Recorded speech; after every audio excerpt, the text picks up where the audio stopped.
Thank you. Good evening. It's November 21st, 2022. This is our public forum on the FY24 budget. It is the first of two meetings tonight and will be followed by a regular town council meeting. However, we will remain on the same Zoom link for the regular town council meeting. This meeting also includes the Finance Committee, and after I call the council to order, I will call upon Andy Steinberg, Chair of the Finance Committee, to call the Finance Committee to order.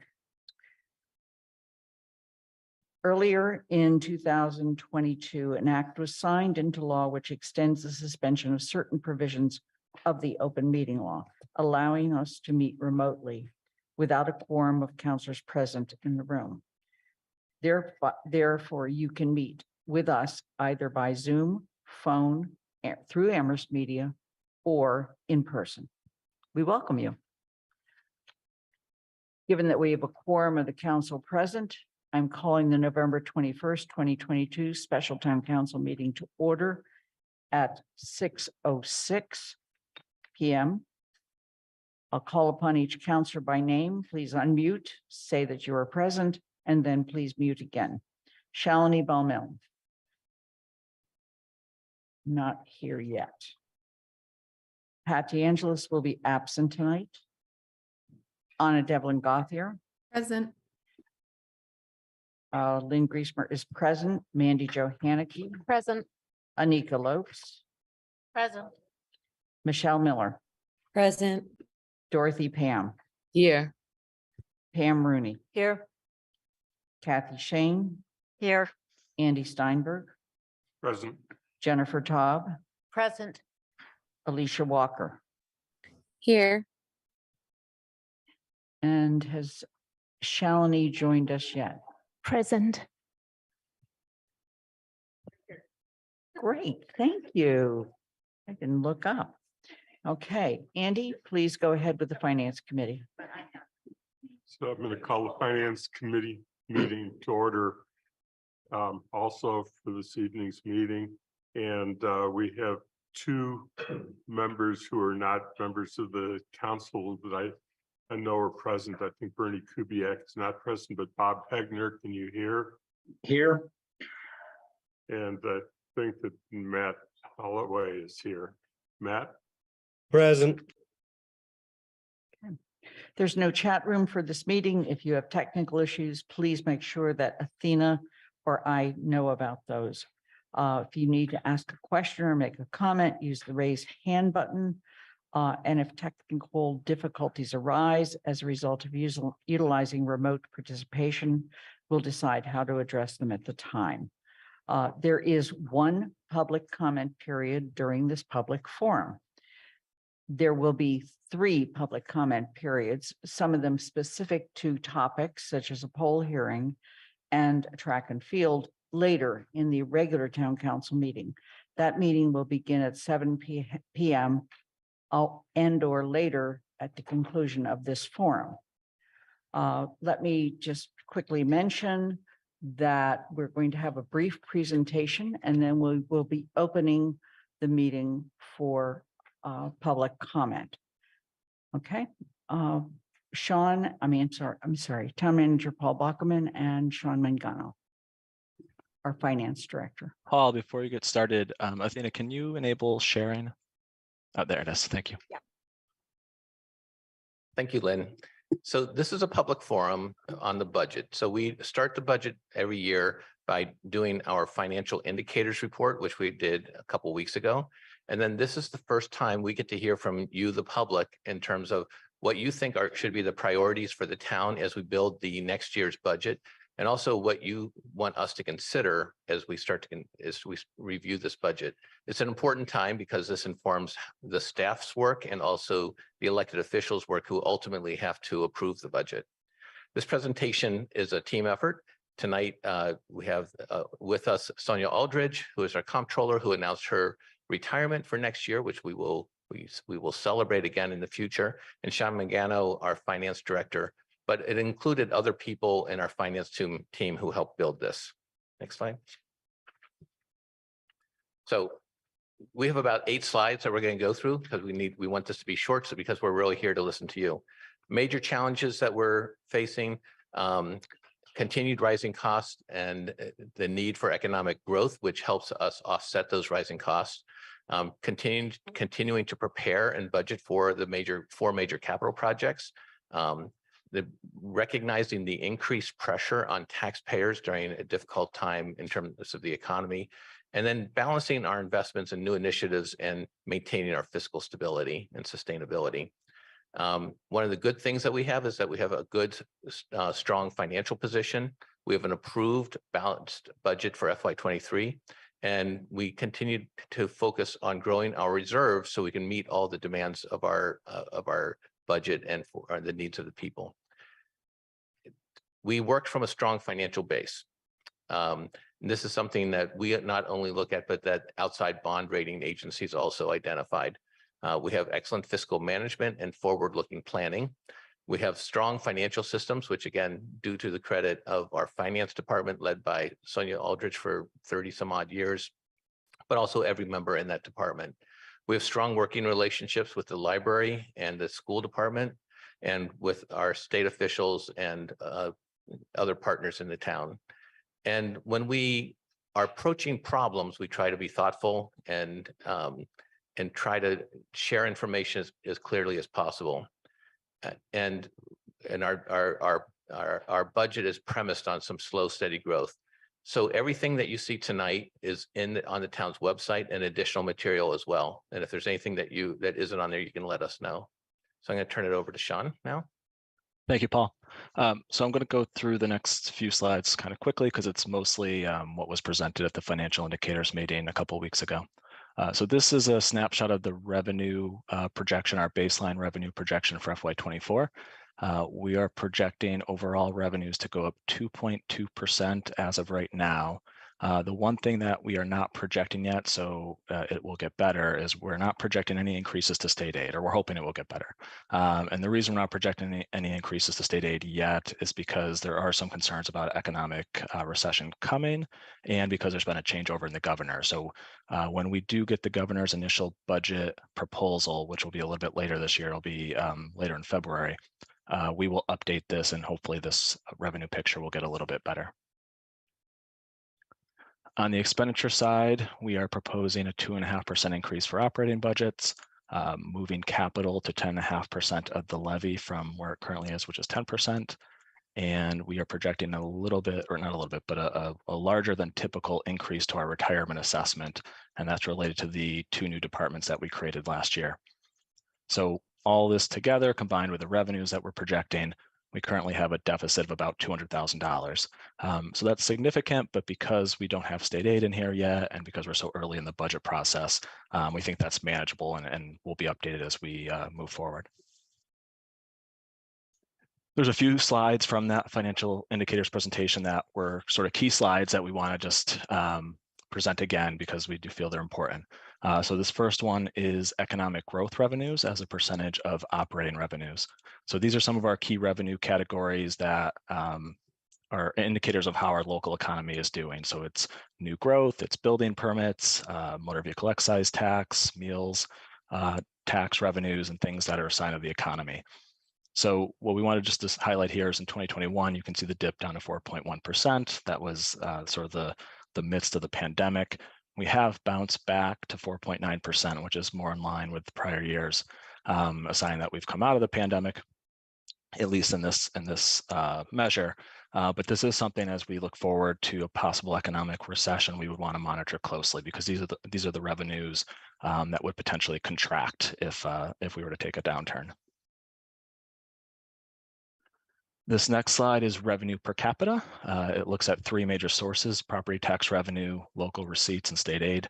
And the key thing we wanted to show here is the dotted line, which is the revenue per capita when adjusted for inflation. And so while our revenue per capita has generally gone up, when you do adjust it for inflation, you can see most categories it's flat or it's actually declined a little bit in local receipts because of the pandemic. But even in our largest revenue source, which is property taxes, it's gone up, but it's gone up very marginally when you look at it over a 10-year span. So what that means is We can typically afford to cover what we currently have in terms of expenses and staff. But when we look to do new things, we have limited ability to do new things because there's not really new revenue to do it. And this last chart from the financial indicators presentation is our operating expenditures. So this compares us to some other communities in Massachusetts, and it sort of at first glance, it looks good. It looks like we're being really efficient with our dollars and that we're spending, a low amount per capita. But when you couple this with what, is a higher tax rate, around $20, one of the, in the top 20 in the state, it doesn't really make sense when you think about having a higher tax rate below expenditures per capita. And the reality is that what I said last time is we have a large number of residents that live on tax-exempt housing. We still have to provide services and services to those residents, but we don't get tax revenue from that tax-exempt land. And so what ends up happening is that we have to be extremely frugal and somewhat limited in our ability or in our financing ability here. So again, this is good in one respect, but it is a unique thing about Amherst that we have such a large tax-exempt base with many residents that live on that tax-exempt land. So I'll highlight it, or I'll go through some of our highlights. So in FY23, we were able to do a 3% increase for the operating budgets, which was good. We typically do about 2.5%, but the council approved an extra 0.5% to help with the impacts of inflation. We were able to increase our investment in capital and in sustainability funding. We created 2 new departments, the Diversity, Equity, and Inclusion Department and CRESS. And we were able to use ARPA funds to beef up our public health department, support the COVID recovery, and also support some key council initiatives like adding the 4 additional firefighter EMTs. On the challenge side, we have to slowly integrate those 4 firefighter EMT positions into our general fund budget. It's something we'll look to do in FY24 and FY25 over the next couple of years as the grant funds that currently pay for those positions start to wind down. But it is a key challenge that we'll look to coming up. And the other one I'll mention here is completing those strategic partnership agreements with local educational institutions, mainly for the reason that I just described on the prior slide about with how important those institutions are to the town's fiscal health. And the big picture going forward, so on the concern side, I'll just highlight a few of these. We are continuing to prepare for funding the 4 building projects. Inflation, which has impacted residents and our employees and in the town, has had a huge impact on our planning for the 4 building projects as the cost of those projects has risen. Interest rates to finance those projects have gone up. It's really made that challenge even greater. And I think the other one I'll note here is that we've funded a number of new initiatives over the past couple of years, and we have to continue to sort of work to make sure we're doing it in a financially sustainable way as we move forward. On the strategy side, we'll continue to manage resources frugally and use our reserves responsibly. The town has done a tremendous job acquiring grants over the past couple of years. So we'll continue to look for grants that are consistent with the goals of the town and what we're trying to do. We'll continue to look for ways to increase development, but consider sustainable ways of doing it, meaning we don't want to increase development that will put a burden on our systems and on our departments. We want to do it in a way that we can support it. We'll continue to look at debt exclusion as part of our plan to address the major capital needs. And as we do start to hopefully put some new facilities online, there will hopefully be some financial benefits from that. There will be some cost savings if we are able to have more economy of scale with our facilities. Hopefully from the net zero investments we make, we'll see some savings in utilities, and we might have a couple of sites that could be repurposed and bring in some revenue as well. So going forward, this slide just shows a little bit about our budget process and some key points for interaction. So on November 7th, we have the financial indicators, which sets the baseline for the rest of sets the financial baseline for the rest of the year. Tonight is the public forum. In December, the council will work on adopting budget guidelines and on goals for the town manager. Those 2 documents are really the key documents that guide the development of the budget. We try really hard to make sure that the budget document we present in May reflects those two documents. So I think when we talk about input and sharing feedback, those are the two documents where we would look to see that reflected. On the capital front in February and March, the Joint Capital Planning Committee will begin meeting every Thursday to make a recommendation to the town manager on the capital improvement program. Those meetings are public, and so anybody can submit public comment at those meetings. On April 1st, 2023, the school and library budgets are due. So the school and library budgets follow separate tracks and work within their governing body. So usually for both of those departments, January through March is the key time for providing input into their budget before the school committee and the board of trustees approve those budgets. Once they do approve those budgets, they come over to the town manager to be included in his budget, which is due May 1st. During the month of May, the finance committee will review the town manager's budget in detail, including looking at inviting every department in and asking questions about their department, looking at their service levels, really getting into the finer details of every part of the budget. In May or June, I don't know if it's been scheduled yet, there will be a public hearing on the town manager's budget, which is intended for the public to provide reactions to the town manager's proposal. On June 5th, there will be a public forum on the capital. June 5th of 2023, there will be a public forum on the capital improvement program. And then in June of 2023, the town council will act on the budget. And this last slide is really just trying to outline some of the ways to get involved with the budget process. So obviously tonight is a great first step. We also have set up a Engage Amherst webpage, which you can access by clicking the link here. On that page, you can submit feedback or ask questions on the budget, and that will go directly to staff who can answer those questions. As I said before, the budget guidelines and town manager goals are being developed. So now is a good time to submit feedback on that. You can do that by emailing the town council or town manager, and you can see the addresses there. And then the public hearing in May or June would be another opportunity. And on the capital plan, specifically the Joint Capital Planning Committee meetings in February and March, and the public forum on June 5th of 2023. And all this information is, the town manager said, is on our town website. If you click on budget and then upcoming budget, all this information is there. And that is it. Thank you. Thank you. So during the public forum on the budget, which is established through Charter Section 5.3, our goal at public forums is to allow residents to make comments and/or ask questions to the extent that we can answer them at this time. Thus, it's slightly less formal than regular public comment.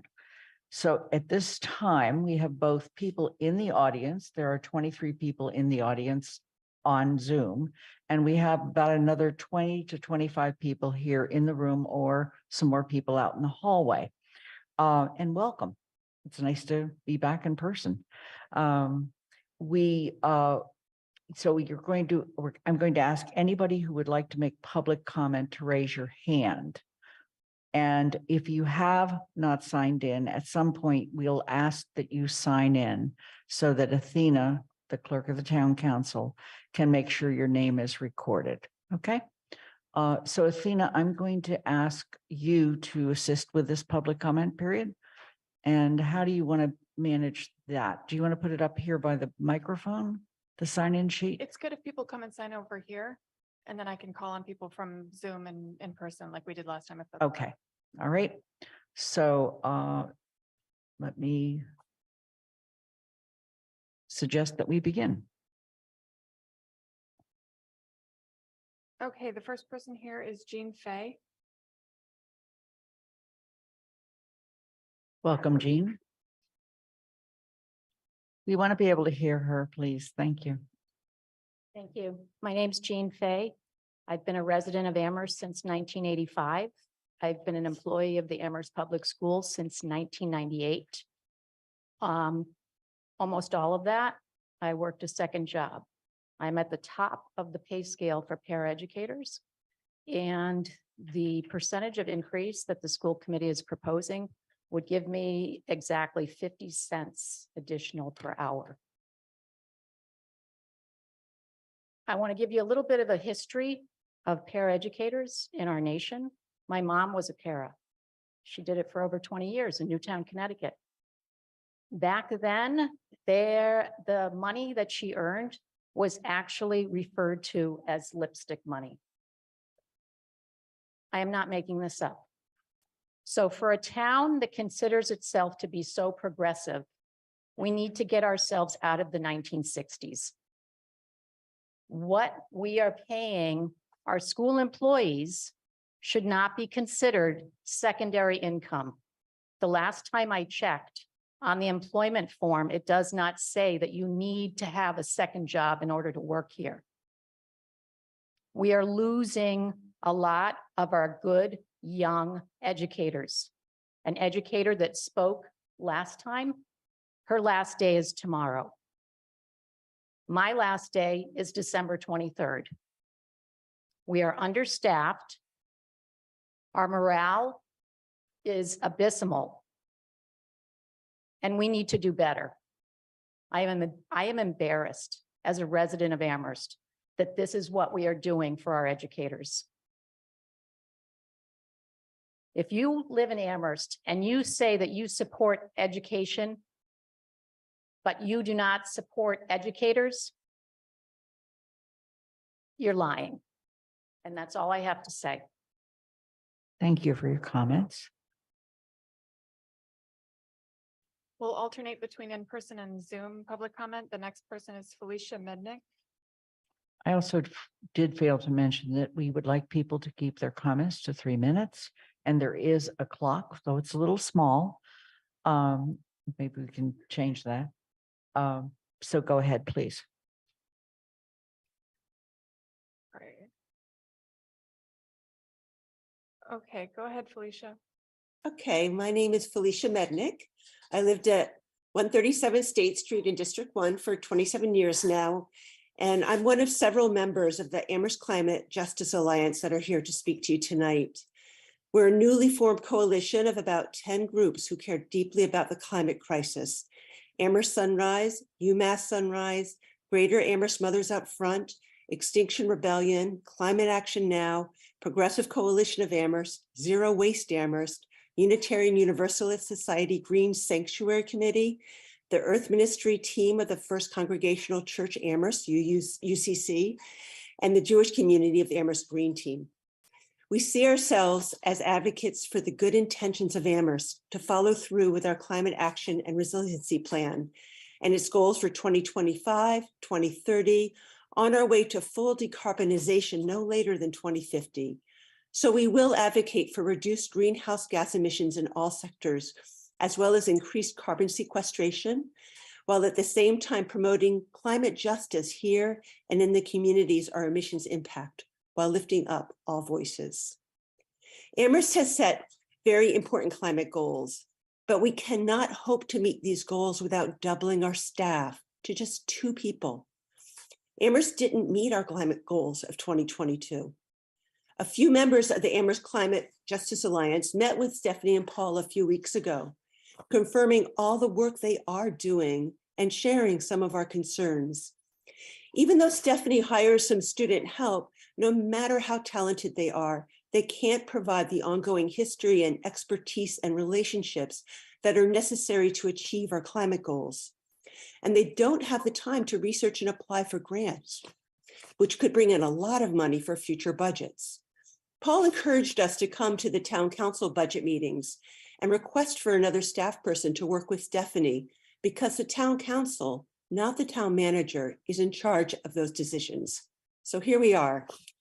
Some examples of 2023 goals that will be helped by more staff include speeding up our application for community choice aggregation, ensuring robust citizen participation for the new climate dashboard that will be built, working with property owners to retrofit multifamily and apartment rentals while preventing displacements by using the CPACE program.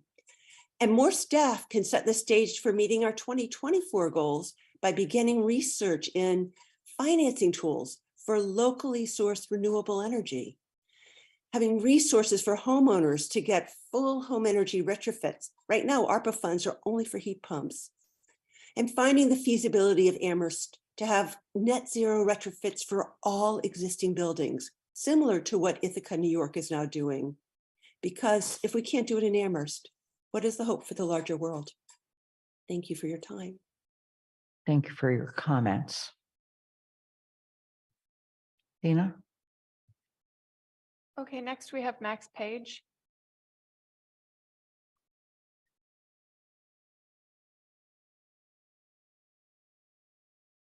Good evening. So my name is Max Page. I live on 84 McClellan Street. I grew up actually there. And I went through the public schools here, and my 3 children as well went through all the same public schools that I went to. I teach at UMass Amherst. I'm also the president of the Massachusetts Teachers Association, which represents 115,000 educators in the Commonwealth, including the members of the APA. So, and also I should note that, and this will become relevant, that we also were key to, and these members and our association were key to winning passage of the Fair Share Amendment of 2 weeks ago, which will provide $2 billion a year to public schools and colleges and transportation. So that should figure into the conversation here. So I was just listening to the comments about how we are in very strong financial position. We seem to have a goal of growing our reserves. And we spend a low amount per capita. I really want to have us, and I noticed I was sort of shocked when I hear that, but I looked around and I didn't see much shock there. And what I want to suggest to you is that these are, there's an ideology behind that. We do not exist here to grow reserves, of course, right? And we don't have a strong financial position to have a strong financial position. And much of that is paid for by underpaying your educators. So that if you say you have free cash, I love the phrase of free cash, that's produced by underpaying, meaning paying poverty wages, people like Jean Fay, who's been here for 20 years, for our education support professionals. So I really want you to look again at that when we talk about sort of, and take pride in our strong financial position. What are we not doing and doing for the thing we care most about? I think most of us consider one of the prizes of Amherst is our public schools. And our public schools do not function without all the people behind me.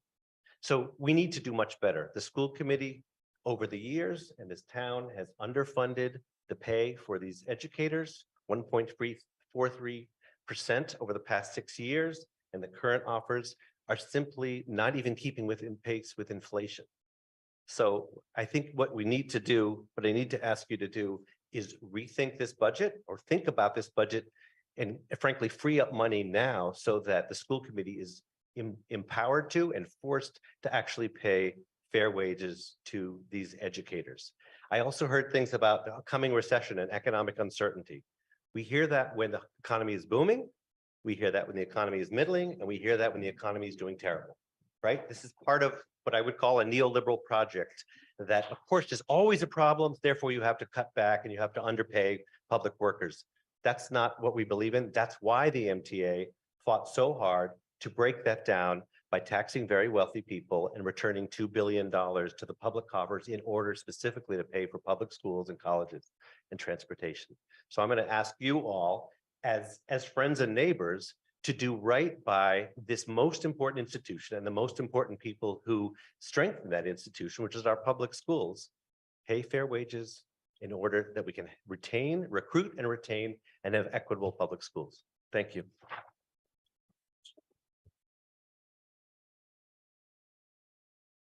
Ashwin Ravikumar. Hello, can you hear me? Yes, we can.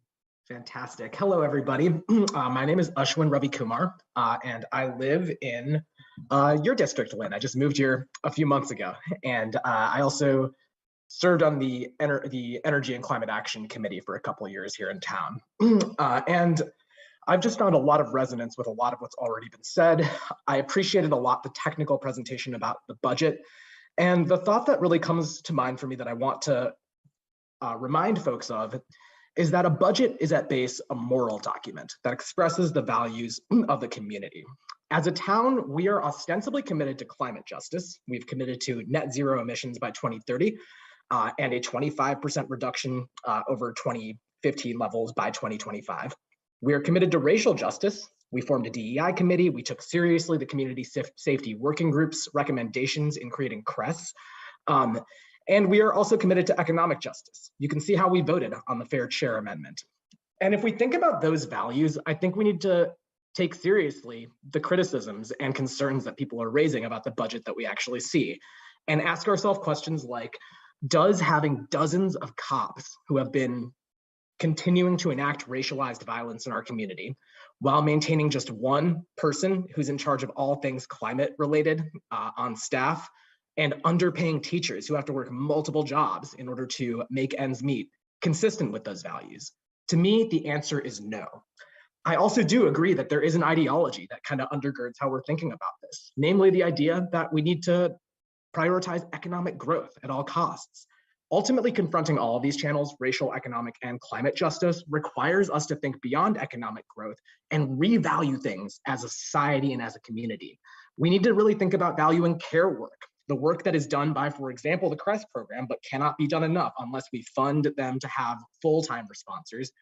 8 more staff is what I think would be a reasonable starting point. Unless we fund teachers and pay people that actually raise children and provide care for people in our community, and fulfill the other recommendations of the Community Safety Working Group. That means creating a BIPOC youth center.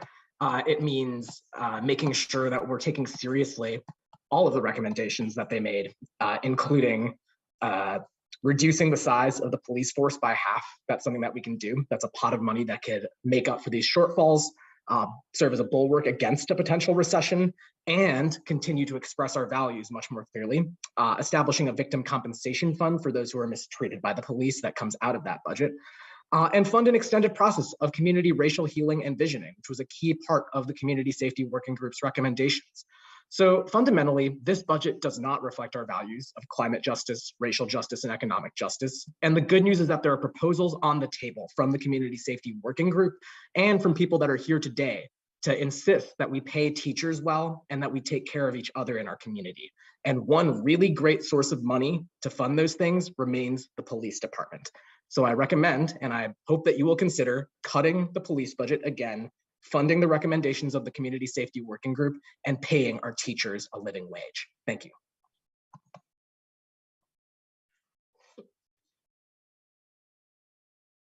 Next, it's Angelica Bernal.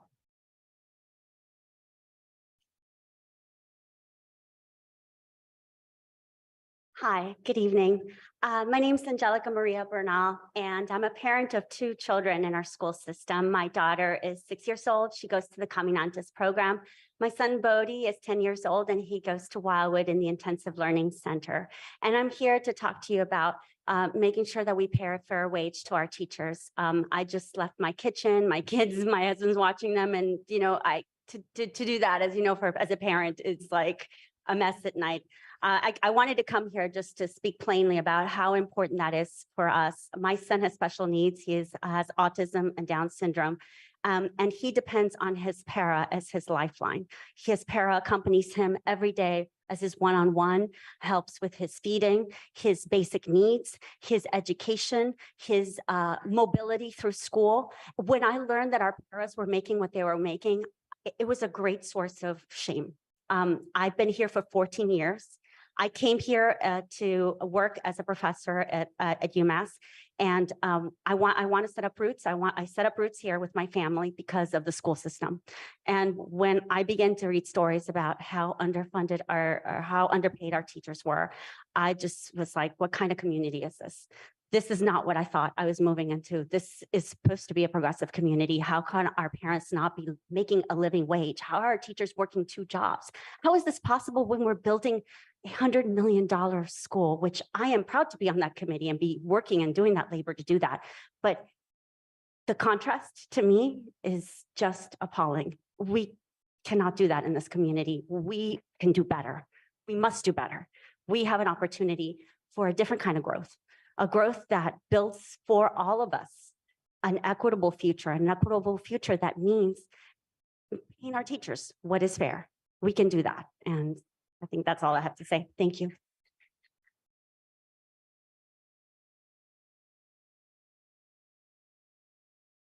Avni Jarawala is next.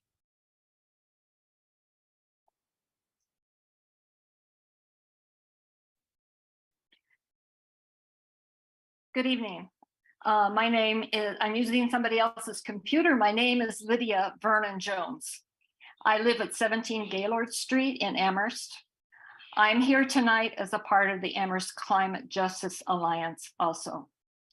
I've been engaged on issues of climate change for many years in Amherst, including being part of the group that worked on the net zero public building bylaw. I'll admit that the severity of the global climate crisis scares me. Humanity seems to be having trouble making the changes that we need to make.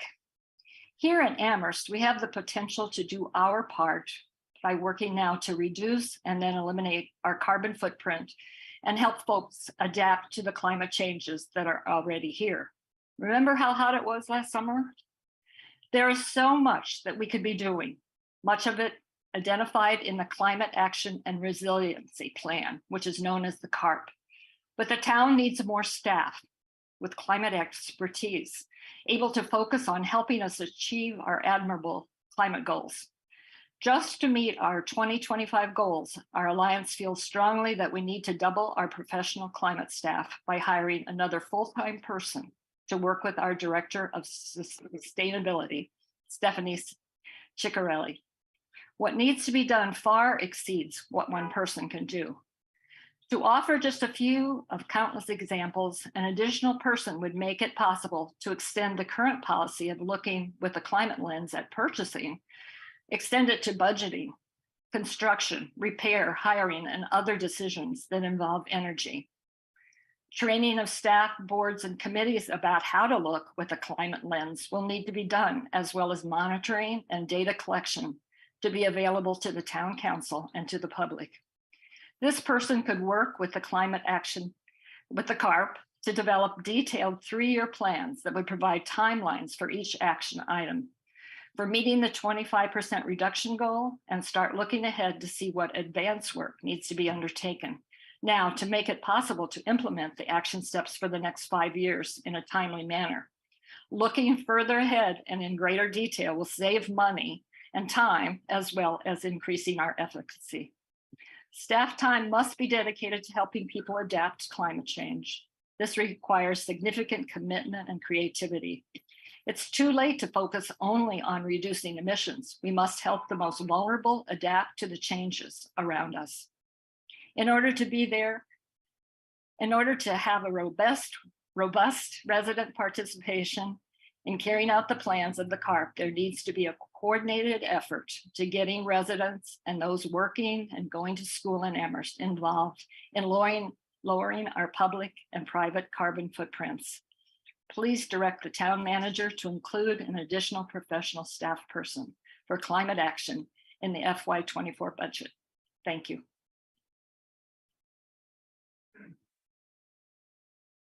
Next, we have Danielle Seltzer.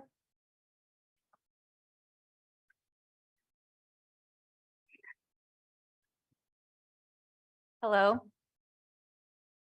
My name is Danielle Seltzer. I'm a resident of Turners Falls. Thank you for having us again. So at the last presentation, the town manager and finance director listed 14 or 15 towns as financially comparable to Amherst. Those are Agawam, Billerica, Franklin, North Andover, Plymouth, Dartmouth, Natick, Barnstable, Andover, which is separate from North Andover, in case you don't know, Wellesley, Chelmsford, Reading, Needham, Hingham, and Arlington. So what I did between that meeting and this meeting is I went to every single town with their website and I looked up their educator contract. And I looked up, what does a teacher at the very bottom, very entry make? And then I looked up, what does a teacher with a master's degree and 8 years of credited service make? And then I looked up, what does a teacher on the highest step and lane make, which is commonly known as master's plus 45 or doctorate?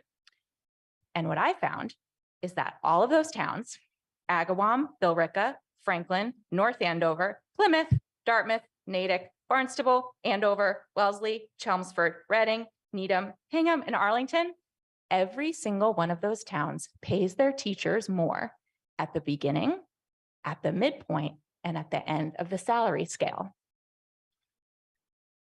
And I have hyperlinks to every single contract where you can find this information. So, and Athena, you might want to look up what those clerks are getting paid, because I have a suspicion that those 15 towns might pay some of their other employees more than Amherst. So why I bring this up is because it really feels like your finances, it's happening on our backs. And it's not just happening on the backs of teachers, it's happening on the backs of DPW, it's happening on the backs of the fire department, it's happening on the backs of town employees and town hall employees. And the longer this goes on, the higher the tension is going to be. And you're going to keep seeing us and you're going to keep hearing from us. And the longer the school committee shuts us out, and the longer that they don't have public comment and they just have someone scrolling through emails that people write in, we're going to keep showing up. We're not going to stop. This matters to us. Our salaries matter to us. Being paid a fair wage matters to us. And it was really disheartening and insulting to see. And by the way, North Andover, Dartmouth, Wellesley, and Needham all have college campuses on their towns. They go through the same issues that Amherst does. And in the last 20 seconds, I'll just say, I don't understand why getting compensation from UMass and Amherst and Hampshire College, it just doesn't seem to be a priority for this town. I've read your reports and all I see is conversations are ongoing. And then like in May, that whole line item just stopped. I didn't see any report about what's happening with strategic partnerships anymore.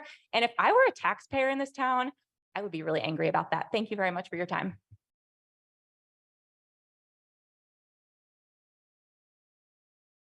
Next is Zoe Crabtree.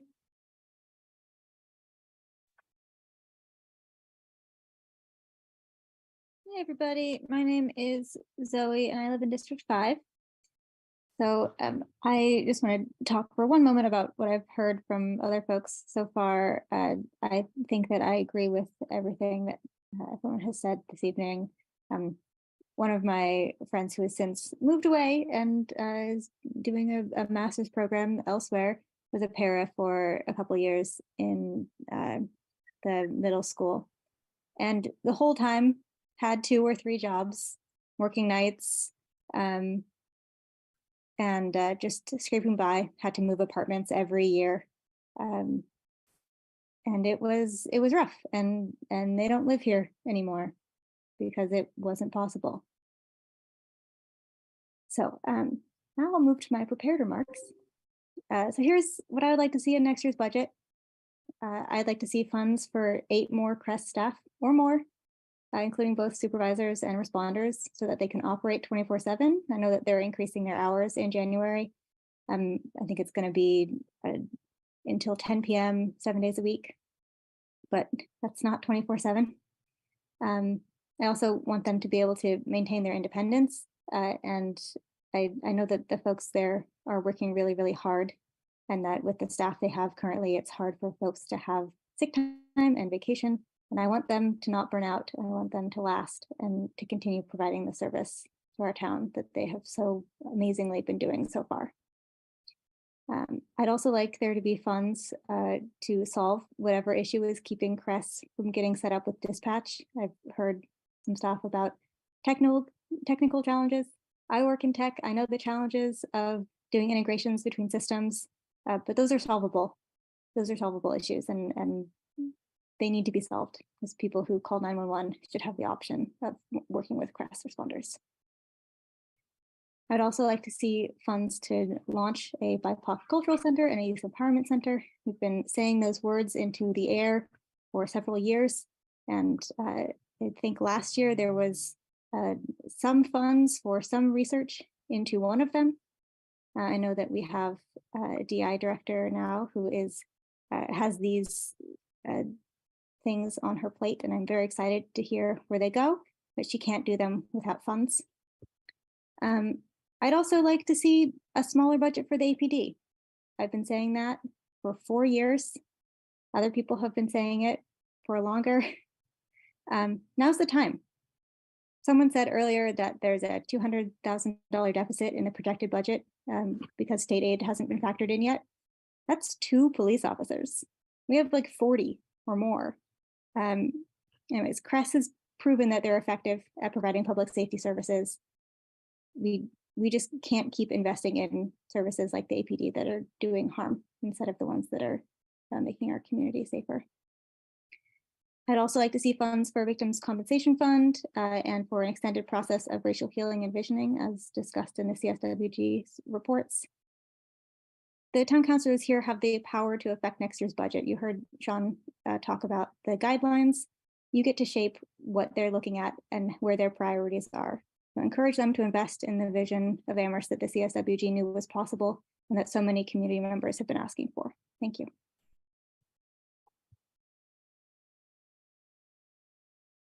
Next is Claire Coco.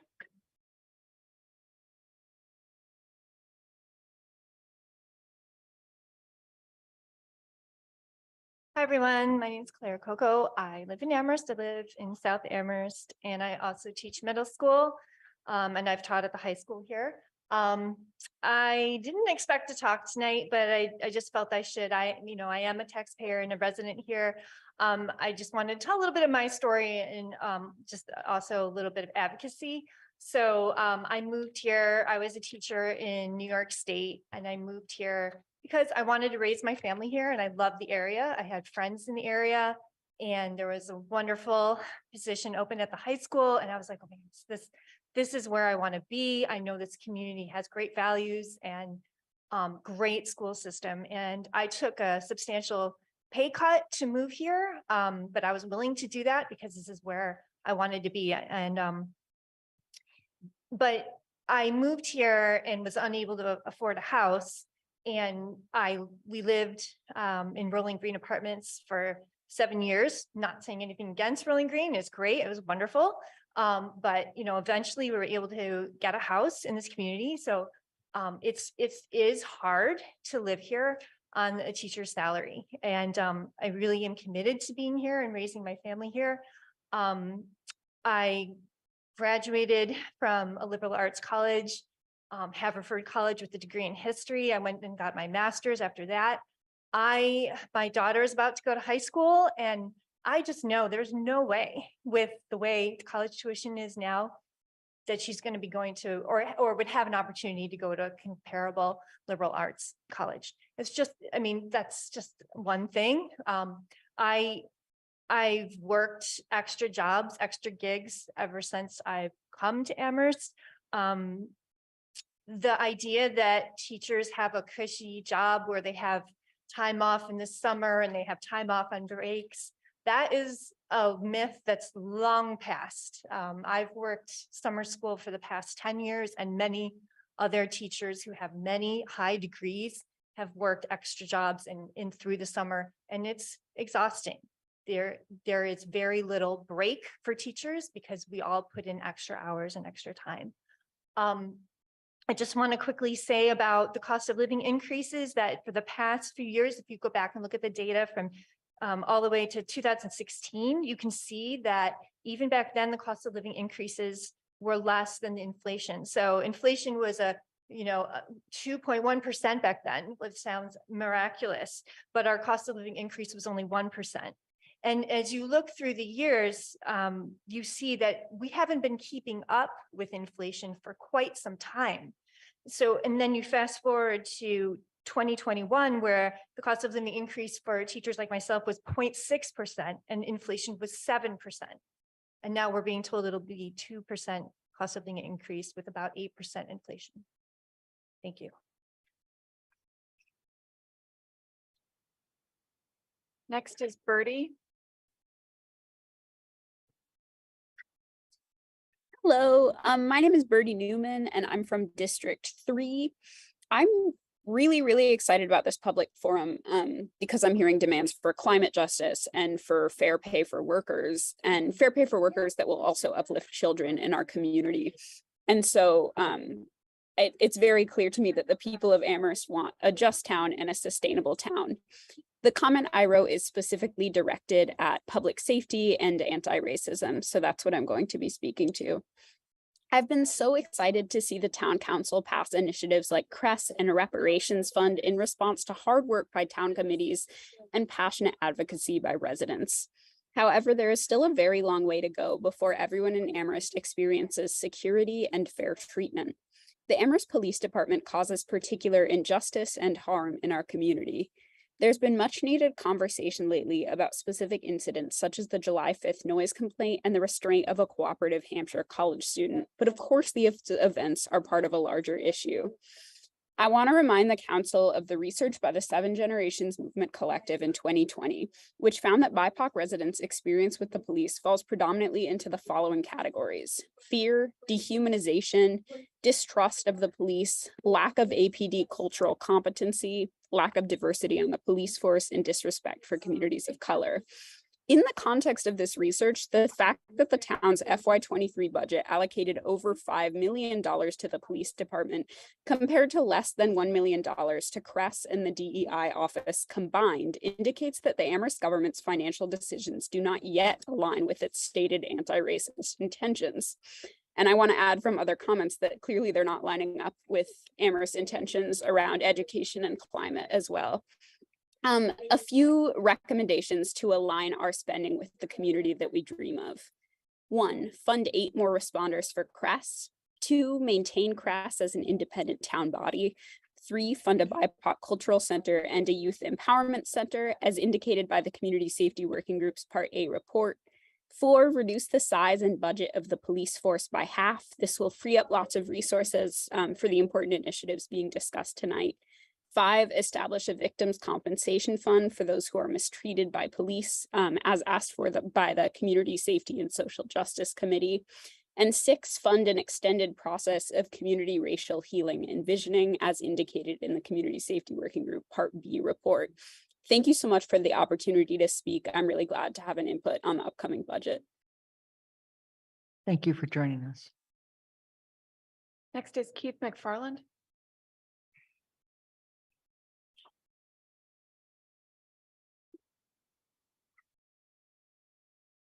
Hello. My name is Keith McFarland. I'm not a resident of Amherst. I've been an employee in the district for nearly 20 years. I am a resident of Sunderland, where I am on the Sunderland Elementary School Committee, the Frontier Regional School Committee, and I sit on the Frontier Regional Budget Subcommittee. I've spent much of the last 10 years, developing the budget for both the regional high school and the elementary school. I've looked at my role on school committee as one to advocate for students, and by advocating for students, it means maintaining facilities, providing up-to-date materials, and compensating a highly qualified and professional staff. Budget developments are never easy, but it's been our mantra that as a school committee member, it is our budget to develop, it is our budget to present, and it is our budget to defend. And it's also our mantra that we have to present a true budget, what it really costs to maintain facilities, provide materials, and compensate a highly qualified and professional staff. For many years, I've heard in Amherst that is not the system that actually happens, and I have some concerns. I've gone to many budget meetings with the superintendent where we are told this is what the town dictates is our budget this year. At recent school committee meetings, I heard school committee members say, we don't have any involvement in the budget process. This is what the town tells us. That's concerning to me because it is the school committee's purview to develop the budget, present the budget, and defend the budget. And it represents what they value, what they want to invest in.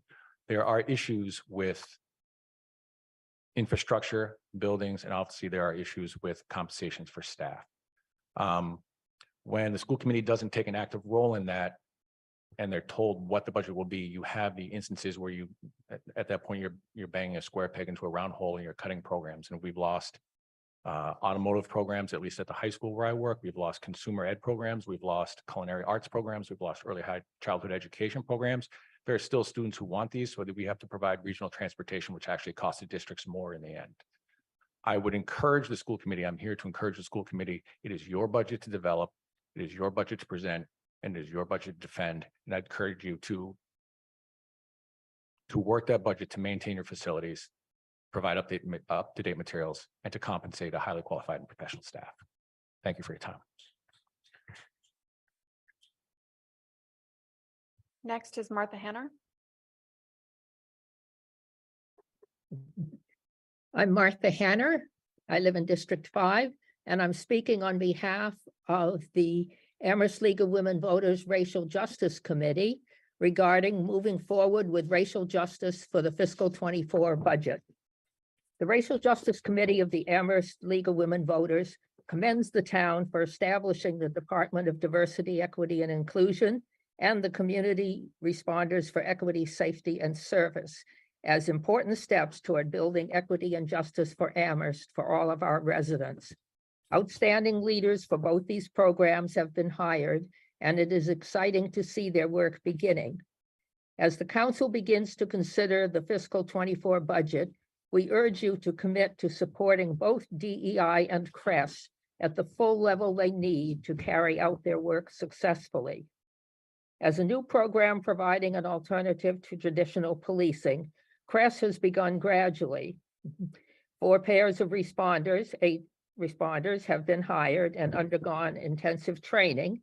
They are now engaged in expanding their role as experience is gained. For fiscal 24, CRES funding should increase in order to expand their service so that they can have the full 24-hour coverage originally envisioned in order to serve our town. The director and assistant director of the DEI department have been hired. However, the fiscal 23 budget did not include additional funding to initiate programs. We urge the town to increase support in the fiscal 24 budget so that the department can create programs and activities, and also to provide the necessary administrative support for the DEI to accomplish its goals. We encourage the town council to continue to implement the vision, goals, and framework that the CSWG initially proposed and which are implied in the town's December 2020 resolution to end structural racism in Amherst. Thank you.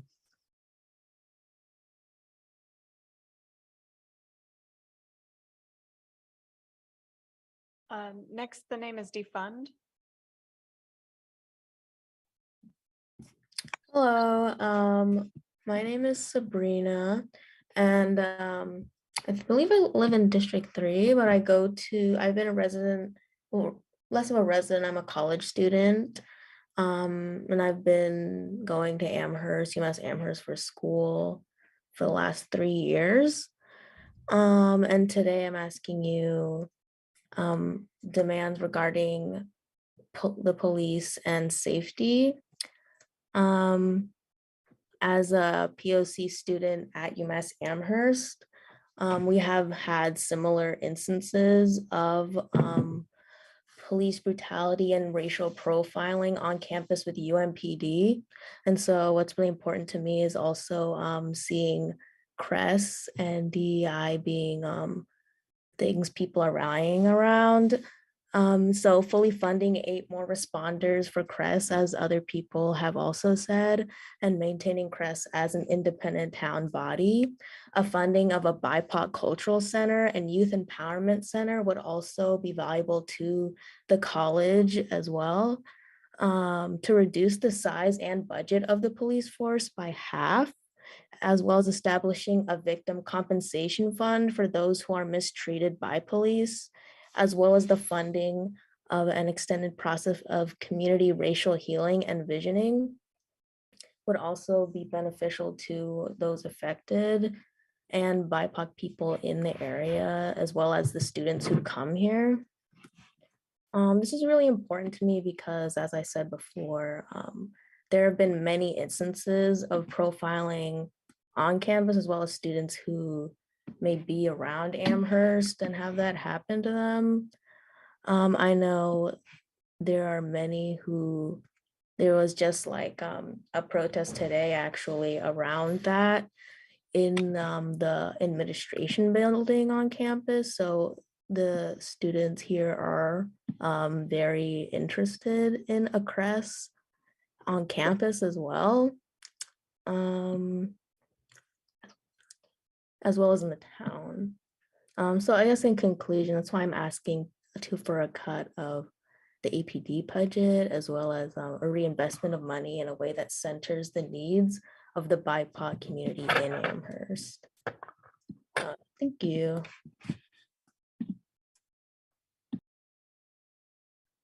Next is Kathy Axelson-Berry. Hi, Kathy or Kitty Axelson-Berry from District 2 in Amherst. And so many people have been really eloquent, and I know that we're running out of time. So I just want to thank them all, including this Danielle Seltzer, who did so much research about the low wages of our school staff compared to other comparable towns. I hope she's also looked up how much the administrators here and in other towns are paid. I want to reiterate that I so often hear that town hall doesn't have enough staff to do X, Y, and Z. It does seem clear that we need more staff in town hall, and I'm wondering why that isn't mentioned very much.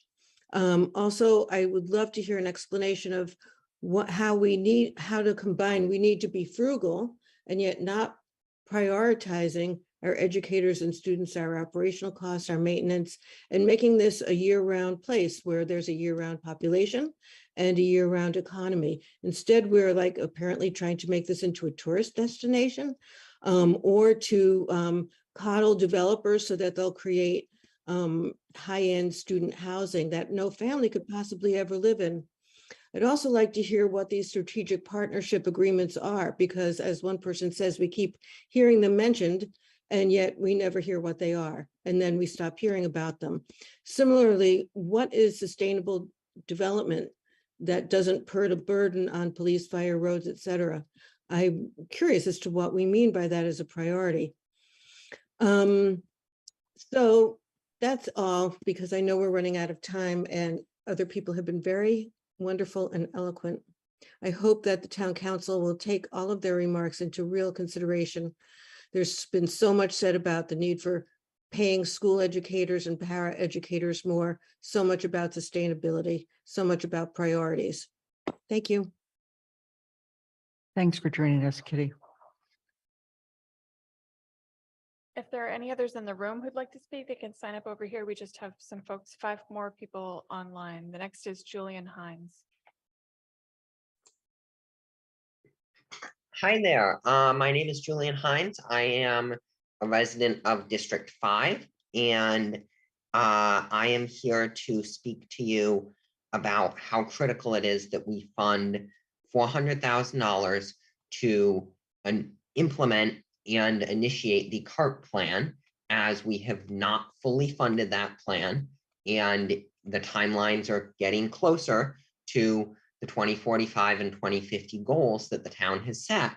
We, as we approach those dates, need to be cautious and careful to confront this climate crisis and actually complete these goals rather than sort of whitewashing over the top of them.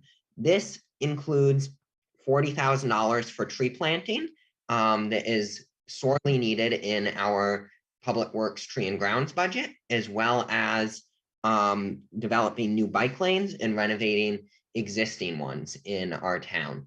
In addition to those two issues, we also need more staff in town hall and in the sustainability office to implement these critical programs. Turning away from that, those 3 critical issues, I also would like to express my concern personally around our educator pay.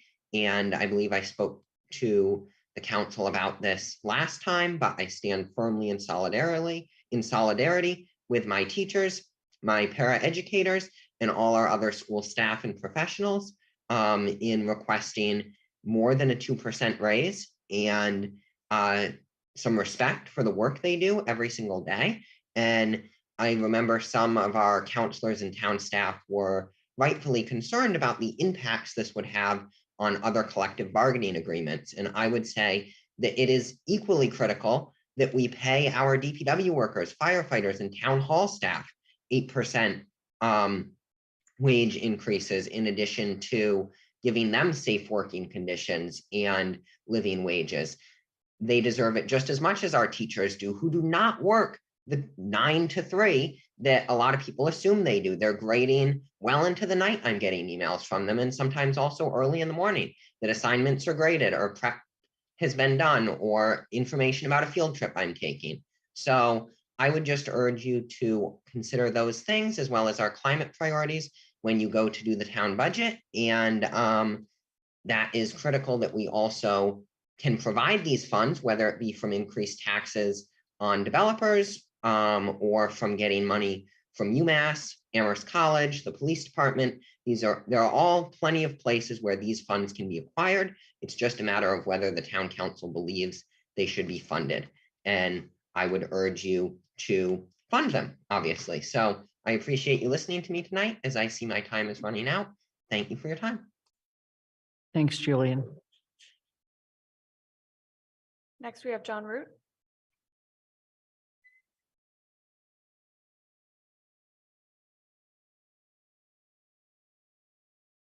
Go ahead, John.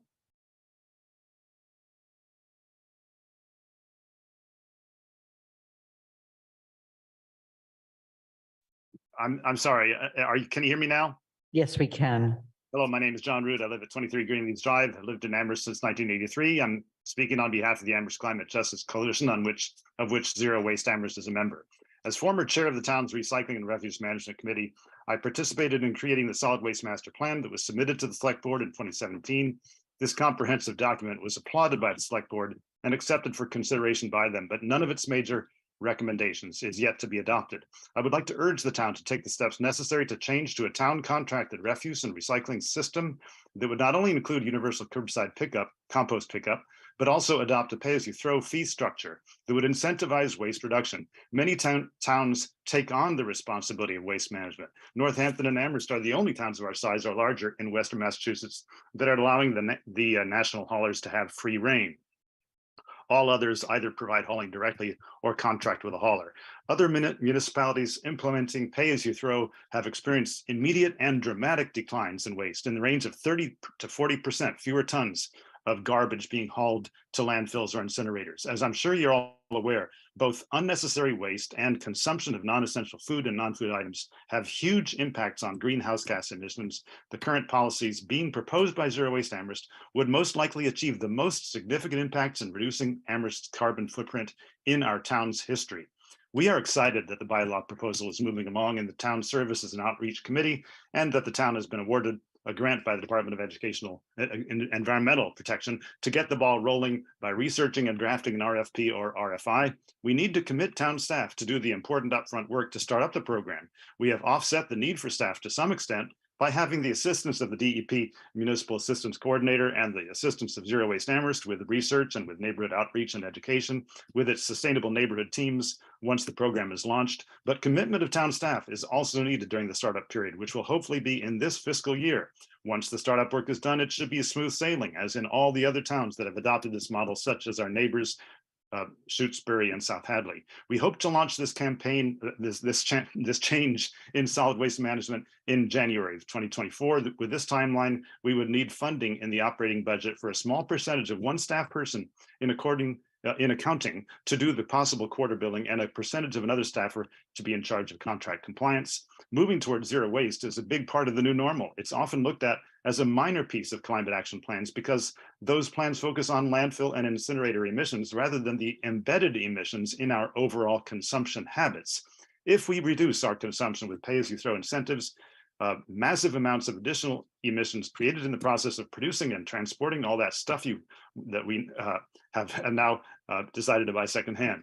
On behalf of Zero Waste Amherst, I request you include at least 15% of 2 full-time employee positions in the FY24 budget so that we can start on time with an estimated price tag of about $30,000. This is a fraction of the cost of hiring a full-time waste reduction coordinator, which was the highest prioritized request in our 2017 solid waste master plan. Most municipalities the size of Amherst do fund a full-time waste reduction coordinator and recognize the importance of having someone on board to take on this essential responsibility.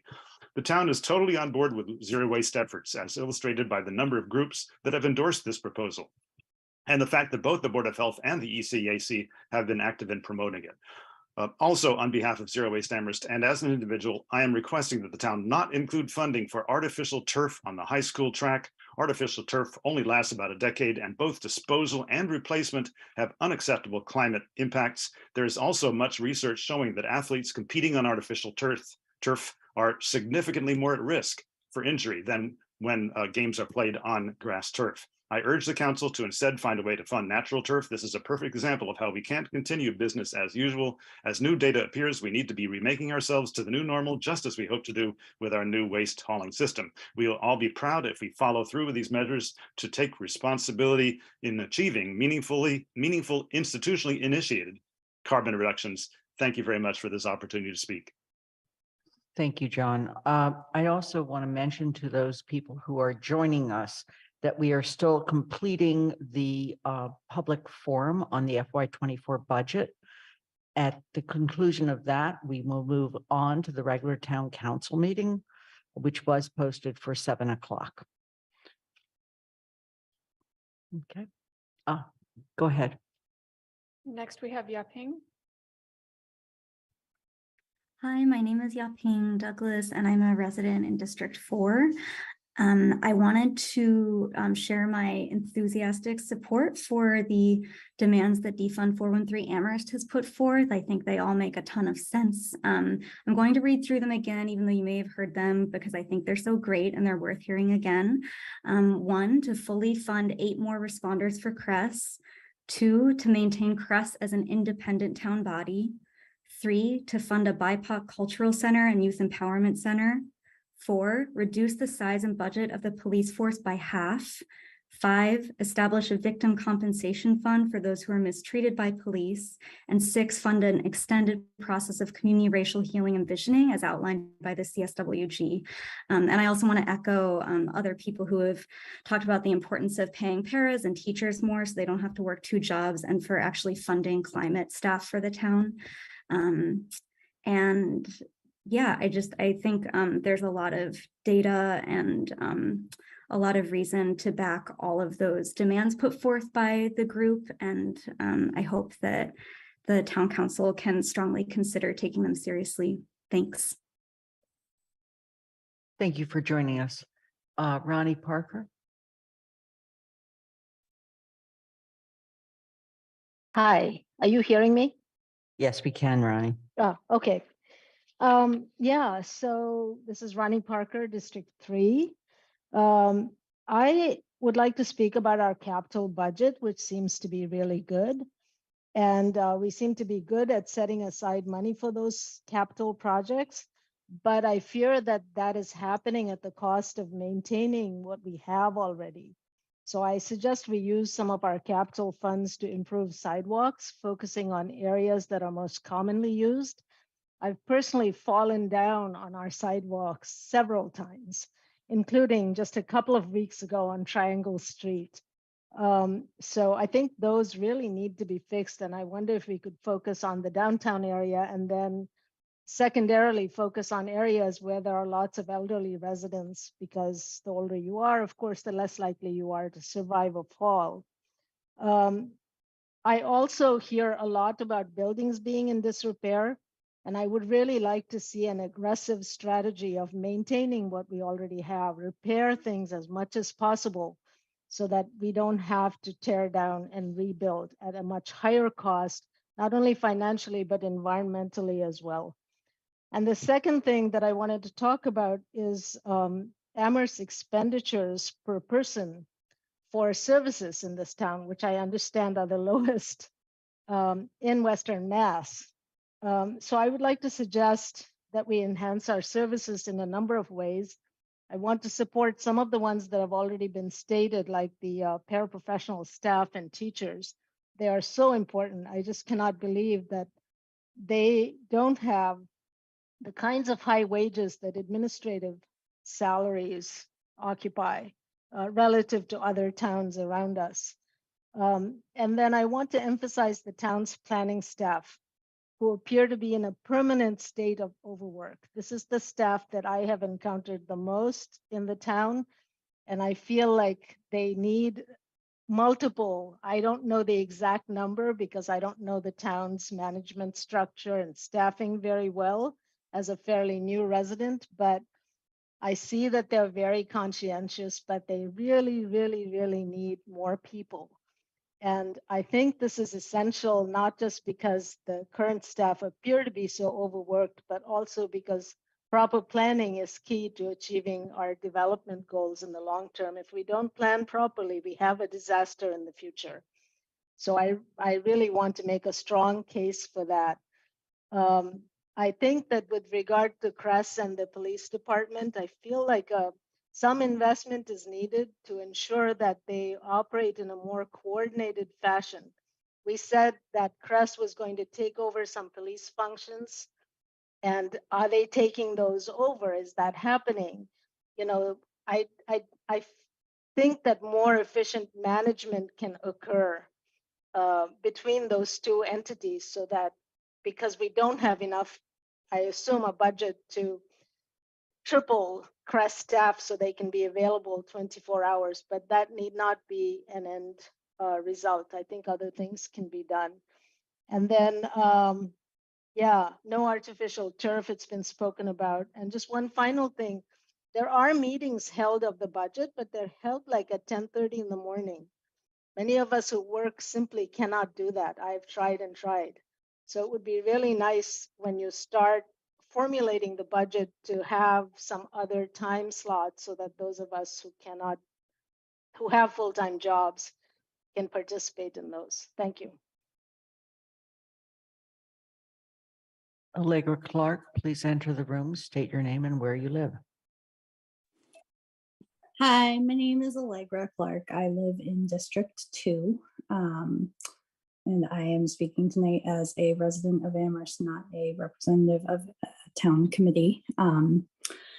So I have a few things that I want to say. First, I am fully in support of all the demands that the educators have been making. I think that, I am a graduate of the Amherst Regional Schools. My husband and I moved back to the area in part because we were so proud of the schools that we went to and we want our children to go to. And, the staff needs the support to stay in this district. And that comes with a monetary price tag, and they deserve it. And we deserve them, and we want to keep them here. So I support their demands for more pay. I also am in support of increasing the staffing for CRES. I think that adding more coverage will be important to the ongoing success of the program. And I think that not only do we need more responders, but we do need more supervisory roles in the department, so that Mr. Miller is not taking that role on all by himself. I again think that it would be helpful to freeze hiring in the police department until we have some data as to how CRES has operated since its rollout. And ultimately, I am in support of the CSWG demands as they had laid them out in their previous reports to reduce the size and scope of policing in Amherst, and also to add proactive services such as the Youth Empowerment Center and the BIPOC Multicultural Center. I also would like to speak related to the Capital Stabilization Fund that I understand has been recently talked about. And I just, I hope that in the conceptualization and rollout of that DPW and the fire department projects don't get left behind. I really would like to see the new fire station and the new DPW headquarters happen, especially the fire station, knowing that the downtown station is not safe and doesn't really have the space for the equipment as needed. So I think we need to support our fire department and DPW as well. Thank you. Thanks for joining us, Allegra. We've concluded public comment, and we're going to move on now. Andy, I need you to adjourn the Finance Committee meeting. Finance Committee meeting is adjourned at 7:25. Okay, and the town council meeting is adjourned at 7:25. However, we will remain on the same Zoom link for the regular town council meeting, which will begin immediately.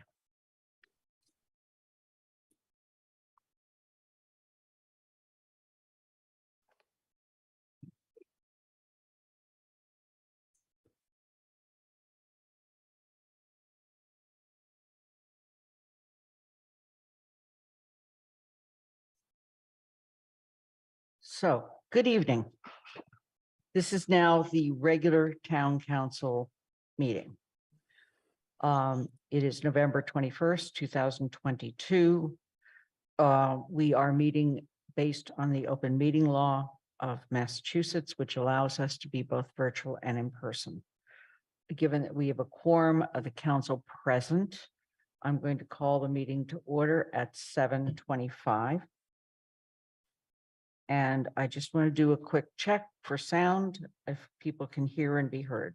Shalini Bowmill. I'm present. Pat DeAngelis is absent tonight. Anna Devlin Gothier. Present. Lynn Griesmer is present. Mandy Johanicky. Present. Anika Lopes. Present. Michelle Miller. Present. Dorothy Pam. Yeah, I'll go on. Pam Rooney. Present. Kathy Shane. Yeah, I'm here. Andy Steinberg. Present.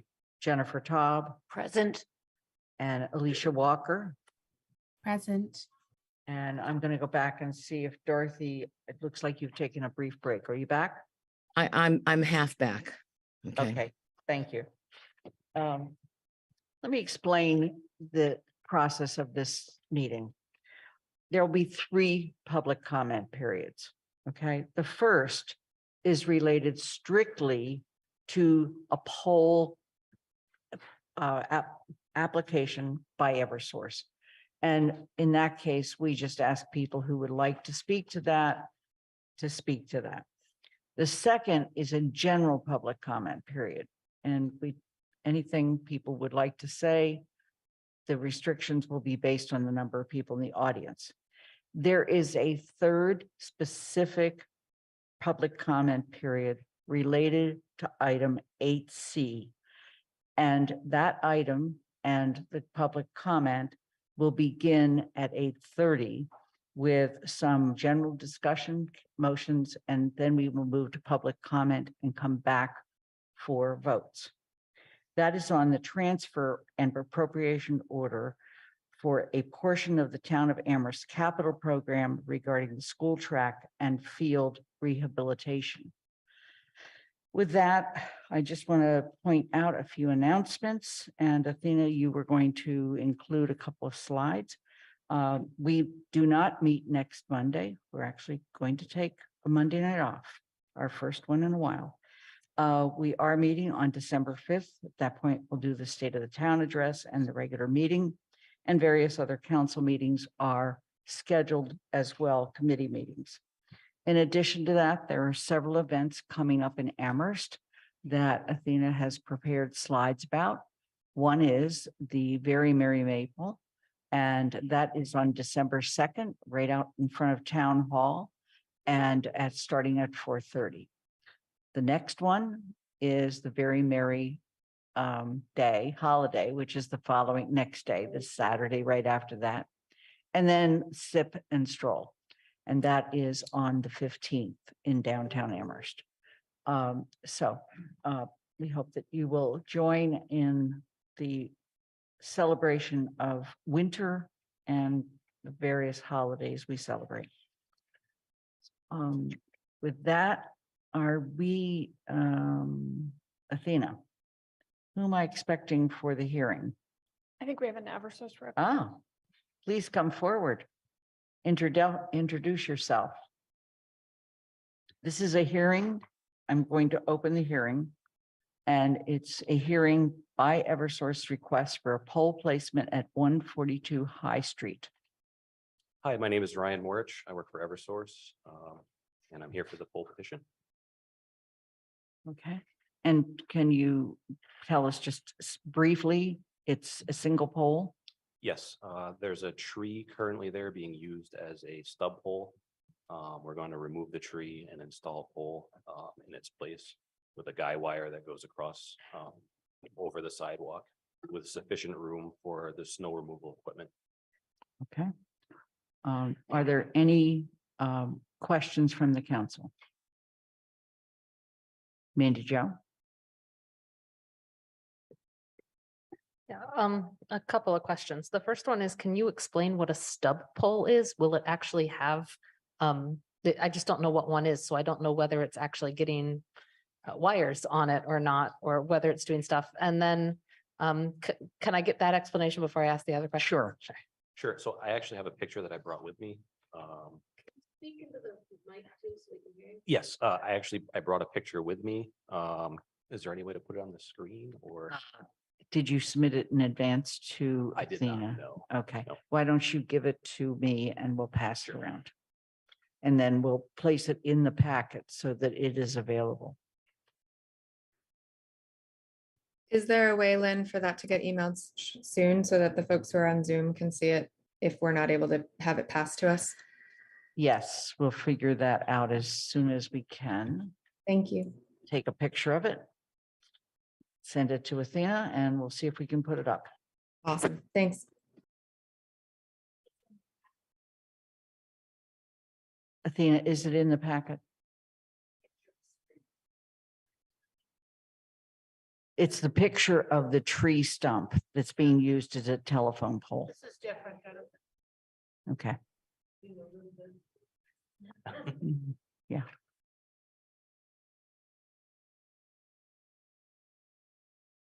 So my next question is, I'm still not sure whether there's actually wires on that pole. There was some red stuff and there was some green stuff.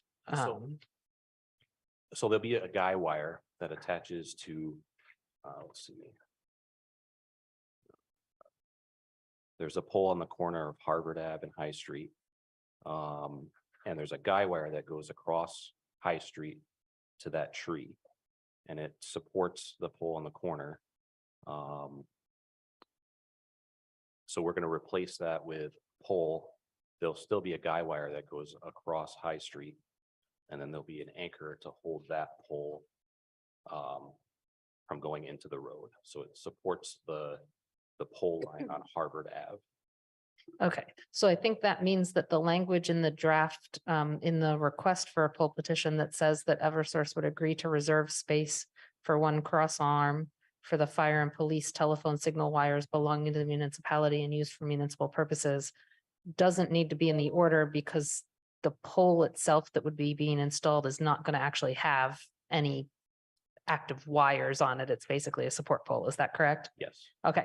And then my next question is, the order itself says it will be installed on the sidewalk. And so I get worried when the language is on the sidewalk, not next to the sidewalk, not, so can you confirm that is it going between the road and the sidewalk? Is it actually going to be on the paved sidewalk? No, it's going to go exactly where the tree is. So we're going to cut the tree down, dig the stump out, add dirt and put the pole in its place in between the road and the sidewalk. And then there's a sidewalk guy wire that goes over the sidewalk and supports the pole from moving. So there won't be anything in the sidewalk or the road. How high will the wire that goes above the sidewalk be? So it'll be, I think I put it in there for, it'll be 10 to 12 feet high. And then it'll be, I think you guys wanted 6 feet across. So I asked for 8 feet. So the snow equipment can make its way through. Thank you. Yep. Okay. Are there any other questions from the council? And Athena, have you gotten the picture?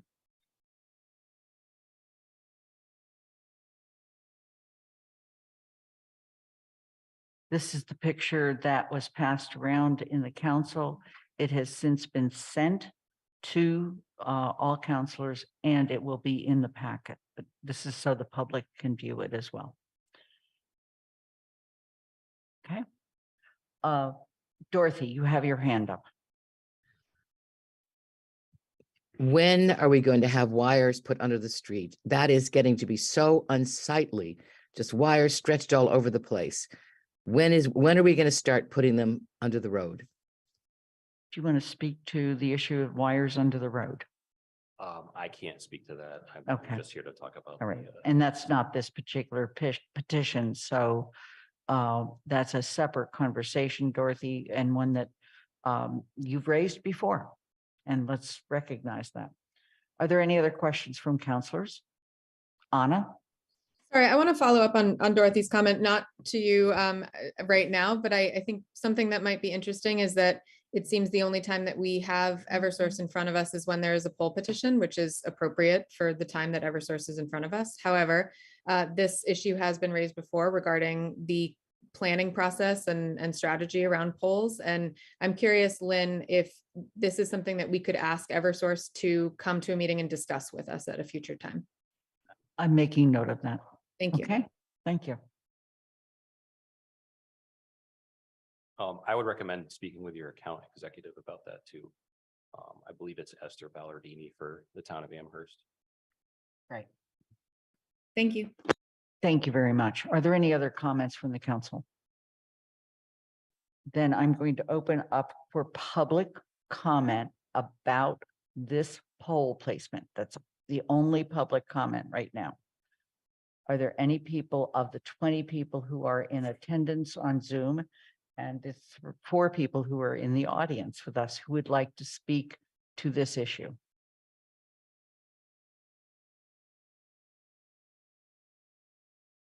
Seeing none, I'm going to return back to any further questions from the council.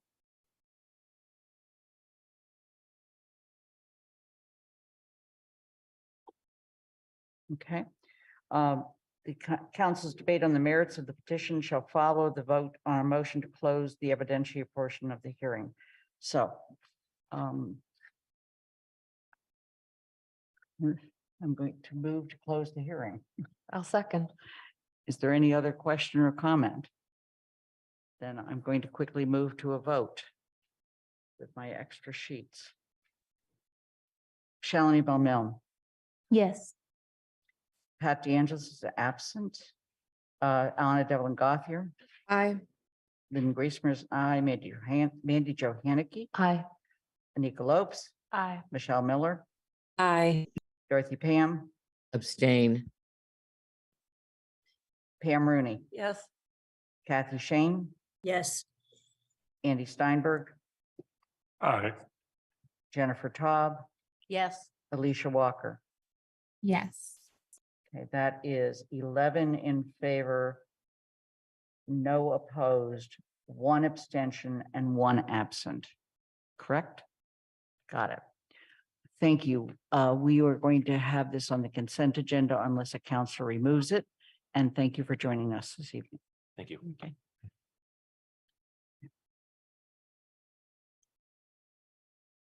We're going to now move to general public comment. This is not public comment related to the track and field. That will come later. So I'm asking any people in the audience or in the town room, either on Zoom or in the town room, to please raise your hand at this time if you would like to make general public comment. We do have one person signed up for public comment in the room. I'm sorry. There is one person signed up for public comment in the. Thank you. Please. Jennifer Shao. Hi, Jennifer. Hi, Jennifer Shao. I live in Amherst. Lynn, I want to make sure I understand what you said about the 3 public comment periods. There's this one that's happening now, and then you said there would be a public comment about item 8C. I thought you said there was going to be motion and discussion and then public comment. And I'm looking at the detailed agenda and it says 1 council discussion, 2 public comment, 3 motion and vote. Council discussion. You know, in the last couple of meetings, we have found that if people are going to have a motion and any amendments, that it's useful to get them out on the table, have a discussion about them, but not vote, and then go to public comment and then come back to vote. Okay, so Lynn, you and I exchanged emails earlier today where I asked about the presence and the role of regional school committee members on this topic. And you told me that as a regional school committee member, I had a right to come and speak at public comment as any member of the public does. but I want to make sure that my comment is heard before your discussion, not after it. Then I think you should go ahead and make your comment now. Okay, hang on one second.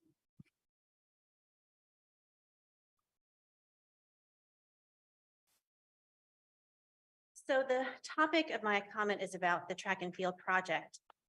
As you all probably know, the regional school committee discussed the track and field project at several meetings from January to March of this year. And ultimately, the committee voted to authorize borrowing $1.5 million for the track and field project.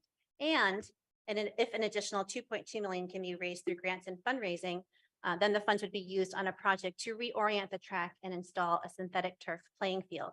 I was part of these votes and I voted in favor.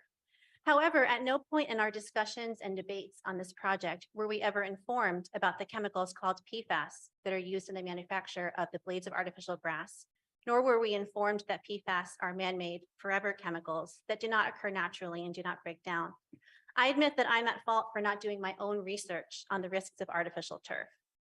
Had I done some cursory research, I would have learned that many cities and towns in Massachusetts are grappling with the issue of artificial turf, including Nantucket, where they put their plans for their athletic complex on hold due to concerns about PFAS and artificial turf, and Boston, where Mayor Wu blocked installation of artificial turf in a city park.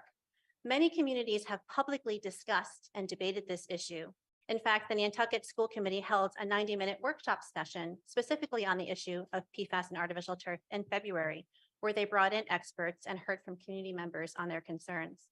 I would have loved for the regional school committee to have done something similar so that we could make a fully informed decision. We've since been informed that the Amherst hurricane boosters have done their research on PFAS and have found no issue with it. And I would love to have to see or have seen their research so that I could feel as comfortable as they feel. And again, I fault myself for not doing my due diligence in researching this issue, but because I didn't, and because district leadership and other school committee members didn't bring it up, we never discussed it. So I want the town council members to be clear and know that the school committee approved the project with artificial turf, not after robust discussion and debate about the risks, but in the absence of it.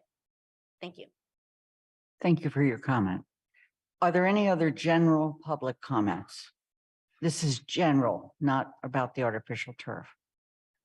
Okay, Jennifer who's a member of the school committee, had asked that. I really hate to ask you to hold off, but we have scheduled this for 8:30, and I really wanted to keep all of those comments together.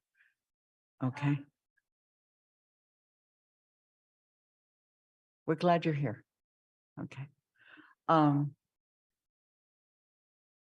So are there any other general public comments at this time?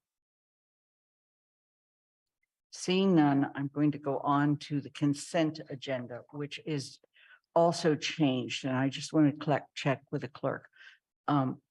Athena, we are not going to do any of the minutes tonight, correct? That's correct. Okay. So these items were chosen because they were considered to be routine. To remove an item from the consent agenda for discussion later in the meeting, ask that it be removed after I go through the initial motion and before we look for a second. The request to remove an item from the consent agenda does not require a second. To move the following items and the printed motions thereunder and approve those items as a single unit. 6A, Human Rights Day Proclamation 2022. 6B, Proclamation in Support of Small Business Saturday and Merry Days. 6C, Citation in honor of Monty's March for the Food Bank. 8A, Approval of Eversource requests for pole placement at 142 High Street.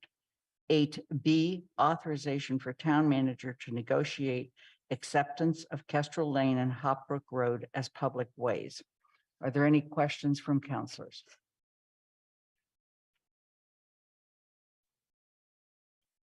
Then I'm going to proceed and look for a second. Second. Mandy. Anna can have it. Thank you. Second, Devlin Gothier. We're giving Anna the second. Okay. Moving on then, since there's no discussion unless you wanted to take something off, we'll start. Anna Devlin Gothier, Aye. Lynn Griesmer is an aye, Mandy Jo Hannicky, Aye. Anika Lopes, Aye. Michelle Miller, Aye. Dorothy Pam, Yes. Pam Rooney, Yes. Kathy Shane, Yes. Andy Steinberg, Aye. Jennifer Taub, Yes. Alicia Walker, Yes. Shalini Bowman. Yes. It's unanimous with one absent. So just let me regroup for a moment.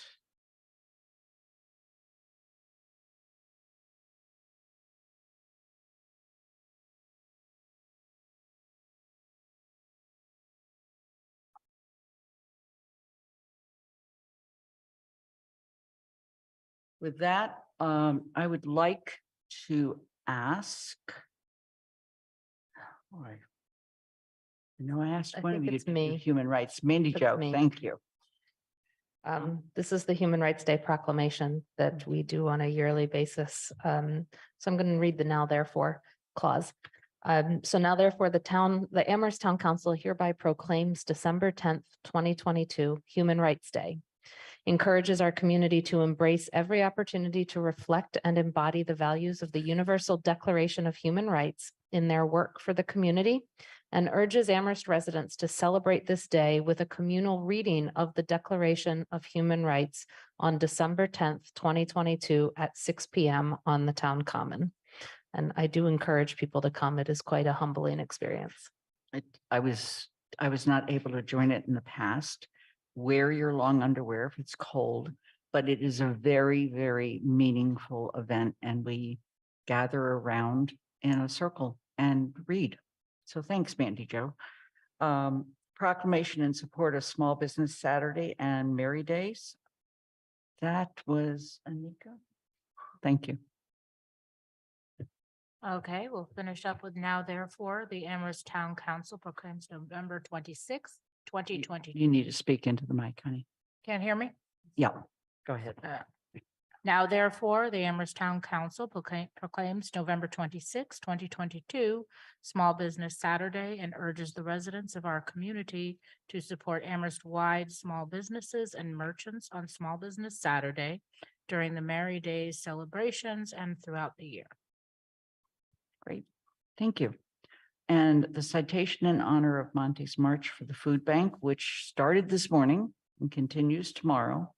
And we did pass this, and I'm going to call on Anna Devlin Gothier to read the final paragraph. Thank you. And before I read it, I encourage anyone to who would like to jump in on the Amherst portion or the entire part of the march tomorrow. I'm shameless plug here. 8:30, we're meeting at the bottom of Amity if you want to walk with us up the big hill, and you can jump in at any point along the route as well. So, and then the other thing is, please read this proclamation. The assistance that the food bank that the Food Bank of Western Massachusetts provides is pretty astounding. So threw a bunch of stats in here that are very, very meaningful. So please read this. Now, therefore, the Amherst Town Council heralds the achievements of Monty Belmonte and the staff at the Food Bank of Western Massachusetts, honors them with this citation, and expresses its deep gratitude for their important work to end hunger in our community and beyond. And I know that Anika and I will be joining Anna at the Survival Center around 10 or 10:30 tomorrow. 10:30. And anybody else who wants to join us, we're going to present the proclamation at that point and maybe walk a mile or so. Okay, great. Anything else, Anna? Okay. No, I'm good. I'm done talking for a little bit. Okay.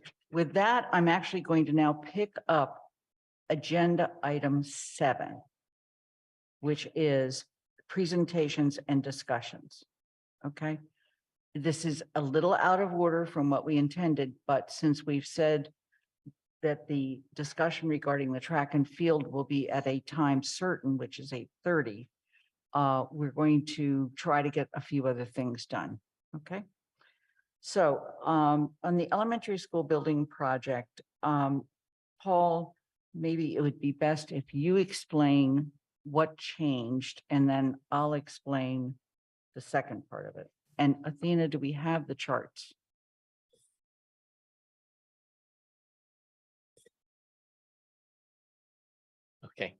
So I don't have the chart in front of me. So what has happened is that the Mass School Building Authority has adjusted its schedule. We were anticipating being on their agenda in December. They have now moved their dates, which requires us, in order to get the material in, to extend that farther out into January. And Kathy, you should, as chair of the committee, you can jump in here if you Yeah, like. please, Kathy. Yeah, just a little bit of a correction. We were originally aiming for the March meeting, Paul, but they wanted that material just after Christmas. Right. Yeah, they changed the when it would be due date. Yeah. And so you can see from the chart in front of you, it doesn't change the actual date of the completion of the project. It just changes when things will be turned in and when the MSBA will make their final decisions. And these chart that you're seeing on the screen right now was provided by the owner's project manager, right? Correct. And anything else, Kathy or Paul, that you would like to speak to regarding this chart?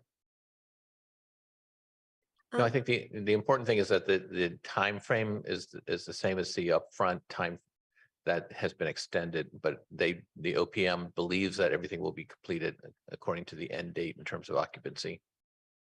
And the one other thing I would add is that we are really hoping that the MSBA at either the December meeting, which is a strong possibility, or their March meeting, which is before April, will increase the per square footage price allowance, which will lower the town share. So not only did they make it almost impossible to get to their March meeting because of the early due date, but this buys us a little bit of time that would accrue to our advantage, because they don't do anything retroactively. So if they do increase it, and we'd already been there. Listen, you have one more day of school and 5 more. I'm sorry. I don't know where that's coming from, but I'll stop. I think I was clear. Yes. And in fact, they have already had one discussion about increasing their reimbursement rate, and they are having their second discussion in December. And we can thank both Senator Comfort and Representative Dom for getting the ball rolling on that discussion. They've done an outstanding job. So because of this change, what we were really looking at initially was trying to go out for the debt exclusion in March, but we'll look at the next chart or the next timeline. And after consulting the various calendars for the schools, all of whom are in session till at least the second week of May, and looking at school vacation dates, et cetera, this is now the proposed process or proposed timeline. So that the first time the town council would actually look at this is January 23rd. And then on February 6th is when we would vote the debt exclusion language based on the cost estimate, and we would vote for the date to place it in front of the public. And with this calendar, that recommended date would be May 2nd. And so with that, I'd like to open it up for questions from counselors.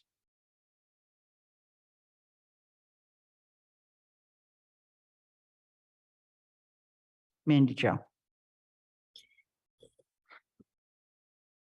So I guess it's more of a comment, but it's a little bit of a question. But I also first want to start with a thank you to Lynn and Kathy and Alicia and Paul and everyone who came up with this calendar, even if I'm not totally sold on it right now, in terms of the date, because you confirmed that this universities and colleges were still in session. And I did look that up myself. The earliest one to finish this year is Hampshire College, who ends on Friday, May 5th. Amherst ends on Tuesday, May 9th, and UMass ends on Wednesday, May 17th. And I believe that's the end classes. That's the classes That's date. not Yes, even in that's not the exams yet. finals. That's the end of classes. Right. And so I do think it's vitally important that this vote be held while half of our population is still in classes, so that we know they're here. But I guess what I wanted to ask is it possible to hold the vote earlier? And I know there's some reasons about the DESI vote on April 26th, and there was some statements about how we wouldn't want to vote before that. But with the timeline you presented, nearly all of the campaigning happens before that DESI vote. And in fact, if we do early voting, voting will happen before that April 26th DESI vote. And so I'm curious whether it's important for us to not hold the election before DESI actually votes so that the final results aren't there, or what's the thinking around that, since we won't have the final number through most of the campaign in terms of what the town share is versus what DESI has said the state will pay for.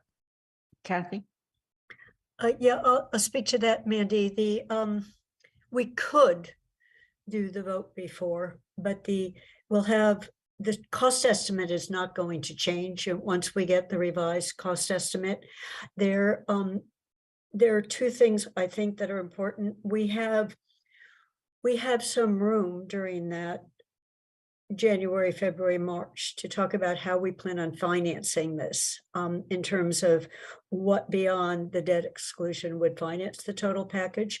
We don't have an amount certain, and it's MSBA, it's not actually DESI, but we don't have an amount certain from them. We can get them to look at the spreadsheet that we're using that they give to us and kind of bless it. And they rarely would change that. So it's not that the number would change, but we don't have an absolute number until then. And a couple of the things that are in play is both the amount per square foot, but also they now have a cap of 8% of the total cost can be site. There is some discussion about going up to 10%. So any of those changes would really make a difference for ours. We can instantly compute that, but you wouldn't want to compute it and then recompute it before you start talking about it. So we'll be able to talk in general in the campaign.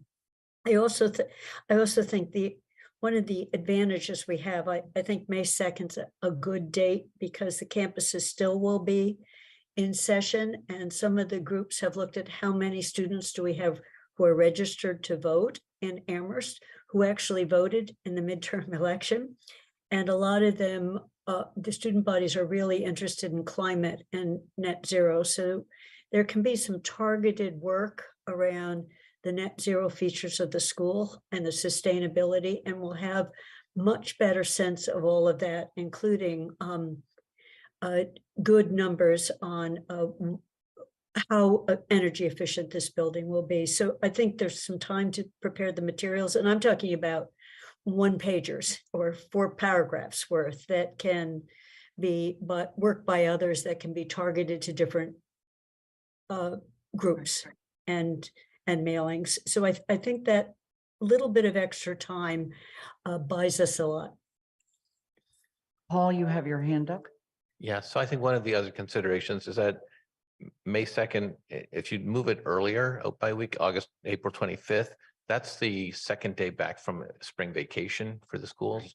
So the early voting or what all the outreach, the idea on this is to make sure that everybody in the community can weigh in on this. If you come back to school on Monday, we want to make sure people have their heads on straight and can really mobilize to get out to vote. So giving that extra week for school to be back in session for a week, for the elementary and high school for the students, not the colleges I'm talking about. So I think that was a consideration as well. Make sure there's enough time for people to be back in town and to be able to exercise their right to vote. Okay. Mandy Jo, further questions or comments? Nope. Thank you for the responses. It's helpful. Okay. Are there other counselors who have questions or comments? We are not setting the date firm today. We are waiting until we have the full package to set that date. Okay, thank you. It is, I'm going to. Len, I have just one other, I have a question. Please. So you had up on dates for the council to look at the cost estimates, get a sense of the town share.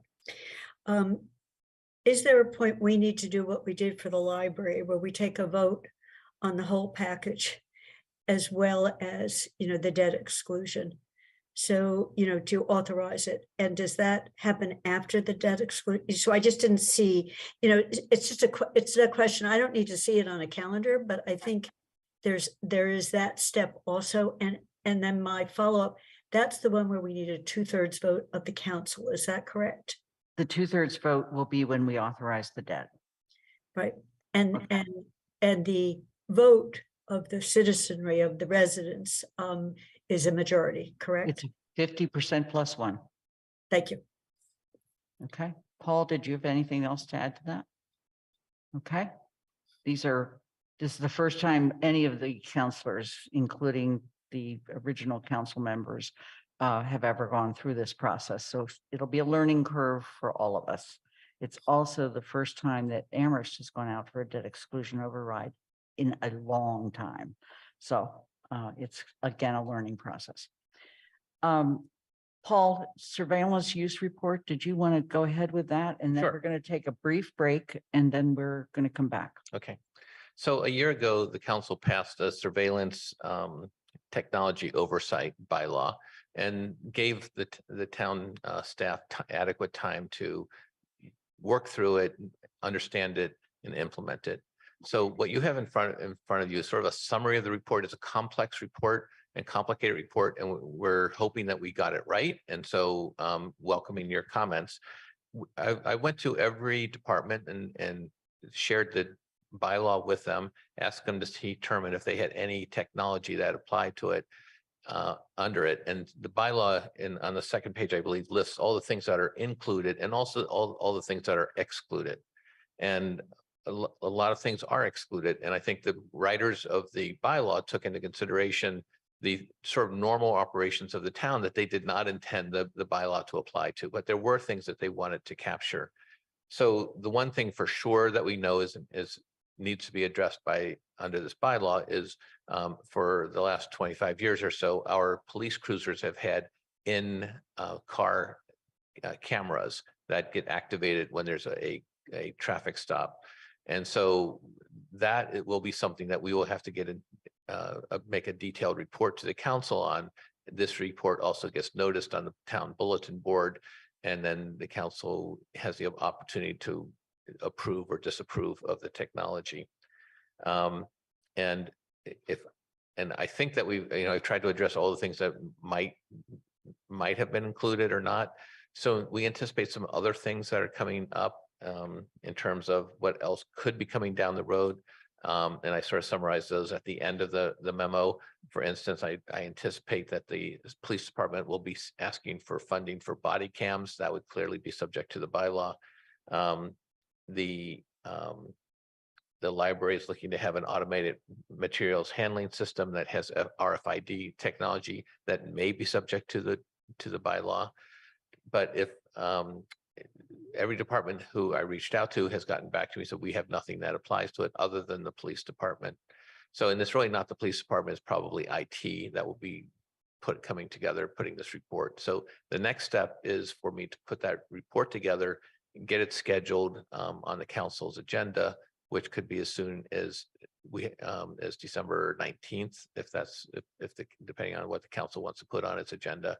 And then 14 days prior to that, we post it. And that's how I anticipated the process moving forward, but open to sort of how you would like to handle this. It's more working into your workflow at this point in time. Questions, comments? Mandy Jo, you were one of two sponsors on the council. This was during the previous council. Pat DeAngelis, I believe, is the other one. So let's start with Mandy Jo. Thanks.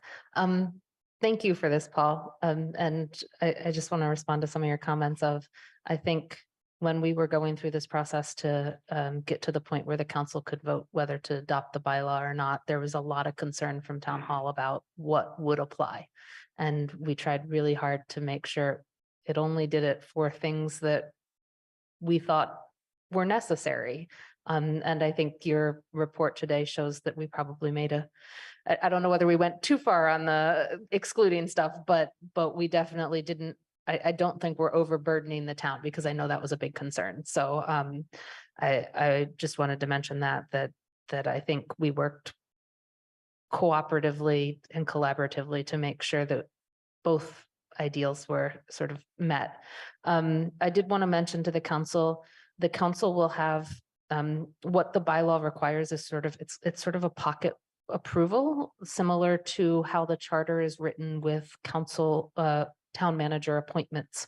Once this comes to the council will have, I think it's 150 days, 180 days or something to approve, to vote to affirmatively approve or disapprove the use of the technology. If the council does not act in that time frame, it is approved. So, I just wanted, that was one thing missing from the memo that I thought I'd mention for the council. I want to say to Paul, I look forward to seeing the planned use policy and also the impact report. I think I read the current use policy and it is missing some things that I know the bylaw requires to have in it. So I'm curious to see what those will be. So I just look forward to implementing this for the first time.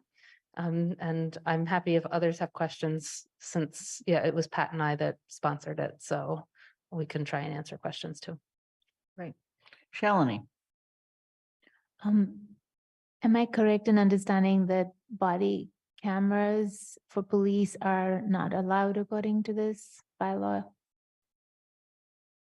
So we do not have body cameras. It's a technology that the council could, the council would have to appropriate funds to purchase them and to be able to operate them. And B, the council would have to approve the surveillance technology policy after we gave you a presentation on how this technology would be used. I think those things would probably go hand in hand, quite honestly, because I don't think you're going to want to purchase, it's a big investment of funds if you're going to purchase body cams without knowing how they're going to be used. So I think we would probably match them up together as you went through the capital request project process. So I'm not advocating one way or the other, but I just want to make sure that we have the flexibility to do that. And you're saying that you are going to study how it would be used and then we decide. So the council has two actions. One is to approve the purchase of the body cams, and the second is to approve the use of the technology. So if you say no to either one of those, it doesn't move forward. Does that make sense? And that, my understanding, Paul, is that the request is probably going to come through the capital request path for the smaller capital projects, if you will. And that process will begin right after the first of the year. Right. So it is something that will need to appear on agendas in the coming year. Because again, as Paul said, you don't want to approve the purchase if you don't have a policy that approves the use. Mm-hmm. Okay. Anything else on that? I'm sorry, I'm still not clear. When is it gonna come to a town council agenda? Absolutely. Okay, yes, that's all I want to know, that we have that discussion. Yeah, I mean, the Okay. capital plan for the year is advisory to the town manager, but then he includes it in the budget and we have hearings and we have to approve it. Okay. Dorothy. Just want to make sure that I get the negatives and double negatives. So the list of technology that is and is not included in the bylaw includes some really scary things, such as the biometric surveillance technology or software that lets you seize and access a computer. So if I'm interpreting this right, we don't use those now. We don't have them. But if somebody wanted to use them, they could not use them without coming to the town council. Is that correct? That is correct. Right. So I appreciate that very much because I think that it's very easy for an agency to get excited about new technologies and to just go ahead and adopt them. And then before we know it, we're into a real, kind of spy state. Thank you. Great. Dorothy, Pam Rooney. I was curious how the original list of included items was developed. And it seems like there are more things on the excluded list than there are in the included list. Randy Joe. We started this bylaw with some ACLU model bylaws, as well as using Cambridge is one of the, I'd have to go back to my notes to see which other communities we used as examples, but Cambridge has one very similar. And we started sort of with a split. And then it was a negotiation basically in TSO between town staff and the sponsors and TSO to see which things should be moved from one side to the other, I would say. And there was a lot of concern about the cost and the time. When you look at Cambridge's, they didn't exempt as much as we did. And they had to, in the first 6 months of this, when they were doing this process, which is the stuff already in use, I think it was over 100. It was an insane number of items and technologies that the council had to approve to be continued to be used. And that was a real concern in a town that's a whole lot smaller than Cambridge and how much work that would be. And so we as sponsors tried to focus on what we felt was the most important technologies that we wanted to make sure the town residents knew and the council knew were being used for potential surveillance purposes. And so that's where we focused. Okay. Pam. Okay. Anika. Yes, so my question was also around the body cams used by the police department. So I'm just wondering around for documentation and safety, have they ever been used, or what was the reasoning around not using them? The town has never had body cams for its police officers. It's a very expensive technology. It's the town's never appropriated funds to do it. We'll get our chance to have that discussion. Kathy. Anika, was there anything else? I'm sorry. Okay, Kathy. Unmute. I'm just a follow-up on the body cams. Lynn, when you said the sequence would be first is JCPC, I think first is, do we want them or not? And then because to have JCPC even looking at this, so that timing has got to be January-ish if it's going to go on a potential purchase list for the JCPC starts meeting in February, and it's been about the middle of February. So I just want to make it as an agenda item with if it's being proposed, how would it be used? How expensive are they? Not for approval, but just that to have it come first rather than second. I think that's a very good suggestion, Kathy, and I'm looking to Paul, who's going to have to come forward with what would the use policy be, and we'll have to discuss that. I don't think we want to try to do all of that in December. I think if we do that in January, it would be sufficient. Okay. Jennifer. Yeah, just kind of a curiosity question. I recall reading that maybe it was the school committee that discussed cameras in the schools. Now, is that something that's totally apart from the council, but that's a school committee decision? I was just curious. Paul? Yeah, so I think the school committee voted to install cameras in certain locations in the new elementary school. That's the question. Are we putting cameras in the new elementary school or not? I think it may have to come to the council because, no, this is for security reasons. That's an excluded technology, actually. Yeah. Mandy Jo. I'll also add, we defined the town of Amherst in the bylaw as any department, agency, bureau, and or subordinate division of the town of Amherst, except those under the jurisdiction of the school committee, regional school committee, or library trustees, which is language that mirrors the charter language. Because as sponsors, we were concerned about usurping another elected body's own authority. Okay. Thank you. And I read the same article and I was sitting here thinking, should I raise that now or later? So thanks for raising that, Jennifer. Are there any other comments or questions from the council? All right, we're going to resume at 8:30. We're going to take a break, much deserved break since we've been sitting here since 6. And we're going to resume at 8:30 exactly. So be there and have your cameras on.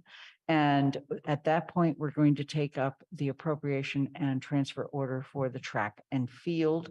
We will have discussions about that, discussions about potential any other amendments. We will then move to public comment.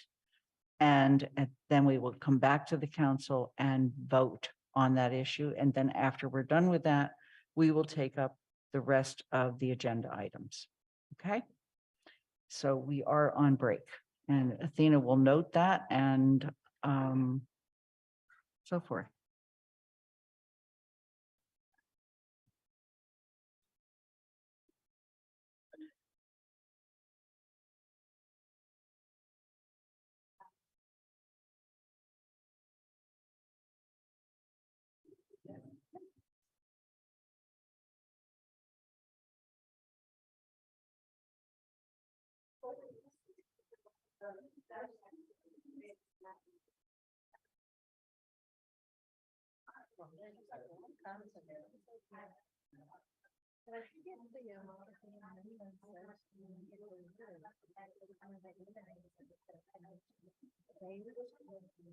That will work.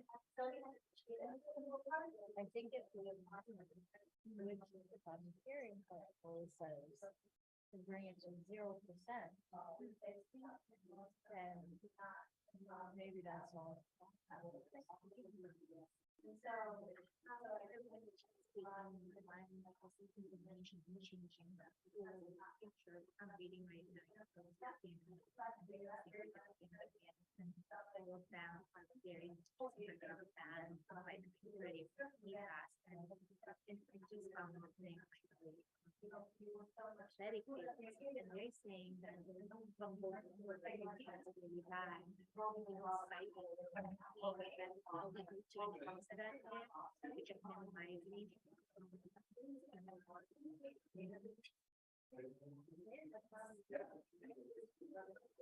both really bad.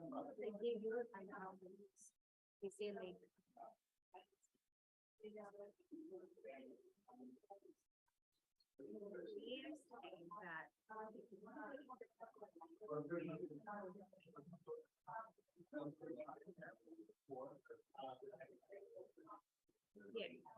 So EU member states must now move to approve the regulation of the majority in favor of that will give people 6 years waiting. When new synthetic cells are introduced, must have application of the less that's the environmental agency started working on the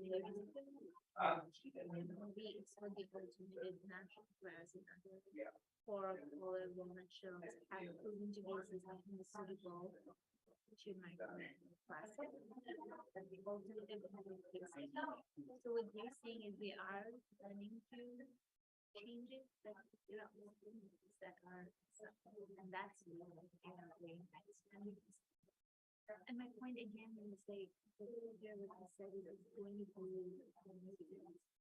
that's when to be looking at all of this. So I just think like yeah, we need to make sure and consider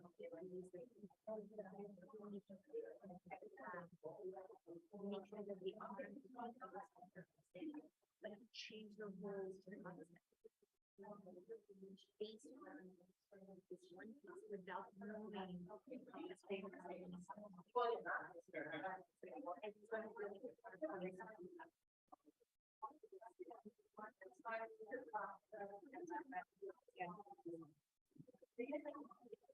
very interesting because after getting the classroom, I found a chance to develop the need to provide the game.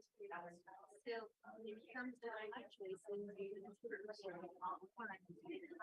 just feel Right. so we shouldn't be shy. We need to have the space, you know, like maybe they need to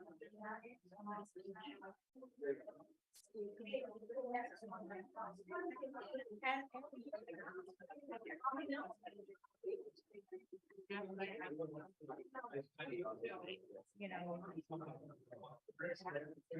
And that's, yeah, That's what I'm very happy.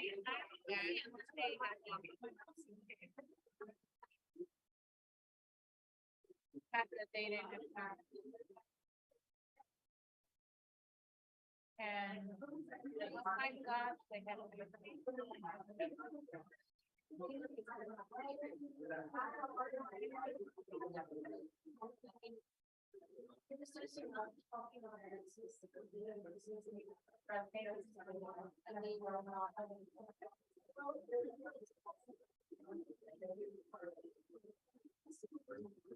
We need to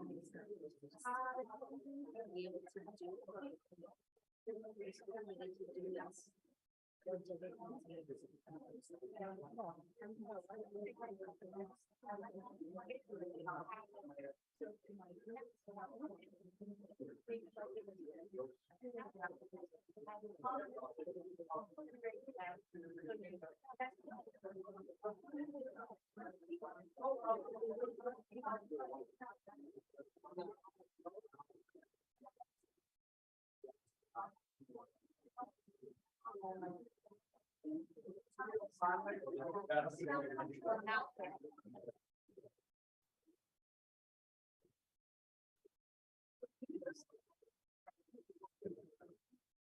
If I could have your attention for those of you in the room, we're not going to start yet, but if you would like to speak to the council as part of public comment, there's a sign up sheet over here.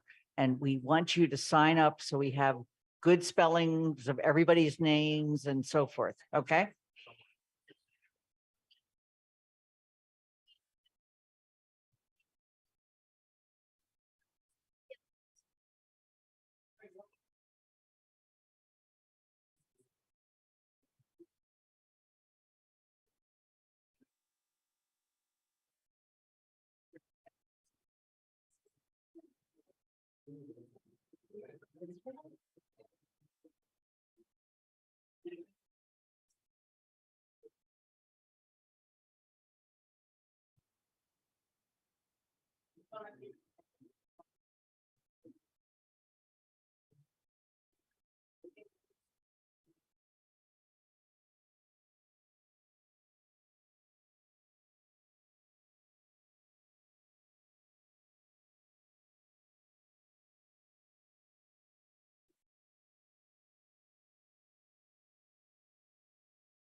I just want to remind you that if you do want to make public comment, for those of you that are in the room, please sign up over here.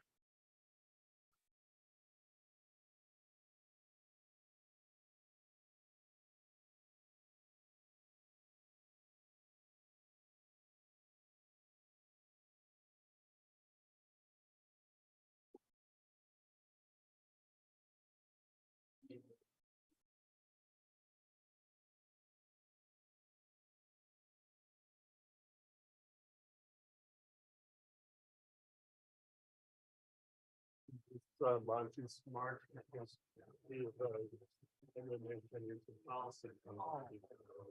That's a shame.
This is your 2-minute warning to get back to our seats and get going again.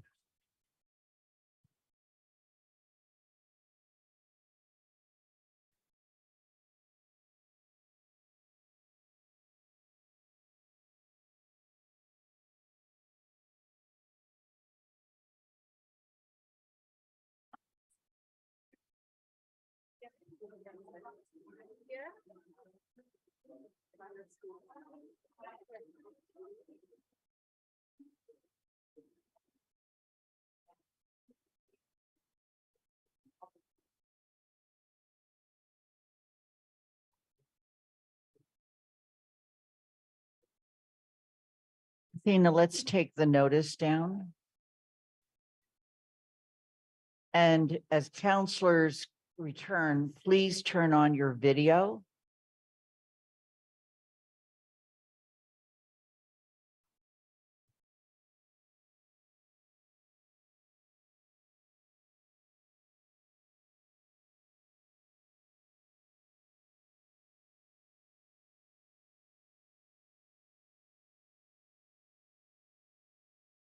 We're about to get restarted as soon as I see videos of various people.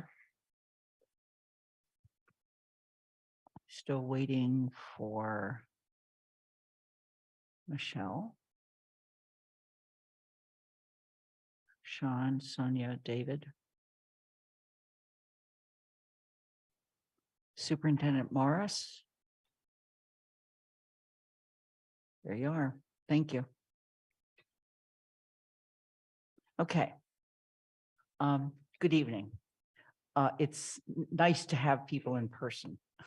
We sit here on Monday nights and it gets lonely, so thanks for showing up. We have, I would say, about 25 to 30 people in the audience. We have 26 people on Zoom, and we don't know how many people are watching through Amherst Media. I want to just mention, just because many of you have not been in the town room, at least with this town council, that while it's very tempting to display how we feel about what somebody has said, either positively or negatively, that's not part of the rules of the road here. So keep the tempo down. We're here to conduct business. We are really delighted that there are so many young people in the audience with us tonight. This is democracy at the local level, and probably one of the most direct civic lessons you'll ever get. So we're going to begin with, we're going to follow the following procedure. Okay. First of all, if you want to speak and you're in the room, you need to sign up on the sheet over there. That doesn't mean you can't decide you want to speak later. You still can. Okay. People who are on Zoom will have to raise their hands. I haven't asked for anybody to raise their hands yet. We're going to start out by discussing the motion that is related to this. And then there may be some amendments or some other thoughts about motions. And we're going to ask each of the counselors who have any of those ideas to do that. And we're going to have a council discussion. Then we're going to move to public comment. We will not have taken a vote on anything, but we'll move to public comment because we want to hear from you. And after we've come back from public comment, we will then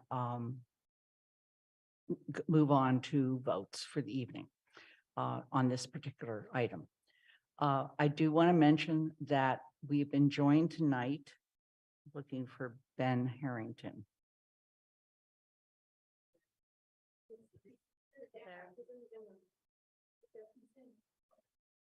Where? He's right Hi, there. Ben. Now I'm seeing you. Great background. Also, from the vice chair of the regional school committee is Sarah Beth Kenny, and she's joined us. And I want to make sure that you can hear us and we can hear you. Sarah Beth? Yep, I'm here. Great. And Ben, same thing? I too am here. Okay.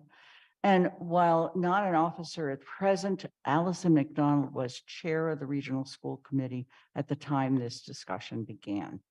And so they are here to answer questions. And also with us tonight is Superintendent Mike Morris. Mike, can you hear us? Yeah, thank you for having me. Thank you. All right. So the council has received a 2 or 3 page memo that outlines the history of how we come to tonight. That memo is in your packet, is in the public packet, okay? And I just want to review a few things on that memo. First of all, this conversation began with the regional school committee.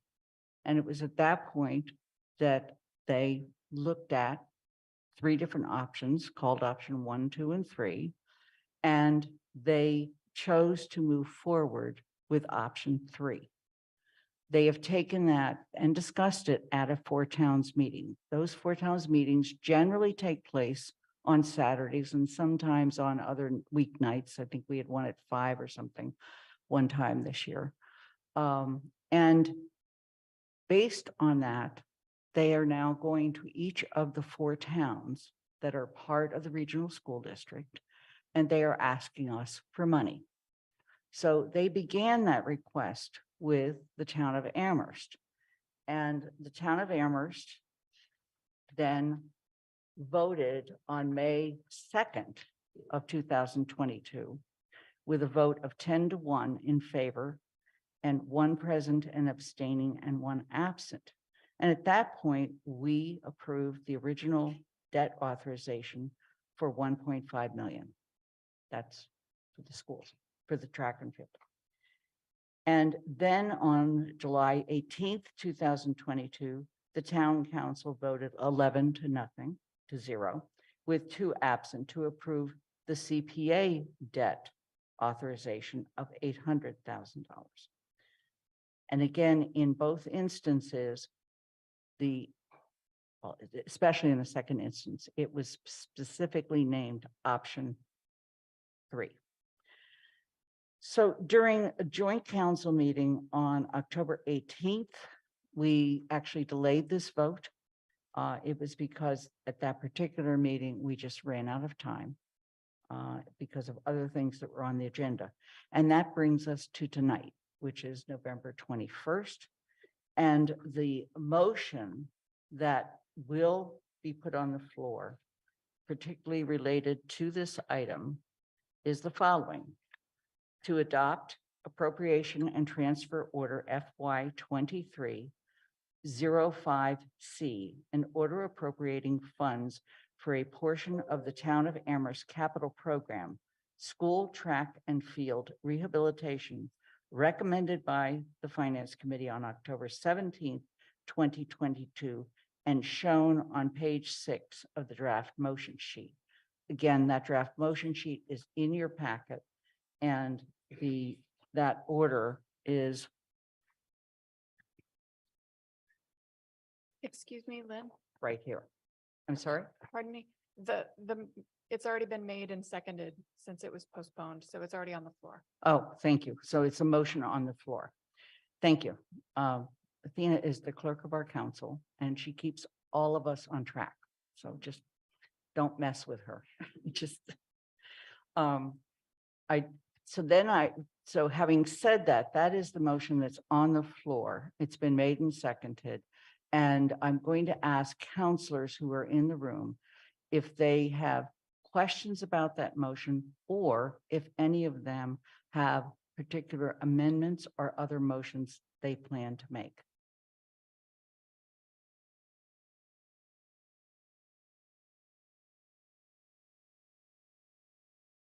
Michelle?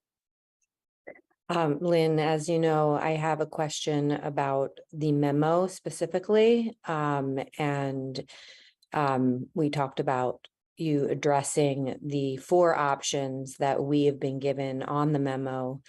And to specifically address, and this is going to, I hope, will be a very full and broad discussion, but to understand why amending the current motion on the floor to include a different option, whether it be option 1 or 2, is not in the clerk's mind or wherever that decision stemmed from, within the purview of the council to do. Okay. Let me review the 4 options that were in this memo. The first option is a vote to adopt the proposed appropriation and transfer order, which is consistent with the project proposed by the Regional School Committee.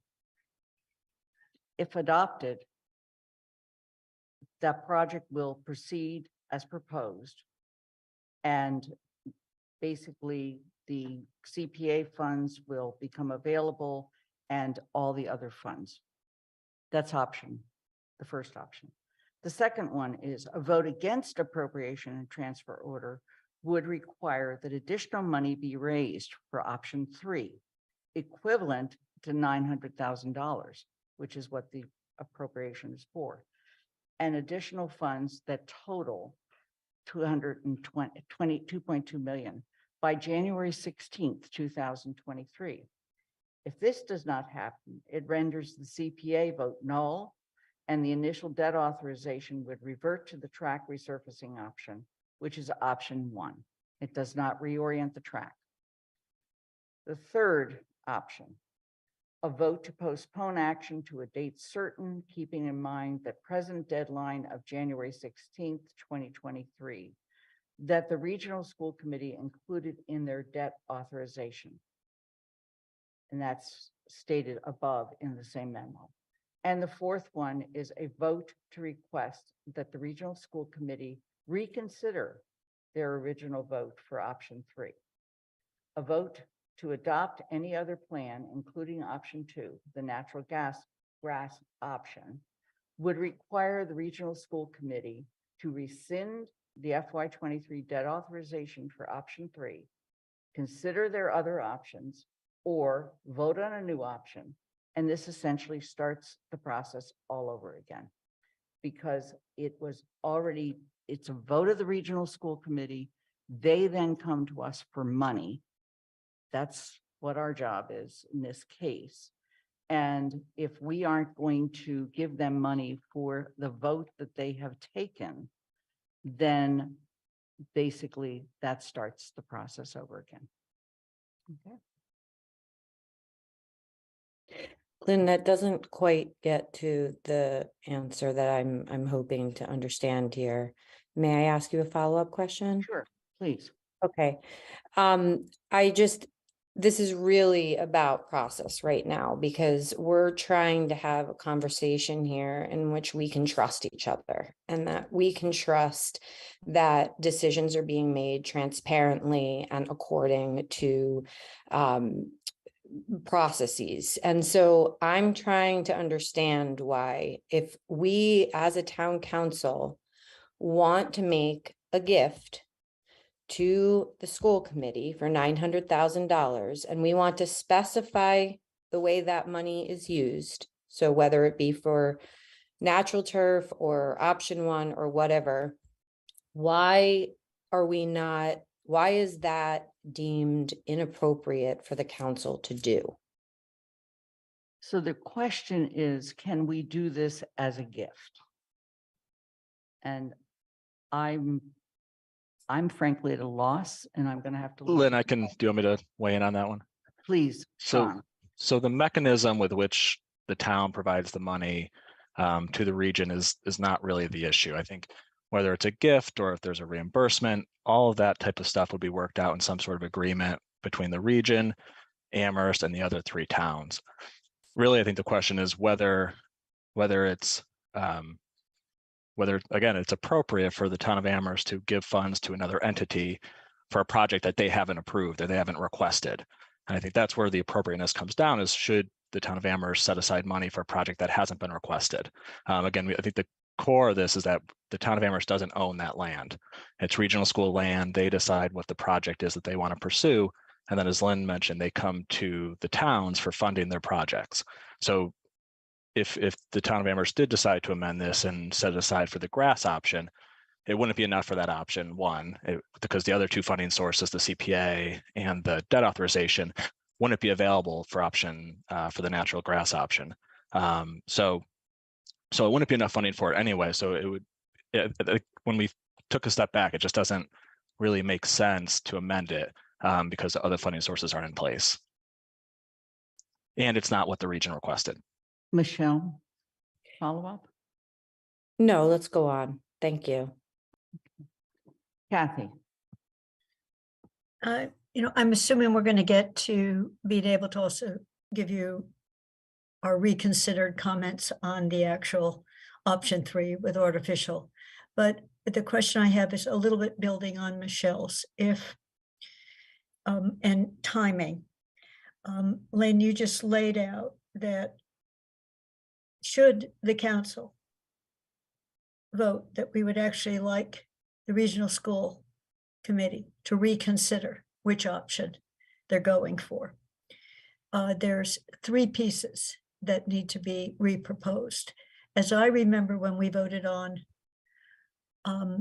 the track only 1.5 million. To the extent I understood what I was voting on, I didn't understand that that money could only be used if it was option 3. I understood it as if all else failed, we would just do the track. And that was, we actually had a debate about that, that this was enough to do the track. And at least one counselor was concerned that if it wasn't the whole thing, then didn't want to do it. But I didn't understand it was that link. So I could come back to that, but I would be happy to say that that authorization is for the track. And then you can come back to us for the reorientation of the crack in the fields. And CPAC, I think the Preservation Act, they were told option 3 was the option. They cannot fund artificial turf under their rules. So they said they could do a field part. I can't imagine if we said we'd prefer option 2 now, when we've learned more about this, that they would say, oh, we don't want a field with grass, because they couldn't find artificial turf anyway. So they were funding fields. So I think that timeline, it's not like we'll still be out there 10 months from now. This could move pretty quickly if the regional school committee decided for another option. So that's what the implication is we'd be at it forever. I don't think we would. So I'm not sure why. I do understand all those pieces have to move. That's what Michelle was asking about, that we can't vote money for something that hasn't been proposed to us. But if we want to have another proposal come for us, I don't see why all the pieces couldn't move should the regional school committee reconsider their original proposal. I don't understand why that couldn't happen. Andy, I'm going to call on Andy. Yeah, it's a complicated process, and the superintendent can comment on this too. But the original request for $1.5 million for the track specifically referenced that if enough money was raised, that option 3 was going to be the option. Option 2 is not included in that motion, so that if it goes to get to a grass field at this point, you'd have to go back to the very beginning. And the very beginning would probably have to start with the school committee asking for a vote, and then it going back to all 4 towns with a request with amended language. The additional problem that follows is the other 3 towns have annual town meetings. They don't have year-round government as Amherst does with the council. And to honor the intent of the whole process, which is to give each town an opportunity to respond, it would need to be within a town meeting season, which means that it would have to wait until late April and May when the annual town meetings occur. And so a start over would delay it for at least a year, and then whatever cost increases come, because we all know about cost increases now with time, that those occur. So it really has to do with the process that regional schools have to follow in getting capital approval from member towns, and the whole timeline that ensues from that. Okay. I'm going to ask Superintendent Morris if he has something to add to that. That is accurate. What Andy said, I'm trying to be thoughtful and cautious. I do have some thoughts on this topic, but I see this counselors' hands up. And so since I think Andy did a really nice job explaining that, I think I'll probably wait unless it's a direct question to me, or I'll wait my turn to offer my thoughts. Okay. But thank you. Mandy Jo. If Dorothy or Jennifer have questions on this particular topic, mine's a slightly different topic, so they should go Okay. first. Dorothy? These motions, I read them, I think I understand them, then you explain them and they slip away again. But I'll start with responding to Andy. My understanding is that the 4 towns have not spoken and are still going to have to wait for their town meetings. One has said no, and the others haven't voted on this yet.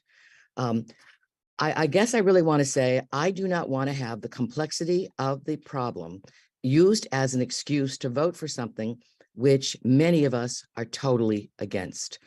So whatever the process is required, whether it means go back to the town school committee, I just want to say that many of us have talked briefly and talked to people in the public. Yes, the track's disgusting. Yes, the town has let the athletes down. Yes, we have to do something. But for us to go into artificial turf at a time when the early adapters are moving away from it for very good reasons would be a silly and expensive mistake. Also, many things have not been brought into this, but so whatever is involved in the process, I don't want process to stand and to make us say yes on something we don't believe in. We can figure it out and do it step by step. Yes, fix the fields, you reorient the fields, drain them, do whatever is involved, grass, turf, and then do the thing that Amherst does not seem to know how to do. Pledge to maintain those fields, whatever the expense, so that people, our students, have a safe and good playing surface, but not doing for a cheap option, which seems to look good. It's not cheap. It's extremely expensive option that kind of promises great, great turf all the time and will cause sickness, perhaps even death, and will absolutely degrade the environment. So I'm for taking all those little steps, taking it back to this committee, taking it back to the 4 towns and doing it, bring it all the way back. And we will not have delayed it that much, but we'll do it right. Thank you. Mike, you raised your hand. Is it that you would like to speak to that particular comment? Yeah, there's one part of what was shared that I do feel urgency. So I do want to thank our really dedicated DPW crew who takes care of our current fields. They're in terrible condition. They've made them better over the last couple of years through tireless work. And so I think, I just do want to comment. I know this wasn't intended by the counselor, but that our town has some, I believe, excellent and dedicated DPW workers who take care of the fields. I think, unfortunately, they're the amount of work they have and the amount of work, and particularly compromised by the condition of the fields and the age of the fields. I wouldn't want anyone leaving the meeting feeling like they're not dedicated. They don't work hard to maintain the fields. They do a great job. It's really comes down to how many there are in the funding attached to that. And I know that's perhaps a different conversation, but I think it weaves into this one. But I did feel urgency to thank them publicly for making the best they can out of really poorly designed and irrigated and drainage fields have all sorts of problems. So I think they are not the problem. I don't want to say that publicly because I think sometimes that gets critiqued. Right. Thank you for that correction. Jennifer? Yes, so I did want to just pick up on, I think what Dorothy meant was that whatever decision we make, that we commit to allocating the funds to maintain the field, not that it's reflects a lack of effort, but a lack of resources and funding. So I had a question, Andy, in terms, so because this is going back to the other towns in the regional school district, that they will be at their town meetings be voting on, is that just their CPA money and they've already allocated? That's what I'm a little confused about, because they made allocations, but they still have more to make. So even if whatever Amherst appropriates and whatever they appropriate it for, that it's still going to go before the other towns, I guess, town meetings? Please, Andy. The reference that I was making was to the original motion that funded the track and provided an opportunity to fund option 3 But since option 3 was tied into the language, it has to go back to the beginning. And so it's the town meeting opportunity, and I'm going to, and I use that very clearly and specifically, and I'll explain why, has to do with the track and going back to the original amount of money for the track, which might be, as I noted, greater than the original amount because of the extra year that would get tacked onto the process. Because we could, the whole thing was built on the idea of doing the track on time. The reason that I said opportunity was that the way that the state statute and regional agreement read, towns don't have to approve, but they have to have the opportunity to disapprove. And if any town disapproves, then it can't, the borrowing, I believe, is not allowed. Sean or Dr. Morris can confirm that. So that it's really, there were no votes in the other towns because there was no action on the floor of the town meeting to disapprove the proposal of the school committee. So I just wanted to correct that because that had been brought up too. They are voting for something after we vote. Is it? If they've been asked to provide CPA or other town funds for option 3, they would.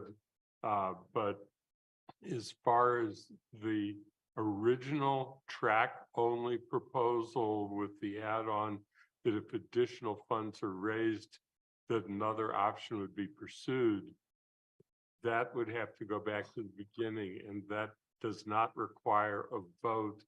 Yes, we as a council have taken the position that we should vote just to get the sense of the council, but it's actually not required. When I was on the select board, and for prior select boards, the select board would make a decision frequently in virtually every case not to take it to town meeting by not putting it on the warrant.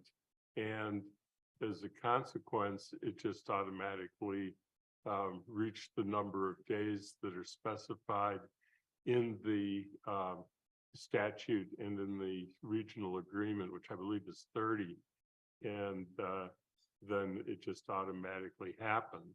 So it doesn't necessarily require a vote, but it gives each town an opportunity to say no.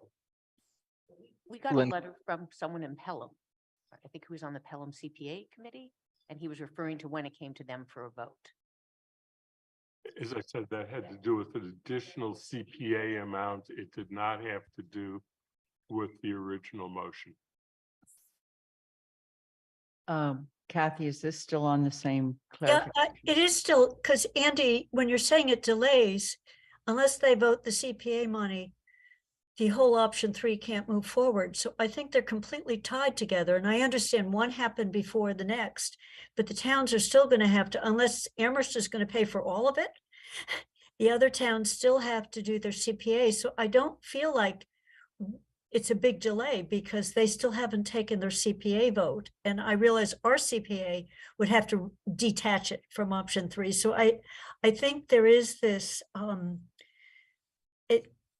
the train hasn't left the station yet in the same way as you've said. And I do understand that it was originally worded in the other way, but I don't see why this can't be reconsidered as a package, since we weren't supposed to be the only town dedicating CPA money and fundraising to go beyond the track. And we miraculously came up with this $900,000. Otherwise, it would be our booster clubs that were supposed to be raising this money.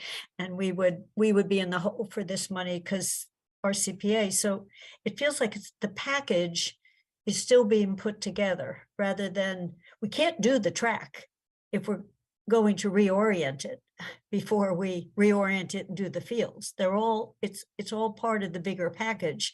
And I think we're all in favor of redoing the fields and reorienting the track. The question is artificial turf. So I just want to question the long delay because it seems like it's all part of a package. Yes, I'm going to, Dr. Morris. Yeah, let me see if I can help. I'm not sure that I can, but I'm going to try on the process piece. Again, it's paining me not to talk about the content, but I'll get to that later. So this was voted by the regional school committee. Regional school committee at this point has not reconsidered. So whether other towns vote in CPA funds or not, there's a set dollar amount that has to be raised in by the end of the next, roughly 2 months from now, for the project either to move forward or to revert back to option 1, which is the track. So for all the CPA committees and all the towns, doesn't matter if Amherst, Pelham, Leverett, or Shutesbury, the idea is, can funds be raised along with funds that are privately raised? And I want to thank the boosters for their tireless efforts here, to get to the number where the project can move forward as option 3, and if not, it's option 1. So that was voted by the regional school committee. So if Amherst chooses to vote in the 900,000 or not, that just is whether it's contributing to get to that target number for option 3 or reverts to option 1. So I think the piece that I think Andy is trying to share, that if the regional school committee changed or reconsidered their motion, it would be a reconsideration of the whole piece, would need to go back to the 4 towns for original funding for the track, as well as potential additional funding for whatever option emerges. So I think, I don't want to quote Andy because I wasn't writing quick enough to do it, and he's better at explaining process than me, but I think the delay that's being referred to is that it would take what was voted by the regional school committee, involve a change, which then goes back to all 4 member towns for their consideration. And I think, as Andy said, typically they would reconsider in the spring as it heads towards town meeting, when their capital budgets as well as operational budgets are under consideration. So I think that was the delay that Andy was referring to when he was speaking. And I'll stop there because I'll start merging about talking about content. Thank you. Okay. I do want to respect the fact that we have regional school committee members here. Ben or Sarah Beth, is there anything you wanted to add to this piece of the discussion?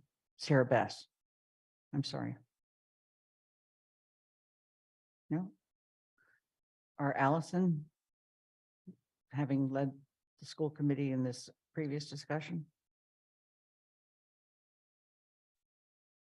I think that Mike explained it pretty well. So I would refer to folks to multiple presentations that Doug Slaughter had given to the regional school committee, probably like 4 or 5 times over the course of the last year, explaining these funding mechanisms, and they all add up. And you're absolutely right. They all need to fall into place in order for option 3 to go forward. And this is one of the biggest decisions of those decisions, but they all need to fall into place in order to happen. They're not sort of dependent on each other. If one of the other towns, we're trying to get to a total number of funds raised, doesn't matter. It doesn't really matter where it comes from. We had a sort of the plan that Doug had outlined showed possible different sources. So if one of the 4 towns doesn't vote to support that with the CPA funds, that just puts pressure on the other sources of potential fundraising to raise that amount, and also makes it that much riskier or less likely that we'll be able to see that full amount that the regional school committee had designated to be raised. So yes, they're interconnected, but it's all sort of, how do we get to that finish line of the minimum threshold that the school committee had designated as needed in order to move forward with option 3. Are there any other questions about this piece of this for the moment from the council? Okay, Mandy Jo, I guess we're ready to move to what? Thank you. I'm not making a motion now, but I wanted to preview a potential motion to amend before we get to public comment, so counselors can also be thinking about it. And it's an amendment, it would be an amendment to the appropriation and transfer order that would basically say that the 900,000 was contingent on the regional school committee voting to establish a public advisory group that includes certain people, residents, students, government officials, public health officials, and that resident advisory group would be evaluating and make formal recommendations on selections of material options, testing requirements, environmental impact steps, allowing public input, soliciting advice from experts on the applicable areas, in order to ensure that the materials that would be used for option 3 are validated by independent third-party testing sources to contain 0 or near 0 levels of PFAS in accordance with guidelines that public advisory group might set.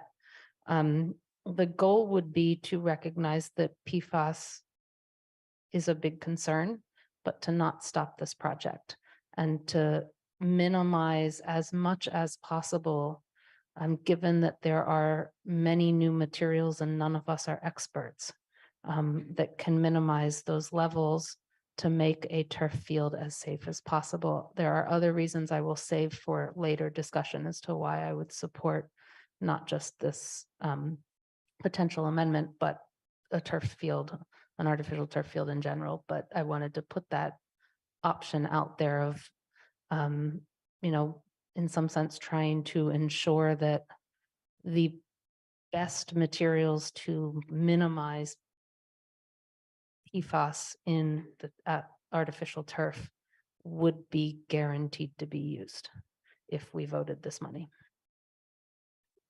Anna?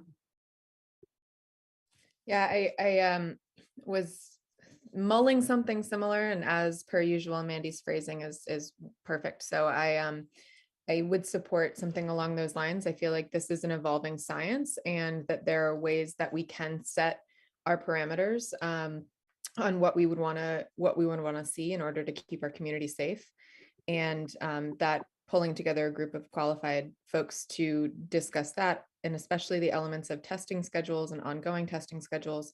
The other thing I would consider is what to do if it fails a test, right? So the sort of the next step plan.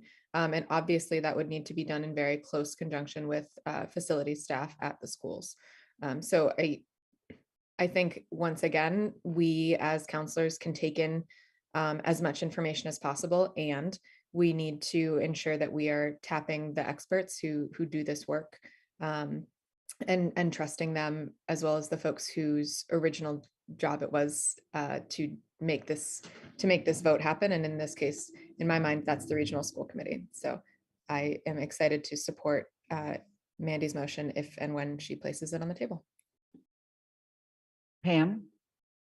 Well, I'm delighted to understand that there is a way to talk about adding contingencies to our funding, and I think that's delightful to hear.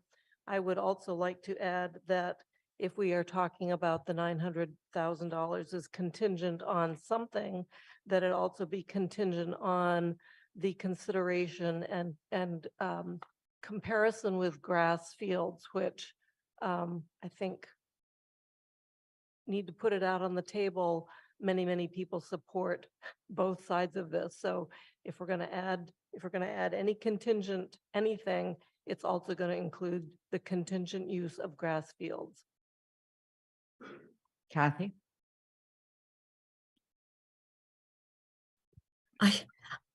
I think I'm saying what Pam just said, but Mandy's wording didn't allow for the decision to use grass instead of artificial turf as I read it. And so I will speak later to PFAS, having tried to learn as much as I could over the last couple of weeks, but there are other concerns with artificial turf that I want to mention, not to mention that it's starting to be considered a toxic substance. So when you repair it, it's like cleaning up asbestos to put it in a dump. It's not cheap.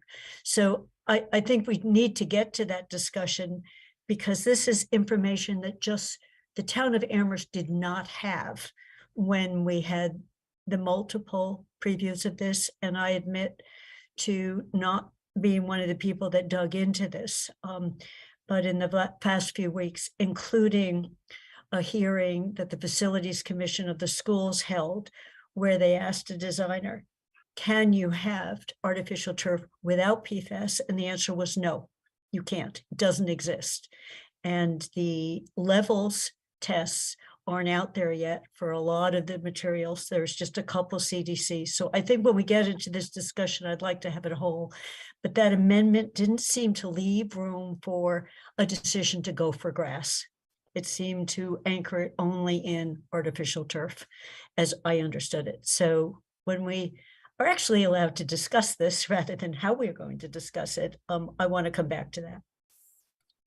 Sean, you had your hand up at one point. Yeah, it's only to say that it seems like we could have a lot of contingencies. And I think we would want to, I'm looking to Sonia too, to see what her experience is in the past, but I would be concerned about having an appropriation order of contingencies, especially if they're not things that are very well-defined or very clear whether something would trigger, moving forward or not.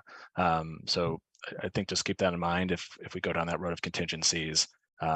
What is the trigger and is it really clearly defined so that anybody would say, yes, that is hit, like the one the regional school committee did, has the money been raised or not? That's something that can easily be demonstrated.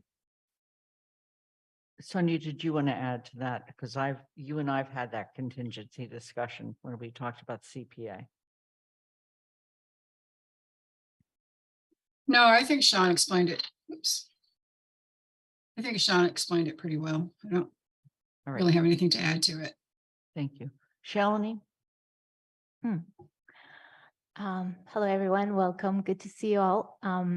So I'm a vegetarian. I don't use pesticides in my lawns, and I have geothermal, and I do everything I can. Not everything. Still learning a lot of new things. Like this was a new thing for me to learn.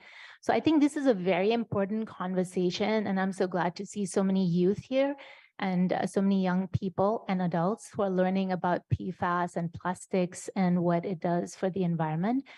So that being said, what I'm concerned about is that we take one piece of this information and just treat it in isolation from the other pieces. And that's what I'm concerned when town council is coming in at this point. And yes, we can talk about, like, now that we know about this PFAS concerns, and now that we've all sort of done some research, but there's so much conflicting information there. But we also know there are alternatives out there, and which I was looking at the European Union, which is way more progressive than USA, unfortunately.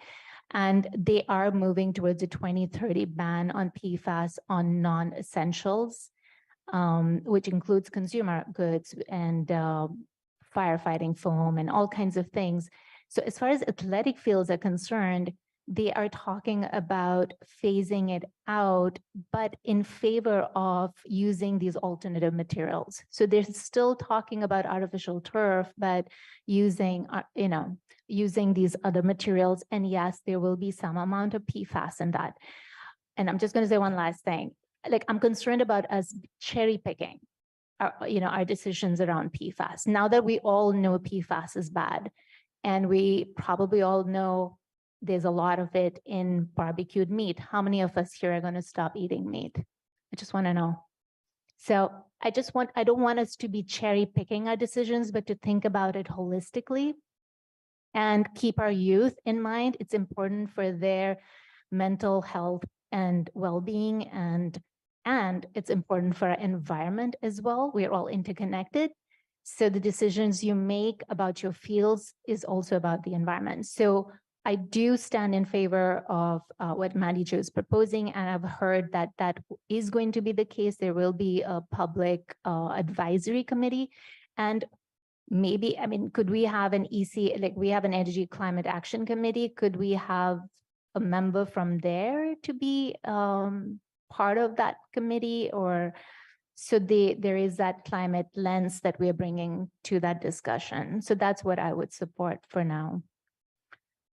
I'm going to ask if there's any other counselors who have comments at this time.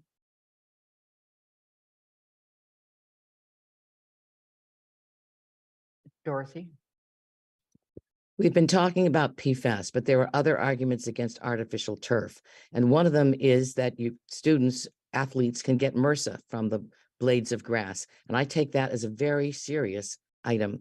In addition, there seems to be a lot of research on more injuries on the artificial surface, as well as temperature problems, because it's not natural and it just gets up to a high heat. So it's not, PFAS is a big topic, but that is not the only argument against artificial turf. Grass is better. Grass takes a lot of work. But you know what? When you read about the artificial turf, you say, oh, it has a 10-year life warrant. Then what do? You then go spend great money to dispose of it because it's got contaminants in it. And then you go buy another one. And then you have to spend money on special equipment to maintain it. So there are a lot of things involving this artificial turf which were not put in the original motion, which did not consider the difficulty and the expense of maintaining it. And from my point of view, any surface that increases abrasions and the chance of getting MRSA, which is a deadly disease, is not good. So think about the children, not just about, I mean, I understand the pent-up feeling of having had fields that weren't good to play on. I understand that. And going to other places and saying, oh, their fields are better. But by the time we finally get our, artificial turf down, the other towns will be getting rid of theirs. We will be behind and wish we hadn't wasted all our money. That's it. I just want to make a general comment, and that is, I'm actually allowing a bending of calling a point of order because the discussion for us is about the money. But because so much of this discussion around money has been based on the issue of artificial turf and PFAS, there's really been no way to separate the two issues. But I do want to just recognize that the council's role is the money. Okay. Shalini, before I go to public comment, yes. Sorry about that. Okay. So I did have a question about turfs, and since we're talking about grass and artificial turf, can we hear from the committee why they chose artificial turf and what advantages does it have over grass, and why wasn't grass, why wasn't it like either this or that? It seems like they came with a very definitive preference of turf over grass. And can we hear what were the reasons that athletes or whatever. Good segue. Ben, Sarah Bess, and Allison, who would like to speak to the committee's decision to go to option 3? Ben. Yeah, I can speak to it, parts of it, and then my colleagues can jump in and fill in the blanks. But one of the biggest factors for us was usability. Like, how long do you have to use fields, right? And with the turf field, the downtime is like minimal, whereas our other fields need to rest, right? And that's really what has led to the poor maintenance. I've heard it called that. It's not poor maintenance, it's overuse of fields, right? And so like the alternative to that would be to create more fields, right, to make up for fields that have to rest. Like a field can't be used year round, or well, a natural turf field cannot be used year round. You have to give it rest time and those sorts of things. And so you have longer usability, right? Also, well, I'll leave it at that for now. I'll let one of my other colleagues speak to. Okay. Sarah Bess. First, thanks for letting us come tonight. So I have a couple of pieces about this. So like Ben said, you can use an artificial turf field much longer and much more than you can use a natural turf field. For example, like Ben was alluding to, the building and maintenance of a natural turf of a grass field all of that, most of that maintenance needs to happen in the spring and in the fall. So when you're watering, fertilizing, aerating, slice seeding, all of those things you need to do to build a healthy grass field, they all happen during the student athlete seasons, right? Those are spring and fall times. You know, and we looked, you know, we had many presentations on this report. The report is 160 pages long, you know, and we went through it at great lengths. You know, and so I'm sorry, I'm looking at some notes because I had a lot of feelings about this and I wanted to make sure I was more organized in my thoughts. So I apologize for that. So when people are looking at our schools and moving into the area, athletics is a factor that plays into where people choose to move their families, right? And having a turf field gives more time for our athletes to be on their field. And so that, you know, ratchets up our school system to the next level. And we looked at the cost to maintain both natural, to maintain grass and to maintain artificial turf. And the difference is, I don't have the numbers in front of me, but it was a huge difference. Once the turf field is in, the kids can play on it right away. A grass field, in order for our students to play on it, in order to have it be that robust field that it sounds like people are looking for, none of our current high school athletes would be able to play on that turf, on that field. But between the installation and how long it takes to grow that field, none of our current athletes would have the opportunity to play on that. And the maintenance for a grass field, and like, is the kind of person you need to be able to do that with a special skill set and knowledge is equivalent to someone who like runs a golf course, right? That's the kind of knowledge and skill set you need. And that position often is, the salary is over $100,000 a year for just that one person. And with a turf field, we would also, because there's so much less downtime, we would have the opportunity to build revenue stream from this, which would mean we could host playoffs, championships, invitationals, tournaments, which would not only bring extra revenue to the school, but also pay for the maintenance cost of the fields. I think those were all of my points I tried to hit. Thank you. Allison, did you have anything else to add that goes back to the history? Yeah, I think everything that Sarah Beth and Ben both said is it's just building on one more aspect about sort of why option 1 and option 3 and not option 2.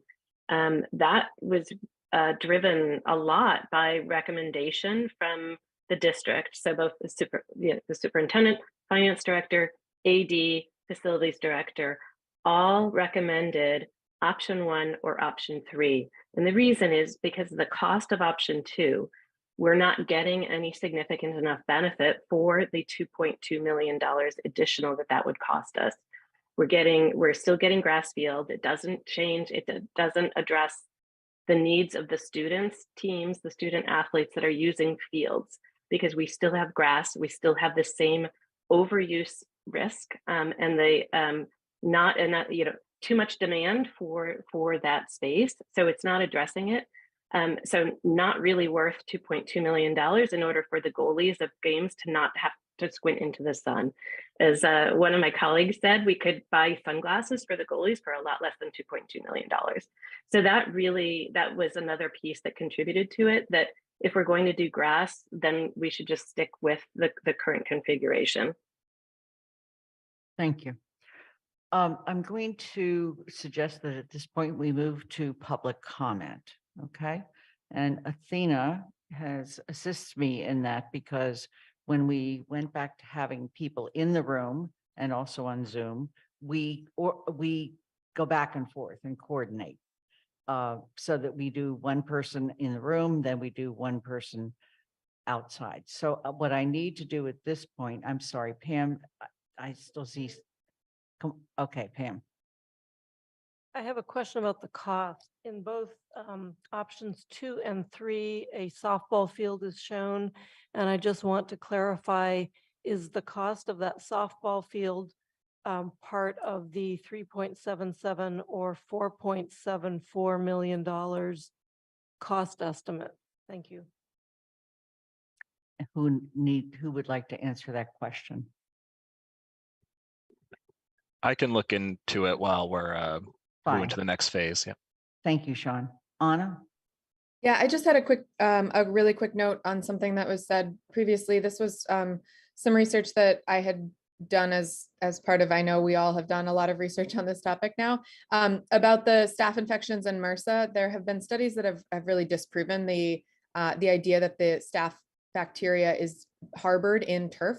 And it actually found that staph is more prevalent in grass fields, and that most likely what is happening is that MRSA is in unsanitary locker rooms and things like that.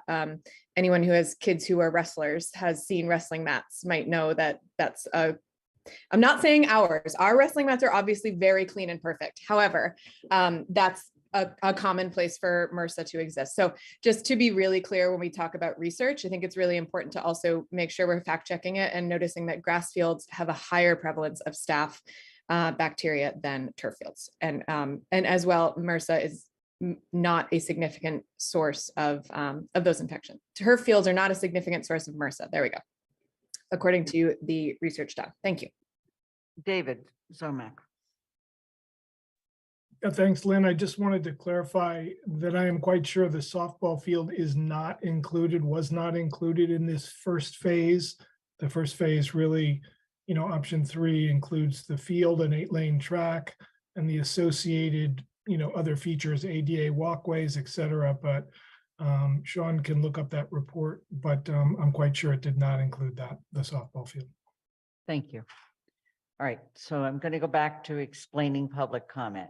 If you are on Zoom, I would like you to raise your hand if you'd like to make public comment. And meantime, if you have not signed up and you would like to make public comment and you're in the town room with us tonight, please make sure you sign the sheet that's over with Athena. She has her hand raised. But meantime, Athena, Athena is going to call on people. We're going to limit public comment to 3 minutes. And if you can make it for less, that's fine. But we do have a clock. And we're going to start with in the room, is my understanding. Okay. The first person is Mary Clays.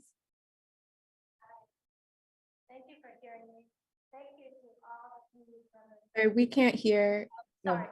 I Yep. guess I won't. I don't have a commanding voice generally, but thank you for everyone for coming. There's actually a lot of students really not represented here. These are teammates who are going to talk on behalf of Please themselves. talk into the mic. They'll be talking on behalf of themselves and their teammates, their coaches, what they see. I'm sad to hear that this might be another Amherst drop the ball for our kids. I'm really hoping that we can come up with a resolution that's not all or nothing, because we all have views on environmental impact, and we're in a community where we want to teach our kids on evaluating all of these different pros and cons. That's what I teach my kids, is fact check, look at everything, okay? Don't just look at this is an article that says this. Can you read the article? Look a little bit more into it. PFAS is scary. It's in everything. I don't want to scare you anymore, but I think some of you who are reading and researching are seeing that PFAS, we have state legislation pending on the articles of clothes, the furniture we have in our households, things in children's materials, fire retardants. I can go on and on. We understand that the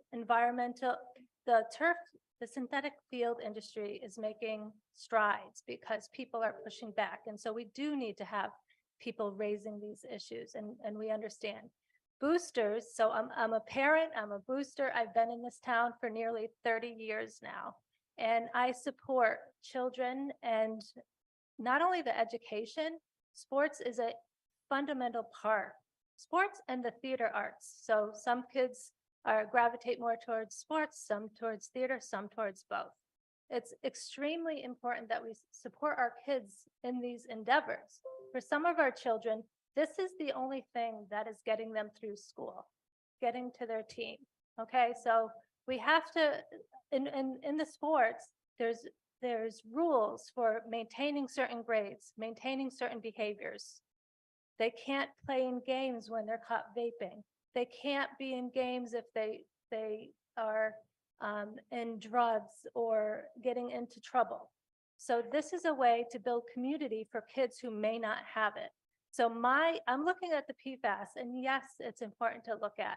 We have materials now that the infill of the pellets and the rubber, there's organic materials. Yes, there's some PFAS on the blades of grass. That is evolving as well. Did you know those same PFAS grades of grass have a way to be recycled in the Netherlands, which is a company that was looking to come to the United States. So right now there's recycling available for everything except for the backing of the grass blades.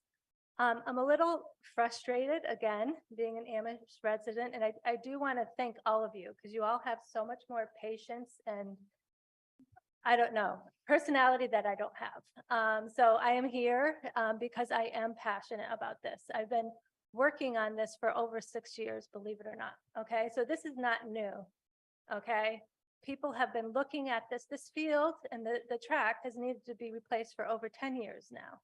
And this is how our town responds when we do these urgent things. And then a lot of people are in committees looking for the best options. Now, PFAS, what about the 50,000 gallons of water needed to keep one field in use? What about the pesticides and fertilizers, yes, that have PFAS in them? Those same PFAS are in a lot of everyday things, okay? I'm not discounting the danger of PFAS. I'm saying we can look at trying to mitigate our circumstances, but please don't do it at the expense of our children because they need safe fields. I want to go to the injuries. I can't tell you how many of our own athletes have been injured on our own fields. Do we need a lawsuit to show that this is what's happening? We had a wonderful student graduate in 2022. She's very articulate. I love to hear her at school committee, Ruby Kane.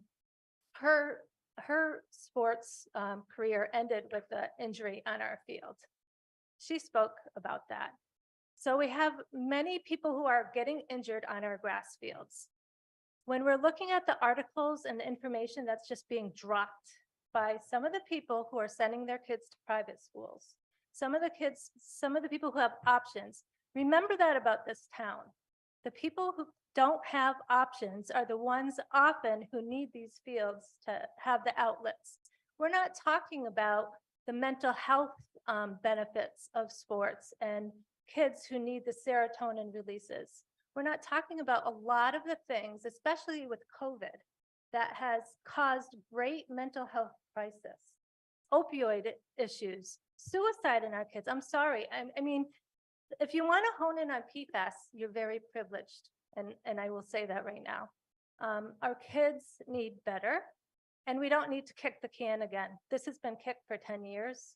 And it was how convenient. I was anticipating this argument in March. I did my research. Whenever I'm going to stand for something, I'm going to look at all the points. I'm going to analyze, and I'm going to look at the pros and cons. Nothing is 100%. Nothing in this world is 100%. Everything you have to do, you have to weigh. And I'm weighing in favor of our kids. The boosters purposefully looked at all of these options. If we were a town that could commit $10 million a year, like some of the towns that are in some of these reports, I would vote in favor of organic fields like anybody else here. It'd be unanimous. But let's be realistic. We're Amherst, and it's not $10 million a year that we're going to allocate. We're fighting over $990,000. and that's just one time. The boosters are really trying to do this the right way. We want to have contingency fund. We want to be able to see that this will not happen again. And we're going to see that this is going to be something that's going to be expected. So I'll stop there because I think you need to hear from the athletes. You need to hear from the people you will let down if you don't allocate this. And kick the can again because PFAS is everywhere. Please look at the state bills in progress. It's a lot more important to get PFAS out of your takeout order containers, the ones that they're giving at when you're going out to eat, the ones at Stop and Shop, Trader Joe's, and Whole Foods. So please focus on that and let our kids have healthy outlets so that they can have a wonderful school experience and be supported by us. Thank you. Thank you. I am going to remind people to please keep your comments to 2 to 3 minutes. And so, Athena? We'll take the next person from online. It's Sarah Ross. Did you hear that? I did. Hi, can you all hear me?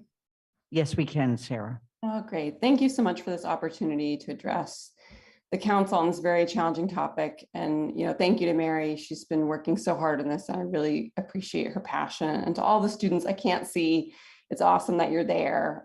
This is a great opportunity for engagement. I really respect that this body is trying to work together to find compromise. It's a beautiful thing to see. I also understand that human nature being what it is, we all want to believe in the possible. We all want to believe that we can have a beautiful playing field that is easy to maintain, health and safety for our student athletes, and playable in a climate changed world that is to come. In other words, we want it all. But we need to ask ourselves, what evidence do we have that that magical solution exists? As I included in my written remarks, an industry representative made the statement just last week at a conference that there is no such thing as an artificial turf field that does not contain PFAS. She went on to say that Safe Shells, a product offered to consumers as a way to address safety concerns, was found to have higher levels of PFAS than the conventional material. So the evidence before me is that this particular industry has continued to shapeshift in ways that are preying on the caring, passionate, and overworked athletic directors, facilities directors, district leaders, and parents who want it all for our kids, especially after these last few years. We want to believe that a solution exists, and the industry knows this.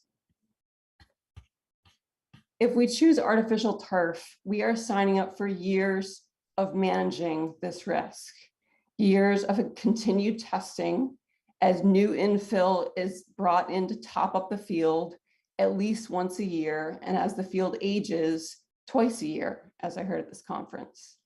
It'll be years of keeping a committee on call and staffed with the necessary tools and expertise to maintain compliance with whatever level of forever chemicals we deem safe, and an industry that will no doubt continue to shapeshift. This is an obvious role for our Board of Health, and yet the director has already expressed her opposition to installing artificial turf. Are we really in good conscience going to put a part-time volunteer committee up against an extremely powerful and sophisticated industry? A vote to approve funding for artificial turf is putting unrealistic expectations on a volunteer committee at installation and for years to come. And, lastly, I just want to add, again, PFAS is just one of very many issues. I touched on a lot of them in what was probably a very too long comment for you all to read with the mountains that you had. But I just want to say, the motivations of the school committee are clearly and appropriately centered on playability and, secondarily on revenue generation. But given the evidence that at a mere 80 degrees on a sunny day, the turf registered 139 degrees. Again, this was per this industry presentation that I attended last week. I'm very concerned that we are not looking ahead at more intense, more frequent, more prolonged bouts with extreme heat. And we are being unrealistic about the playability of these fields, both in the shoulder season, when our students would be playing them, and presumably during the summer when we would seek to do more revenue generation. Thank you so much for this time. Thank you. Athena? Next, we're going to have some coaches who will be introduced by Victoria Dawson.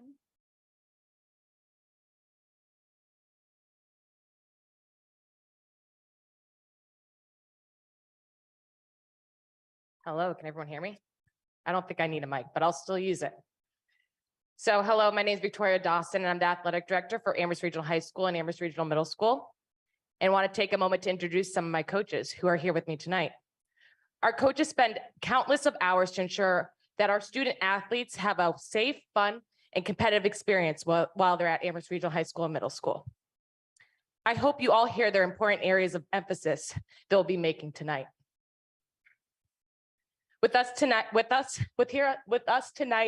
we have Coach Dawn Fraser, our girls soccer coach, our girls lacrosse coaches, Patrick Schilling and Andrew McDougall, one of our basketball coaches, Cedric Gonnett, and our football coach, Vinny Gill, who's online virtually. Before I hand it off to the coaches, I would also like to echo Dr. Morris and thank DPW, Adam and his staff for putting in all the effort that they do on the fields. They do a really good job. It just takes a lot of time and resources to do everything that our kids really need. Thank you. Thanks. Thank you. Dawn Fraser.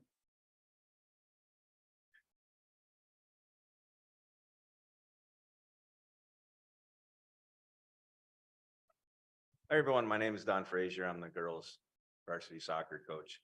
Our season lasts only 8 to 10 weeks, so maximizing practice time is crucial to the continued development of the program. Due to field conditions, we practice in the gym more often than the varsity field during the second half of this past season. Officials considered stopping games due to safety concerns for players, and every team that came to our field in October complained about field conditions. Any of you that have been on our fields understand something needs to be done. Because we need to postpone games due to field conditions every season, we are forced to play too many games in too short a period of time.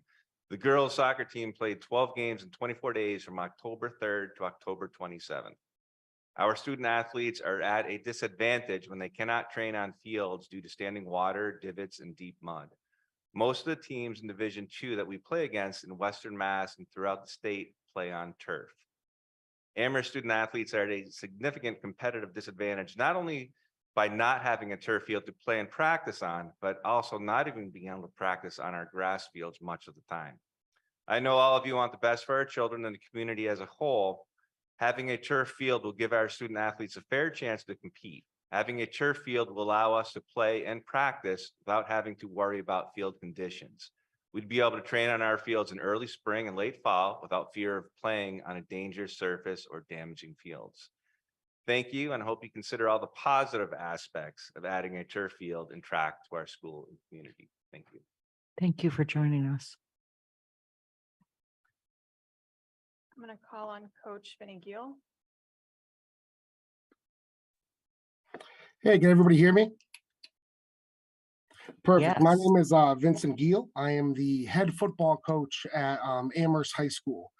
I just want to say a couple things. Thanks for everybody giving their time to weigh in, both positively and the other way in favor of having turf. A big thing I want to say right off the bat is our students are at a giant disadvantage, athletically playing on the field that we play on. When it comes to teams coming to play a home game at Amherst, oftentimes they are not happy with the field conditions, among other things. Playing on turf is, in my experience, not dangerous. I'll put it to you this way. I played football and I wrestled in college. The only injury that I've ever sustained in football was at Amherst High School in 2011, where I broke my leg playing on that field. When that field gets wet, it is almost impossible to have good footing. And that is where injuries end up coming from. When you play on turf, there isn't as much give. Non-contact injuries are not as prevalent while you're playing on turf. The ability to play on turf while it is raining is substantially safer than it is on a grass field. There is no mud on turf. It is not as slick. It is all around a safer playing environment. And this is coming from someone who's coached for a long time, along as played. In all of my time playing on turf, which was a lot in college and in high school, never once did I get a bacterial infection such as MRSA. Actually, the only time that I did get it was on a wrestling mat while wrestling in college. So I don't know, if that study is peer reviewed, if that study is something that is even remotely correct. Turf is not going anywhere. There are multiple schools, big Division I schools across the country this year alone that put in turf. Boise State being one, Coastal Carolina, schools all around the country are moving away from grass for obvious reasons. I think that to get our student athletes to the next level, it's important that we really take time to think about this. Most colleges use turf. When a college comes to check out one of my athletes to get them to the next level, oftentimes they comment on the field and how playing on turf is something that student athletes need to get used to, especially, growing up in a grass environment. I think that all around there are way more positives in having a turf field than there are negatives. And I just want to, say that for the student athletes playing and for the student athletes who want to take their game to the next level, moving to turf would be not only safer, but a better avenue to get kids into colleges. Thank you for joining us. Next is Andrew McDougall.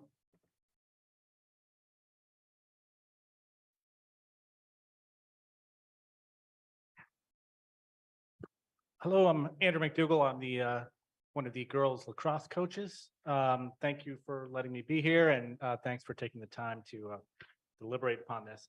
I don't want to pile on. I'll try to keep my comments sort of brief. I think a couple of things come to mind that actually had been said earlier. I think actually Ben captured it very well. To me, this is really access and availability, is making sure that our teams can get on the fields to have full seasons and minimize risk of injury as well, as was alluded to earlier.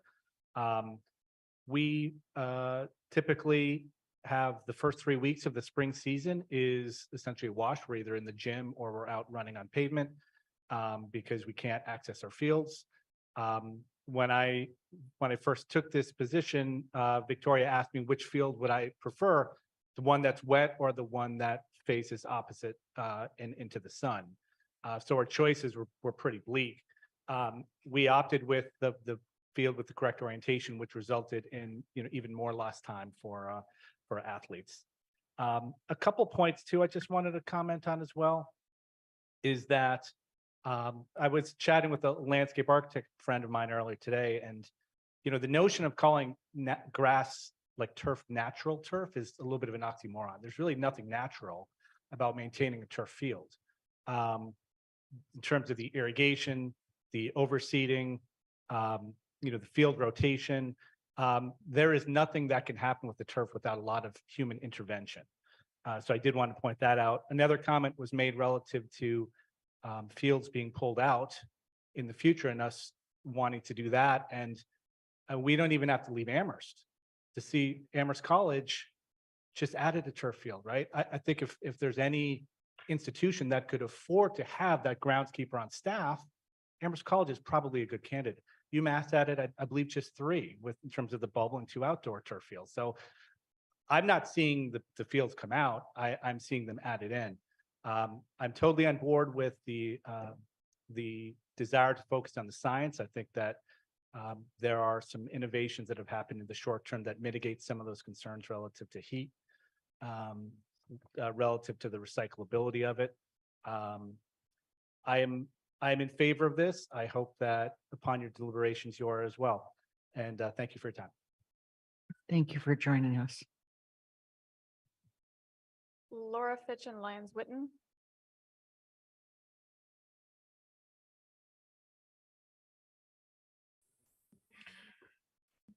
Good evening. This is Lyons Witten. Thank you for holding this forum this evening. I am coming before you tonight in two roles. I'm the chair of the Amherst Water Supply Protection Committee, and my day job is that of a licensed site professional. I do assessment and remediation of soil and groundwater. And I wanted to share with you that the biggest new topic to come along in the 30 years that I've been practicing professionally is PFOA and PFOS. It is everywhere, and I would strongly urge that the town of Amherst does not need to buy a plastic field and maintain it, that you're inviting a situation that we don't have a full grasp of yet. And it's not a situation that we want to get into. I understand the pressures of the fields. I was a recreational soccer coach in Amherst for 14 years. I understand wet fields and kids' desires to play and all of that. But I don't think that we need an artificial turf field in Amherst. It's inviting a problem. It's a long-term liability for the town as a whole and your public water supply. So, thank you. Thank you for joining us. Next is Patrick Schilling.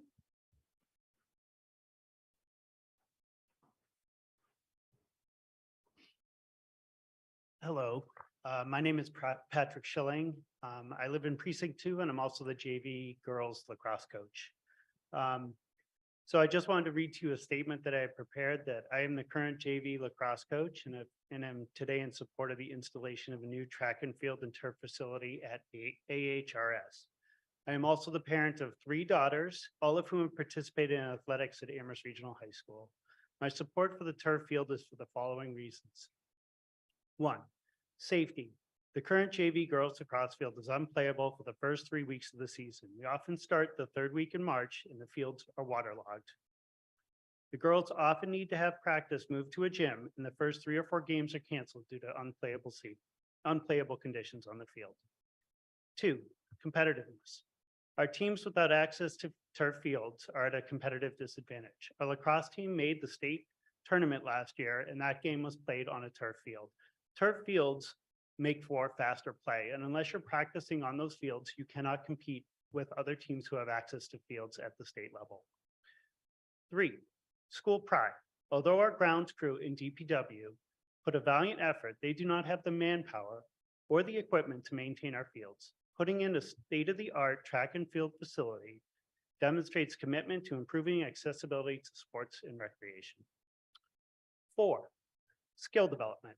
Although I am a coach, I'm also the parent of a 4-year varsity field hockey player who started every single game. The grass field they currently play on puts them at a competitive disadvantage, and the standard for field hockey currently is artificial turf. This is especially true for new players who are trying to learn the skill set and to learn the game. 5, revenue generation. Having an 8-lane track and field facility with artificial turf means we can host events. We also could use this facility in the off-season for other things such as Amherst Recreation, the Sugarloaf Mountain Athletic Club, and also for hosting tournaments throughout the community. Thank you again for allowing me to speak tonight, and appreciate all the time and effort that you put forth. Thank you, Patrick. Next is Sam M. online. Can you hear me? We can.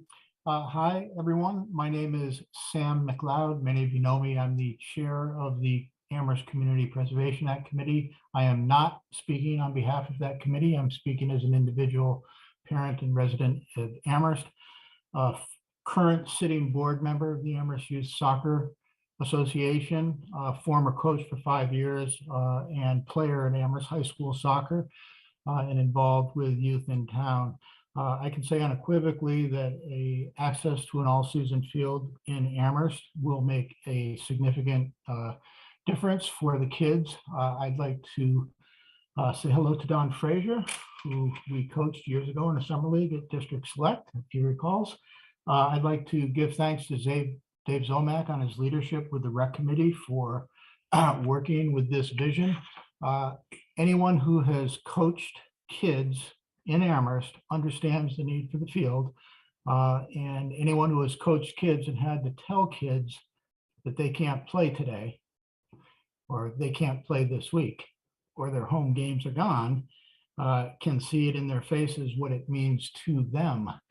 I drove kids all over town. I drive South Amherst Village Park everywhere I went to take them to the games. And I agree with an earlier person who said that this is a big part of their lives. You know, I missed a lot of time in high school through an injury for one of the sports, and I can tell you it was significant for me at that time.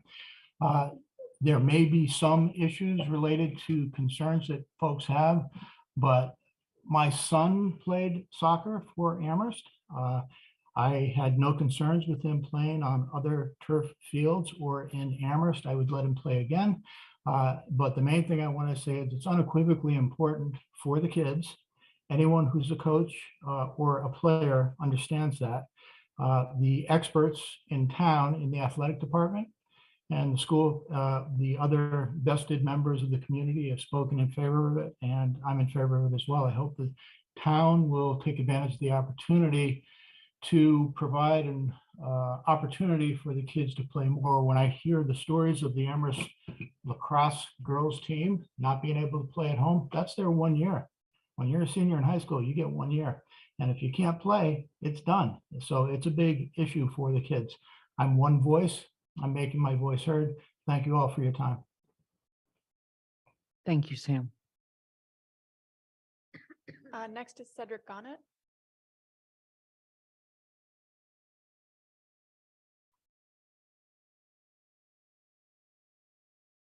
Hey, good evening, everyone. I'm Cedric Gonnet, one of the coaches for the Amherst basketball team, as well as a coach I formerly coached for the youth football team as well. Being on this panel is very great opportunity for me. And one of the things I think about is the word opportunity, especially coming from outside of this town, originally from Philadelphia.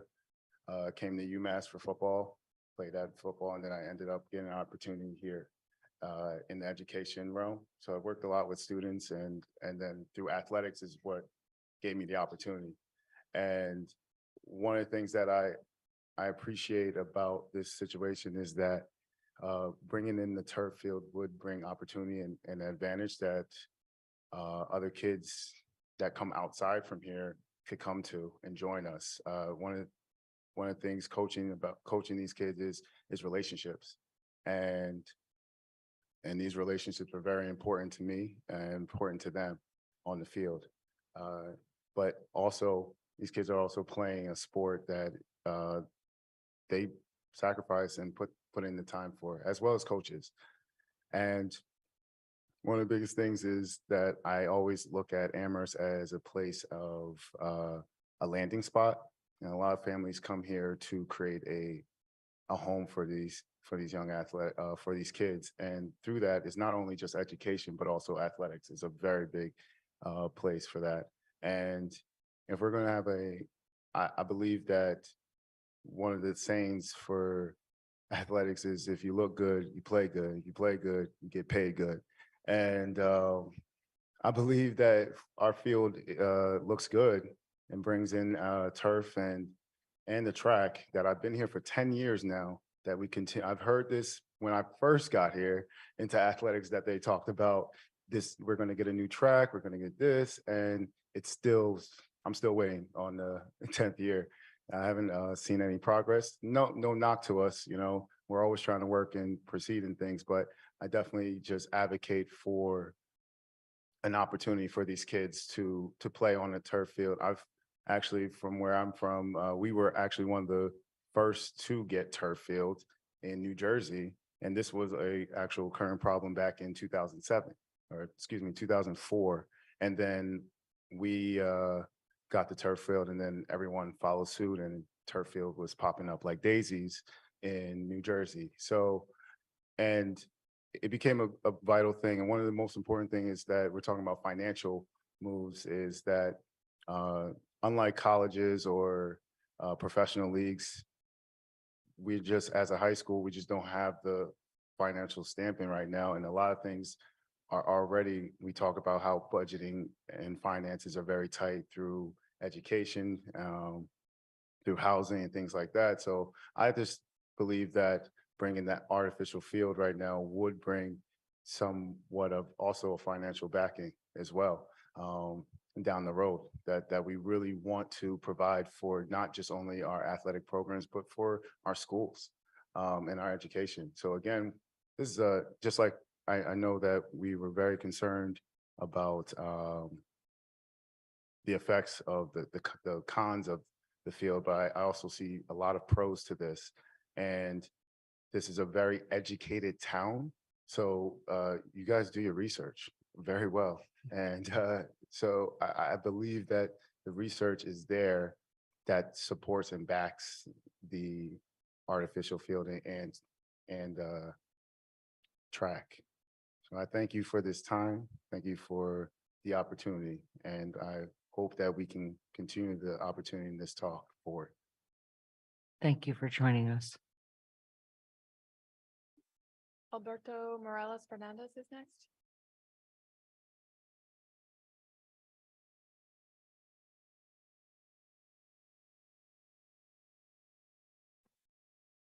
Hello. Hello. Hi. Hi, so my name is Alberto Morales Fernandez. I am the current JVB coach for Amherst boys soccer. I'm also a veteran of the Amherst soccer program. And I would like to just speak briefly on the experience of this season, as well as the seasons I was a player. So as a player, playing that varsity field in the center of the track, pre-season, it was difficult to, really start getting our team together to prepare for what was a championship run. And, that season, we did end up having a player who broke their ankle in a preseason practice due to the condition of the field that we were playing on. Besides that, through the course of the season, we did have a significant amount of injuries, just from the little dinks here and there, but also because, players were going down with little ankle injuries due to the, the unevenness of the playing surface. Fast track to now, as a JVB coach, there were numerous times this season where I did have to cancel practice just because of standing water, and that was due to light rain. It would never really rain a significant amount, and that would normally cause some sort of cancellation, like on a good grass surface. But due to the standing water and the inability for our current field to drain properly, it was really difficult to get any practice time outside. And it also made it very hard for players to, make that transition also to practicing indoors, because a lot of these players, they're young, they don't have cars, and it's oftentimes, difficult for them to go from school to home and to a later practice time indoors because they just don't have those resources.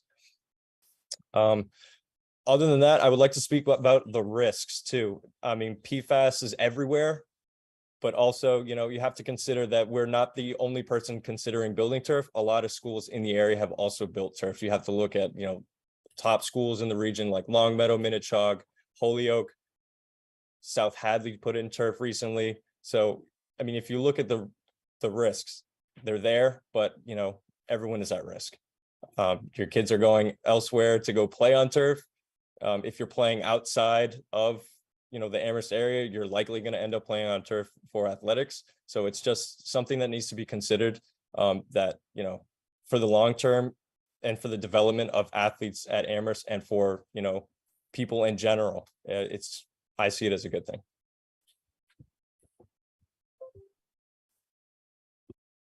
Thank you for joining us.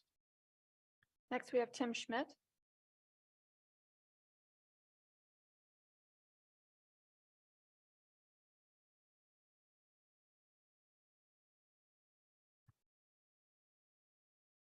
Hi, my name's Tim Schmidt. I am a Hurricane forever. Graduated a long time ago when I was a 4-sport athlete. We used to go over to Amherst College and use their track. We didn't have a track, so it's great that they're putting in a new track. I am also a longtime official, football official, umpire for softball. And I do feel embarrassed many times going to these other schools.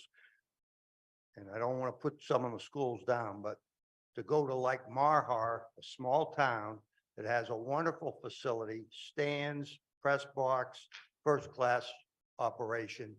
And we've allowed our athletes not to get that advantage to compete.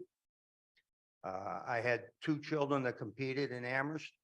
My daughter was a field hockey player. Her senior year, Amherst was the first, in first place in Western Mass. They could not play in Amherst in the playoff game because the field was so bad. So they went to their opponent that they were playing and got beat. And it was a big disadvantage.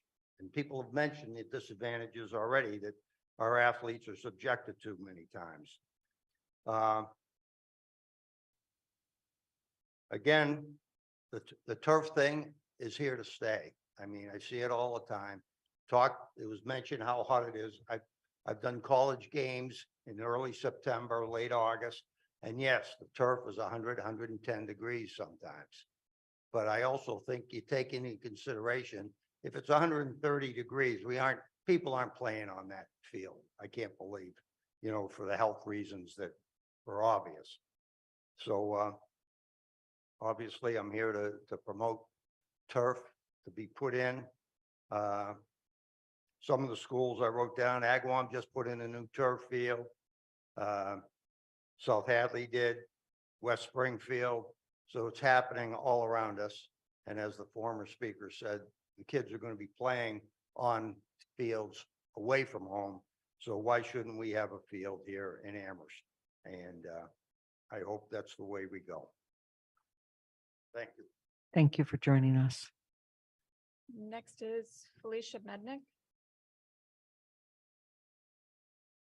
Hi, I just want to say that I'm from Amherst. I live in District 1, and my daughter went to the high school, was on varsity sports, and so I'm aware of the fields not being great. She also went to other places to play on turf fields and really hated that. The amount of abrasion burns that kids got on them, infections afterwards, was not insignificant. So there's pluses and minuses for both kinds of fields. And so there's no easy answer here. But I do know that Joe Comerford is fighting to ban PFAs. We may start to buy something that's going to become banned because it's so dangerous.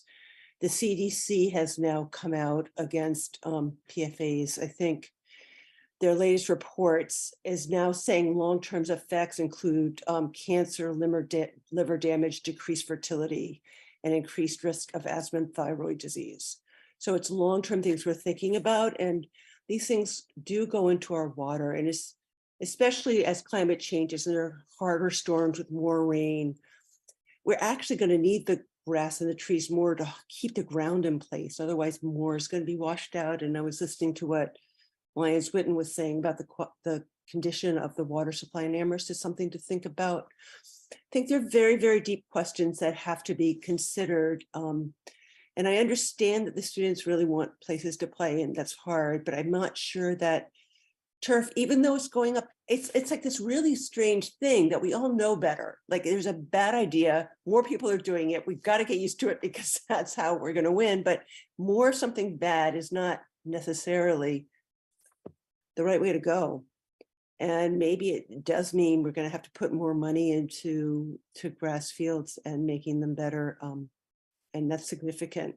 But the cost of, and also the cost of turf, the putting, like the maintaining it and then getting rid of it is another 75% of the cost, but that's like in the future. So that's not included in the way that the yearly upkeep of grass is. So I think we need to really deeply study the full cost of turf. So I haven't looked into it deeply. It's as far as I've gone, but it's something that's a big concern to me. Thank you. Thank you for joining us. Next is Neil Cuniff.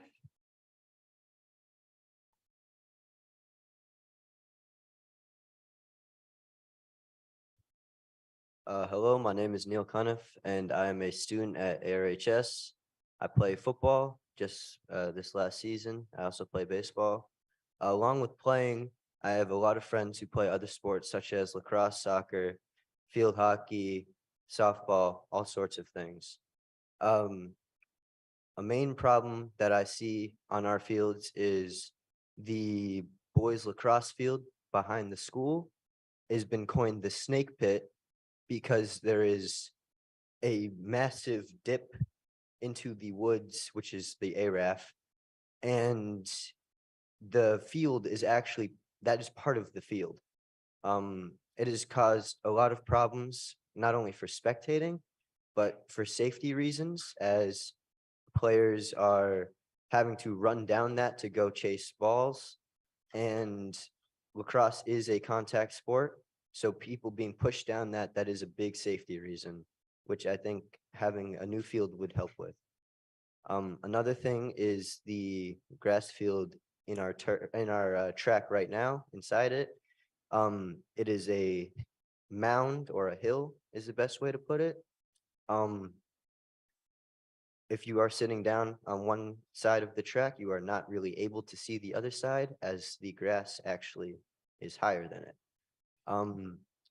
Players playing on that, it is extremely unsafe as there are also many holes in the field, and spectators watching it, you can't always see what's going on, which is not fun.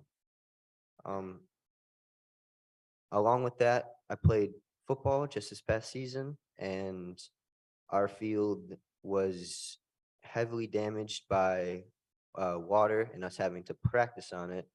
So before many of our home games, we actually had to be very careful about where we actually were standing and like moving. Otherwise, we could have destroyed a decent part of the field.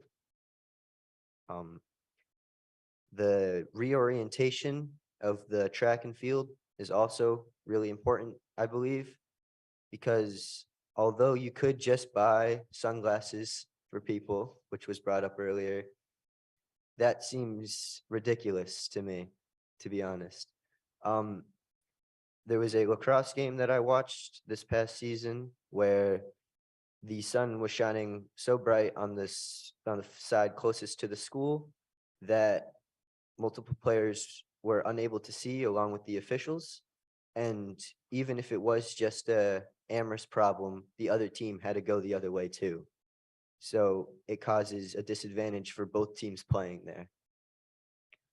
I'm in support of the 8-lane track reorientation and the turf field because I believe it gives people in our school system the best chance at athletics. Thank you. Thank you for joining us. Next, we have Charlie Edwards online.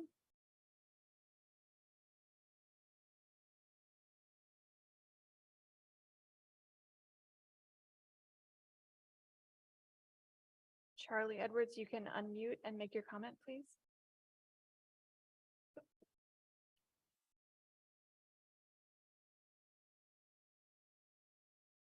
Hello, do you hear me? Yes, we can. Hello, my name is Charlie Edwards. I'm for 6 years was varsity coach at Amherst. I've also worked within the sports industry for 14 years, the majority of which has been at turf facilities. As numerous people have mentioned, our teams are severely disadvantaged by the current field situation.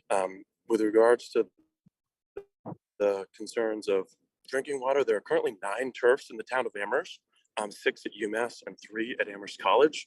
So the fact of one more turf substantially impacting our drinking water is surprising.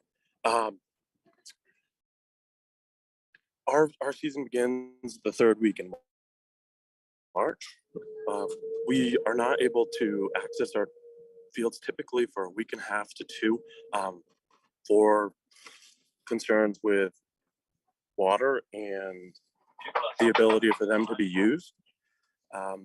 In 2019, there was a tournament held during our season where our fields were destroyed, and we had 2 weeks of the fields not being able to be used.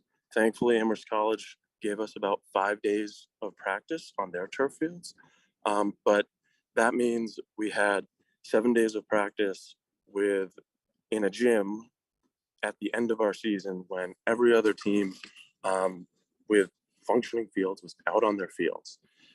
Frankly, at this point in 2022, it's embarrassing and a disgrace compared to other programs in Western Mass and college and prep school programs in the region that our students see, and our students are embarrassed to have to suffer these different circumstances. Thank you for your time. Thank you for joining us. Next is Patrick Stoudemire.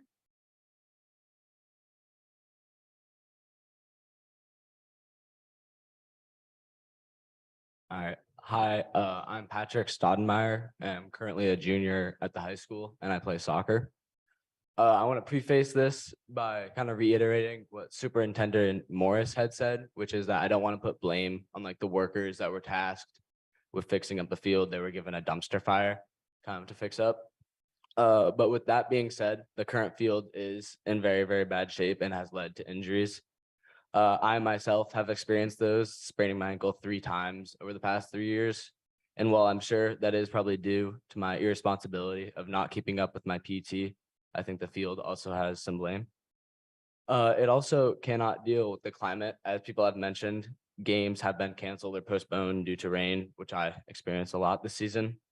But another big thing is that in 2021, we were supposed to host a state playoff game.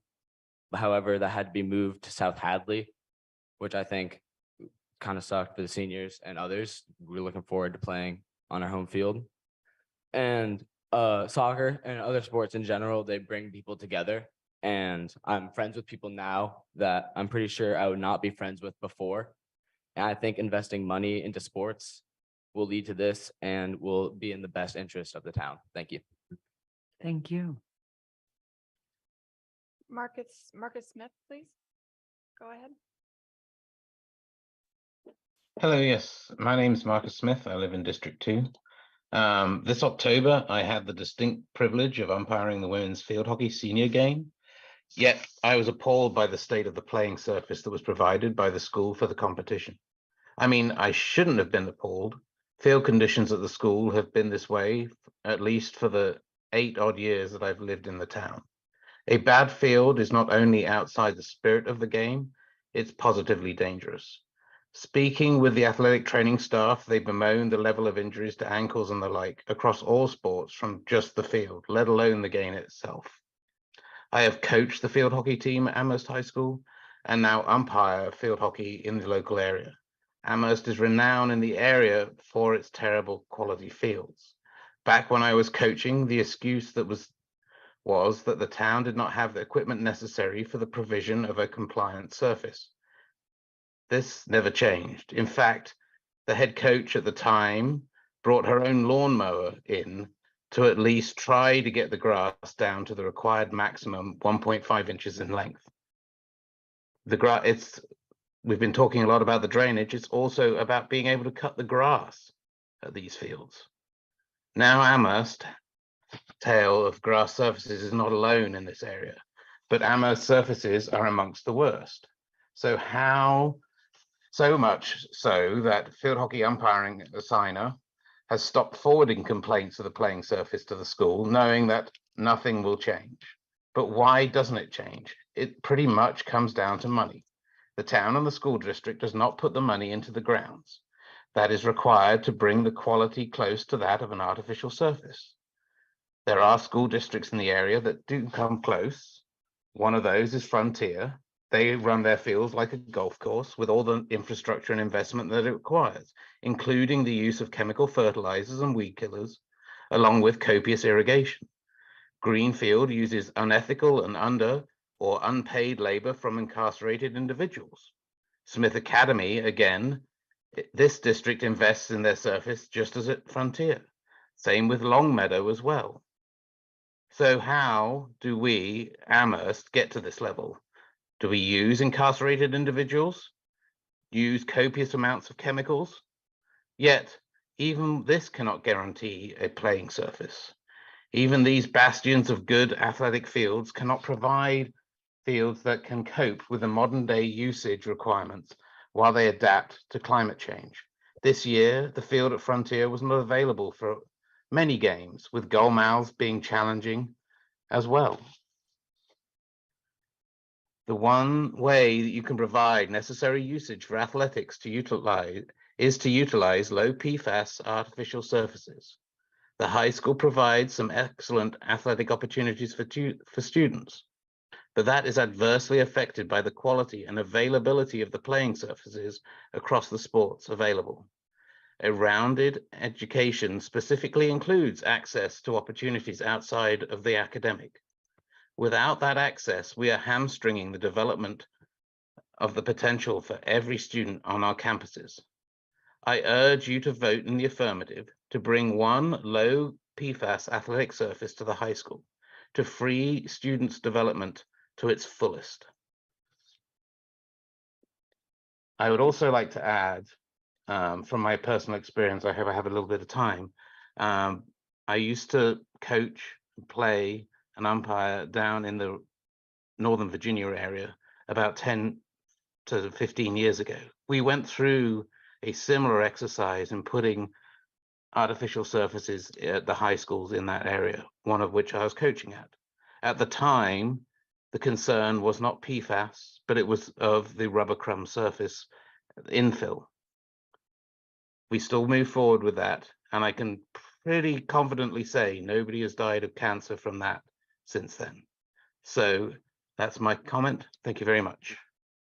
Thank you. Skylar Farrow is next.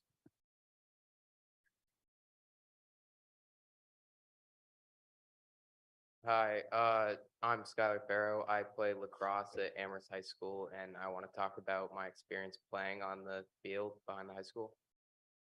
So it's nicknamed the Snake Pit,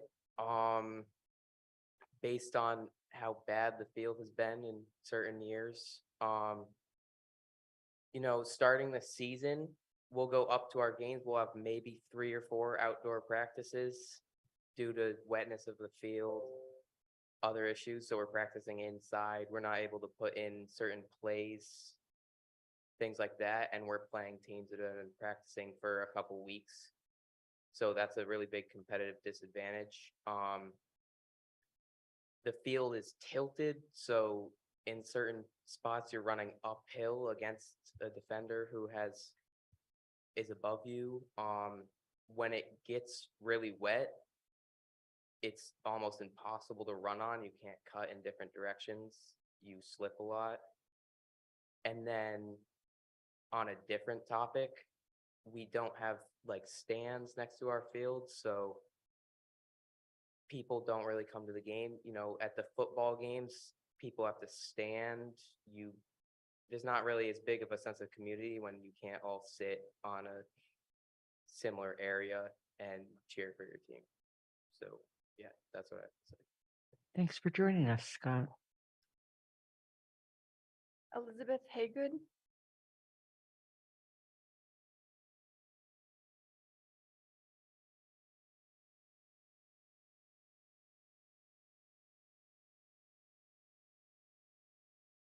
Good evening, everybody. I don't know where to begin. Hi, Lynn. Hi. There's my District 2 chair right there. I have been a longtime Amherst resident. I came here in 1977 to go to UMass. I have stayed here. I've raised my two sons. One is a 5 athlete, 5, what do you call those? Letter. He played 5 sports in high school. The other one lettered in 2. I currently have a freshman on the football and hopefully lacrosse team. And I have an 8th grader that plays football and lacrosse, along with my other 3 younger grandchildren. I recently retired from Amherst Regional High School after 40 years. I taught phys ed, I taught health, and I oversaw all the after-school entities except for athletics. I coached track and field for 25 years, and I currently travel this country officiating track and field at the high school, at the college, and at the national level. I've seen many athletic fields, and the one thing that hurt my heart is to be asked to deem our field and our track suitable for competition and having to decline that. I had to condemn my field. That hurt. We keep talking about the athletes. I want to talk a little bit about more than the athletes. I want to talk about the community members that use our fields. I want to talk about our adaptive PE classes that try to use our fields. I want to talk about the PE classes that I could not teach on our fields because we had to wait for them to dry.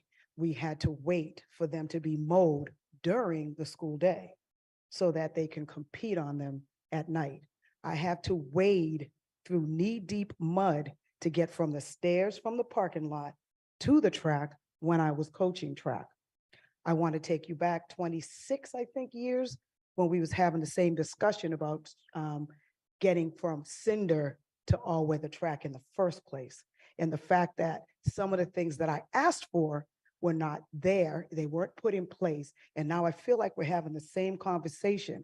I know people keep talking about the money part, but isn't the kids well worth the money? I'm done with our school and our town cutting the things and cutting the legs out from under our most vulnerable people that are just trying to be. We all were.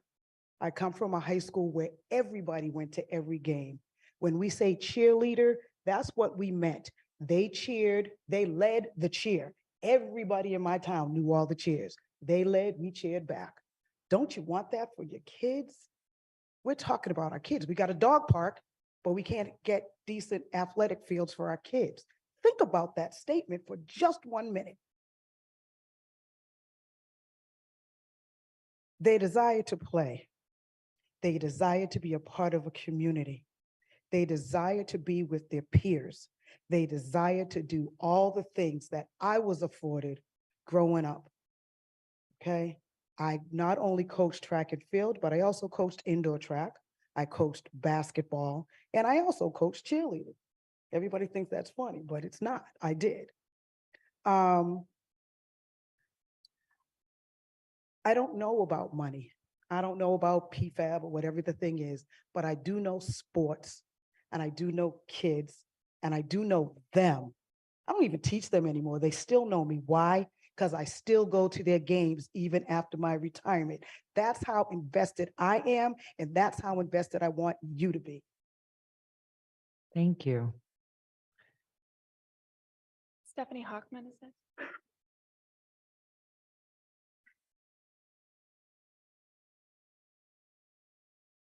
Hi, my name is Stephanie Hockman. I am the treasurer of the Amherst Hurricane Athletic Boosters and also a mother of a junior football player and baseball player and a daughter who is a soccer player.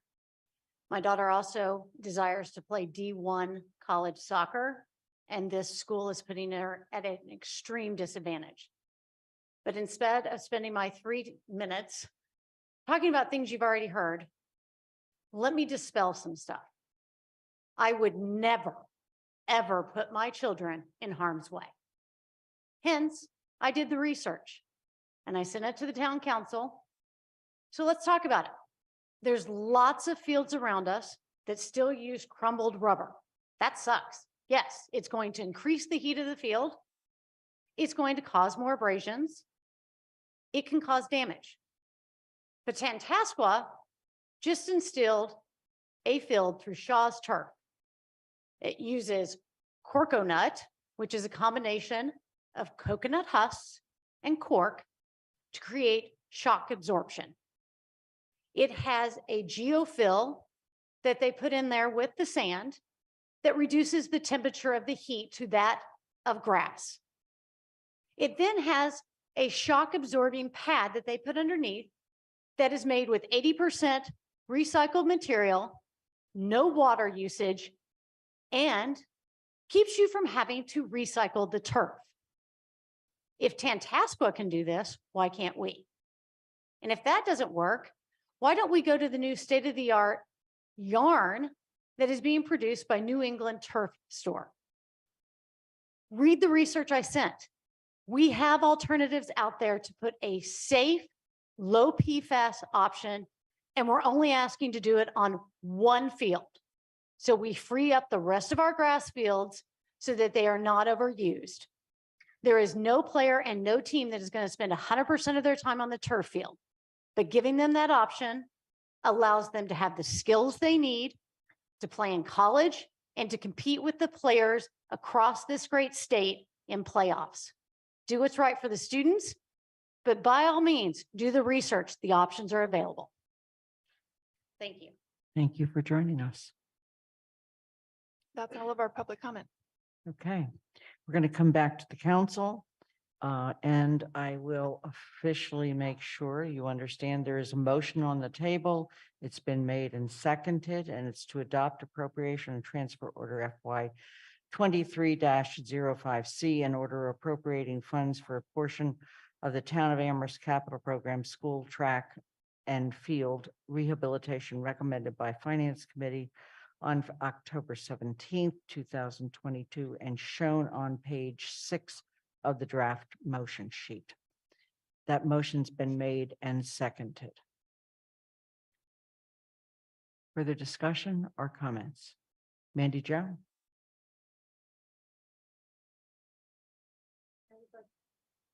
I would like to make a motion to amend. Okay.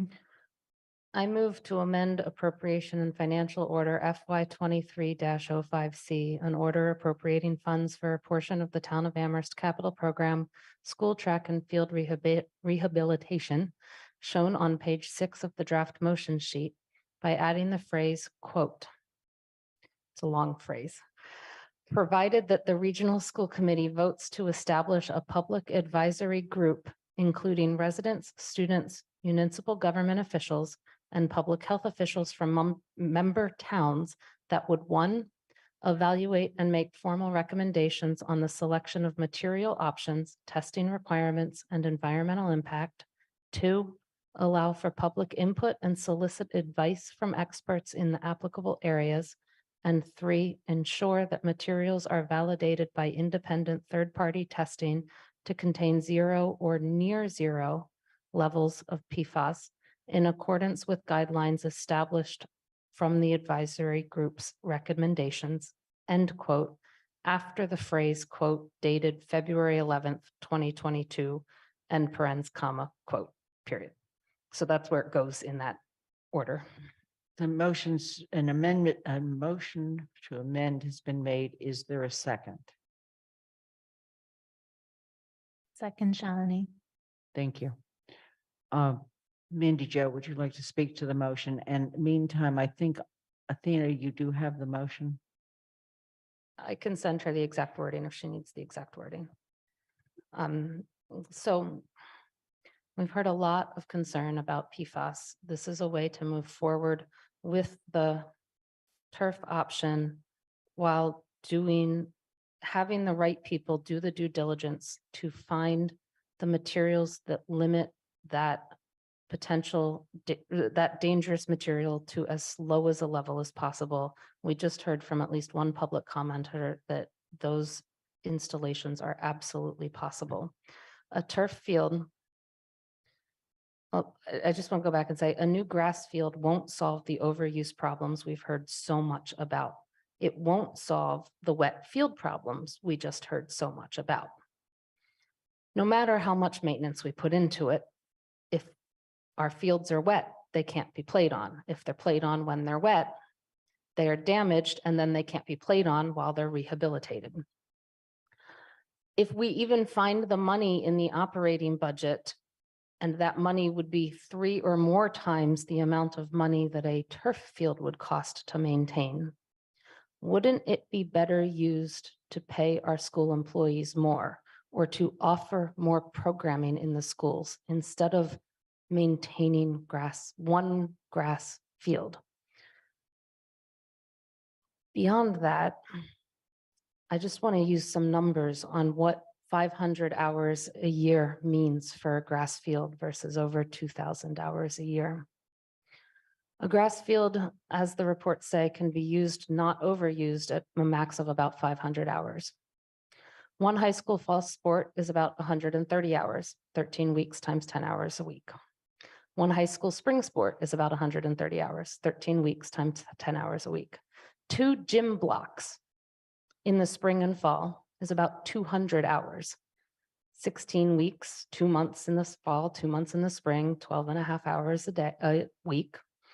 One spring rec sport, it's a weekend, 1 day, 2 hours on the weekend, 10 hours.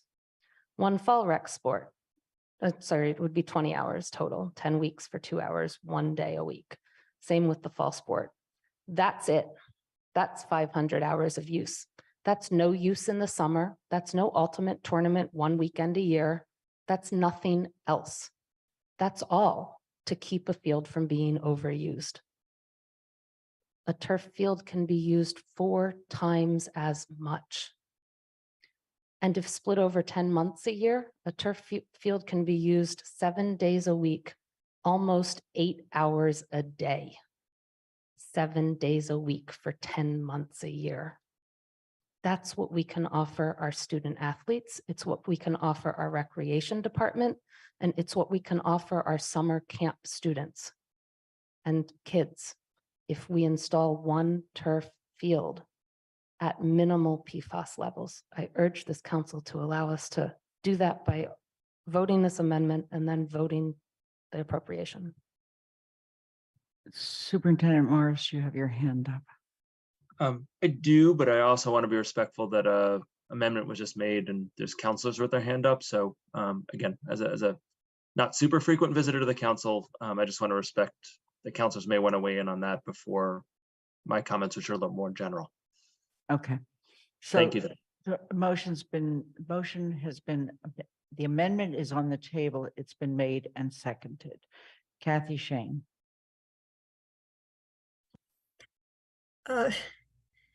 Mike put me in an awkward position because I would really like to hear what he has to say. And Lynn, I'm pretty sure you won't give me as long to speak as you just gave Mandy, since she was proposing this amendment, which I hadn't had time to read before. And I remember a few weeks ago when she said if it's a complicated thing she didn't have time to think or read about, she didn't want to do it in the same night. So I would like to hear from Mike first before I respond to the amendment, because I thought we would be having a discussion on the motion that was on the floor, not the amendment. I would like to wait and talk about the motion that's on the floor. Mike. Sure. So I'll give you so I apologize. This is I'm an early to bed, early to rise kind of person. So I get a little punchy when we get into double digits, as the school committee undoubtedly could tell you about. So I'll apologize for my bluntness, but in my opinion, you sort of have 3 options. And I think the first option, and I'm not, I can tell you my advocacy at the end, but is to move forward with, whatever motion ends up supporting with, some contingency perhaps on PFAS is, right, that piece, but essentially moves forward in the option 3 camp, right, or direction. I think a second option that could happen, in my opinion, is that we go forward with option 1, right? So we have the funding for the track is already established. And then the town undergoes a review and looks at multiple grass fields to replace and repair. There's some of the fields there, like Community Field is owned by the town of Amherst, so that's not a regional property.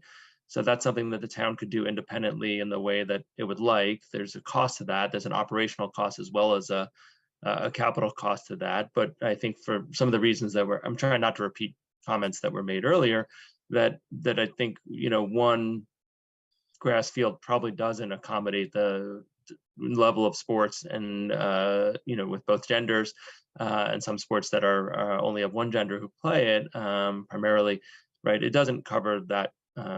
So, that'd be the financial expense that the town council, in my opinion, would really commit to. If the council doesn't want to move forward with the turf field, then I think for me, hearing the testimony, students and coaches and families, I guess I'd want to have that commitment that's going to be a large ticket item, but that it starts in earnest and that the town council is going to provide both, again, capital and operational support for that to happen. I'm not saying that as a threat. I'm just saying I believe that's the reality if we're trying to resolve the challenges that our students are sharing.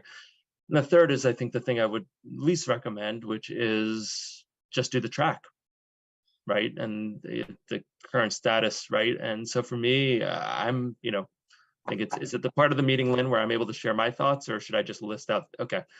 So, for all the reasons that the coaches and students, thank you students for being here. I appreciate it. You're probably better at staying up late than I am. That they indicated, that'd be what I'm in favor of. Our students are playing on turf fields when they're not in season on their other teams all the time, right? Turf is pretty routinized at this point in Western Massachusetts for most of our sports teams when they're not playing at our high school. So I'm not going to repeat those reasons. I think for option 2, as I see it, is move forward the track and then the town council take leadership of replacing multiple grass fields over the next couple of years. That would be my second in my order of interest. I think the financial impact to the town is going to be significant. There's not going to be regional participation for some of those fields that are just owned by Amherst, and I think we'll get a lot of pushback from other towns in the region for doing that. But it's certainly, it's something that could be considered. I've seen some examples of grass fields where so the orientation changes each year. So you're getting like, one year the fields are one way and the next year you flip the orientation. So the goal mouths, all the things like that get the rotation. But that involves not just one field, but multiple fields to be able to work that rotation in to keep grass fields in really good condition, especially as we know the grounds that we have, and Dave Zolnick's a much better person to talk about this than me, but we have some moisture issues in our community that make it hard. I don't want to bring up Plum Brook, but I certainly could. And those of you who are living in Amherst a while ago know about how much expense was put into Plum Brook and the outcome of that, which was suboptimal, to say the least. And so I think we know that we're working not with the driest and best surfaces to do that.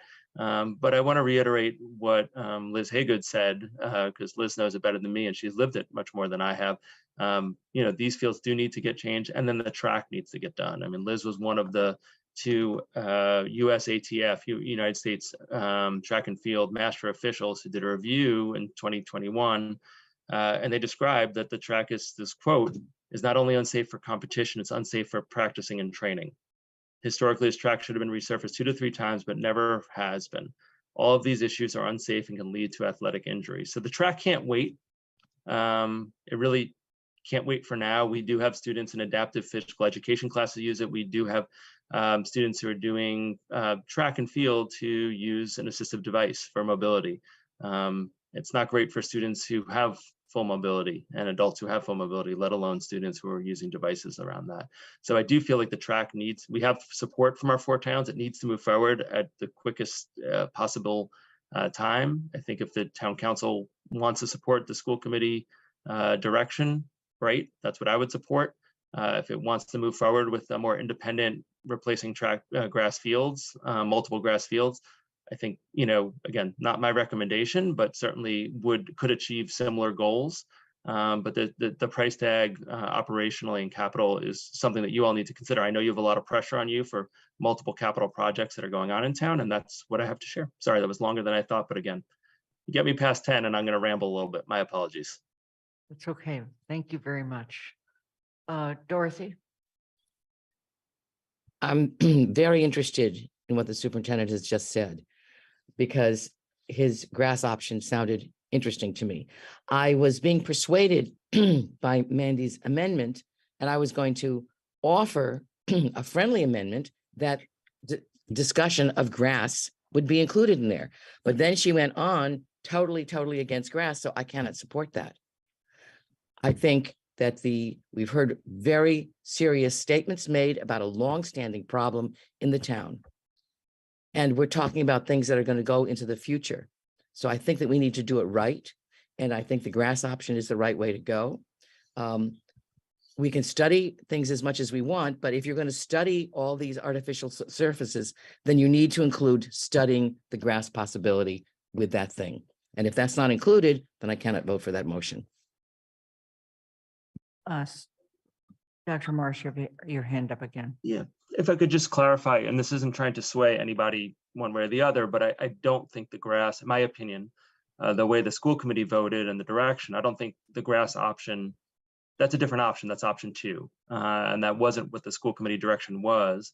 So if that's a deal breaker for folks, I think it may be a deal breaker for folks, but I don't think the amendment, and I'm not going to speak to Mandy Jo's amendment, that's not my role, but I don't think a modified amendment that opens it up to which option are we actually supporting here, in my opinion, passes muster of moving forward.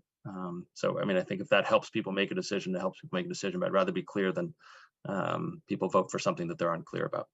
That's consistent with how other people have looked at the issue.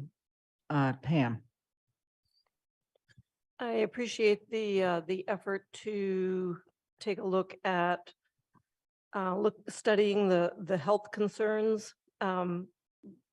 Looking at the time frame, though, if an advisory group is formed, all of that has to happen before any Springtown meetings occur in Leverett, Pelham, Shutesbury. So I don't know exactly what time frame is being considered for this. One of my I'll say critiques of that consideration, or the hours that were being listed.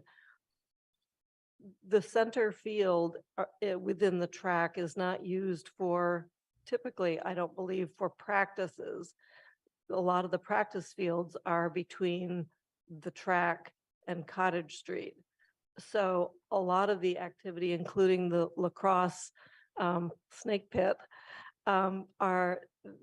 we're not talking about fixing the snake pit. We're not talking about fixing the practice fields. There was a lot of confusion in presentations tonight about the condition of all the fields. They were not speaking directly. Only about 2 people actually spoke to the condition of the center field within the track. So I think I would support also what Dorothy Pam just said, is if we could do the friendly amendment and study again the comparison with grass, a well-drained, well-constructed grass field as a comparison to the low, it will never be 0 PFAS option. Anna? Yeah, Athena, would you mind putting the motion back up on the screen?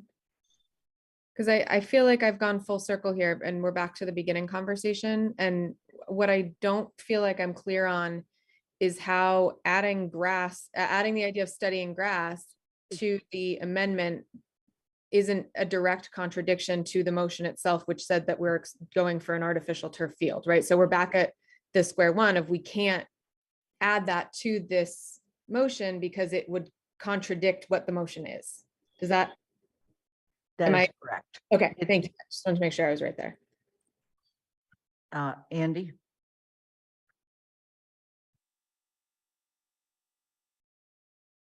Yeah, I need to get back to the point. I don't think we can do an addition of anything that has to do with the option 2 that would replace option 3. So you could have a simultaneous discussion about improvements to grass fields, but we are back to the original motion that is actually the school committee motion. And the school committee motion is what it is. And so that putting an amendment in that would say, and we should look at improving the grass fields that are there, would be something that we could do additional, but not in replacement of moving forward with the option that is provided in the original school committee motion. And I guess the other thing that I would say is to remind everybody, and I'm speaking now as chair of the finance committee, that we are desperately trying to find money to do our part to build an elementary school, reduce the amount to the extent possible that we're going to ask in the debt exclusion override, and complete 3 other projects, all of which were spoken about during the forum earlier as being very important to the community. And the cost of doing the work that's being talked about for the grass fields and the annual cost of maintaining those fields hasn't really been studied at all, and would have to be a part of the study that we're talking about. And we could do that, but it does not replace the option of going forward with the option that the school committee has placed before the 4 towns.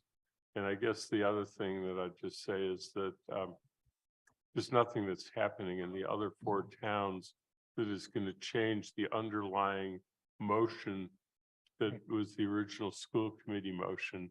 All that we're talking about in other towns is votes to do what we're talking about doing, which is contributing some money to the process so that it can aid the plan going forward that was originally defined.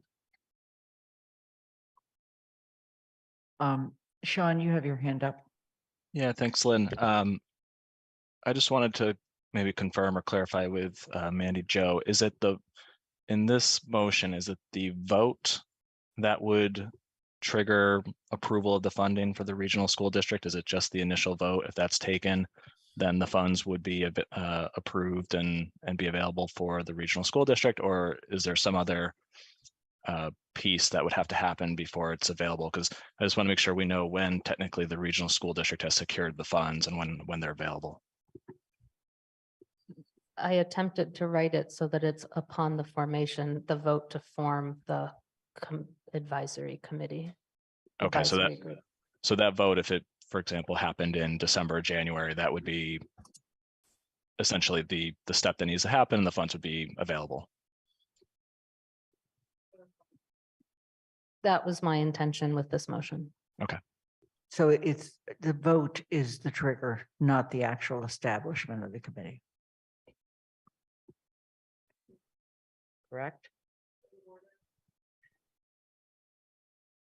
Yeah, it's written that provided that the regional school committee votes to establish a group and that group is set to do those 1, 2, and 3 numbered items. Was that your point of order? Okay. So does that mean that do we wait for a vote to appropriate any money until the subcommittee has been formed? Because otherwise you're promising money and maybe they'll do it and maybe they won't. They've already gotten their money. So if they didn't do it, they wouldn't get the money because the vote that we would take only releases the money if they vote to form that committee.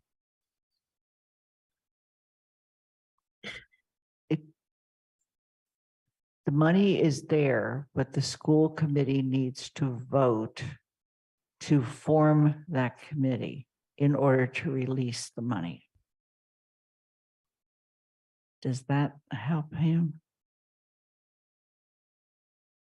Huh? Does that clarify it for you? Okay, thank you. Mike, you have your hand up. Yeah, I just wanted to clarify because I think there's still maybe some confusion. If the project goes forward as voted by the regional school committee, there would be no votes at spring town meetings in Leverett, Shrewsbury, and Pelham because those the money has to be secured by January. They've already voted the pieces they'll vote. Their CPA committees may vote that, but just to clarify that this is not waiting for spring. The money has to be established by January, by then 2 months from now, roughly.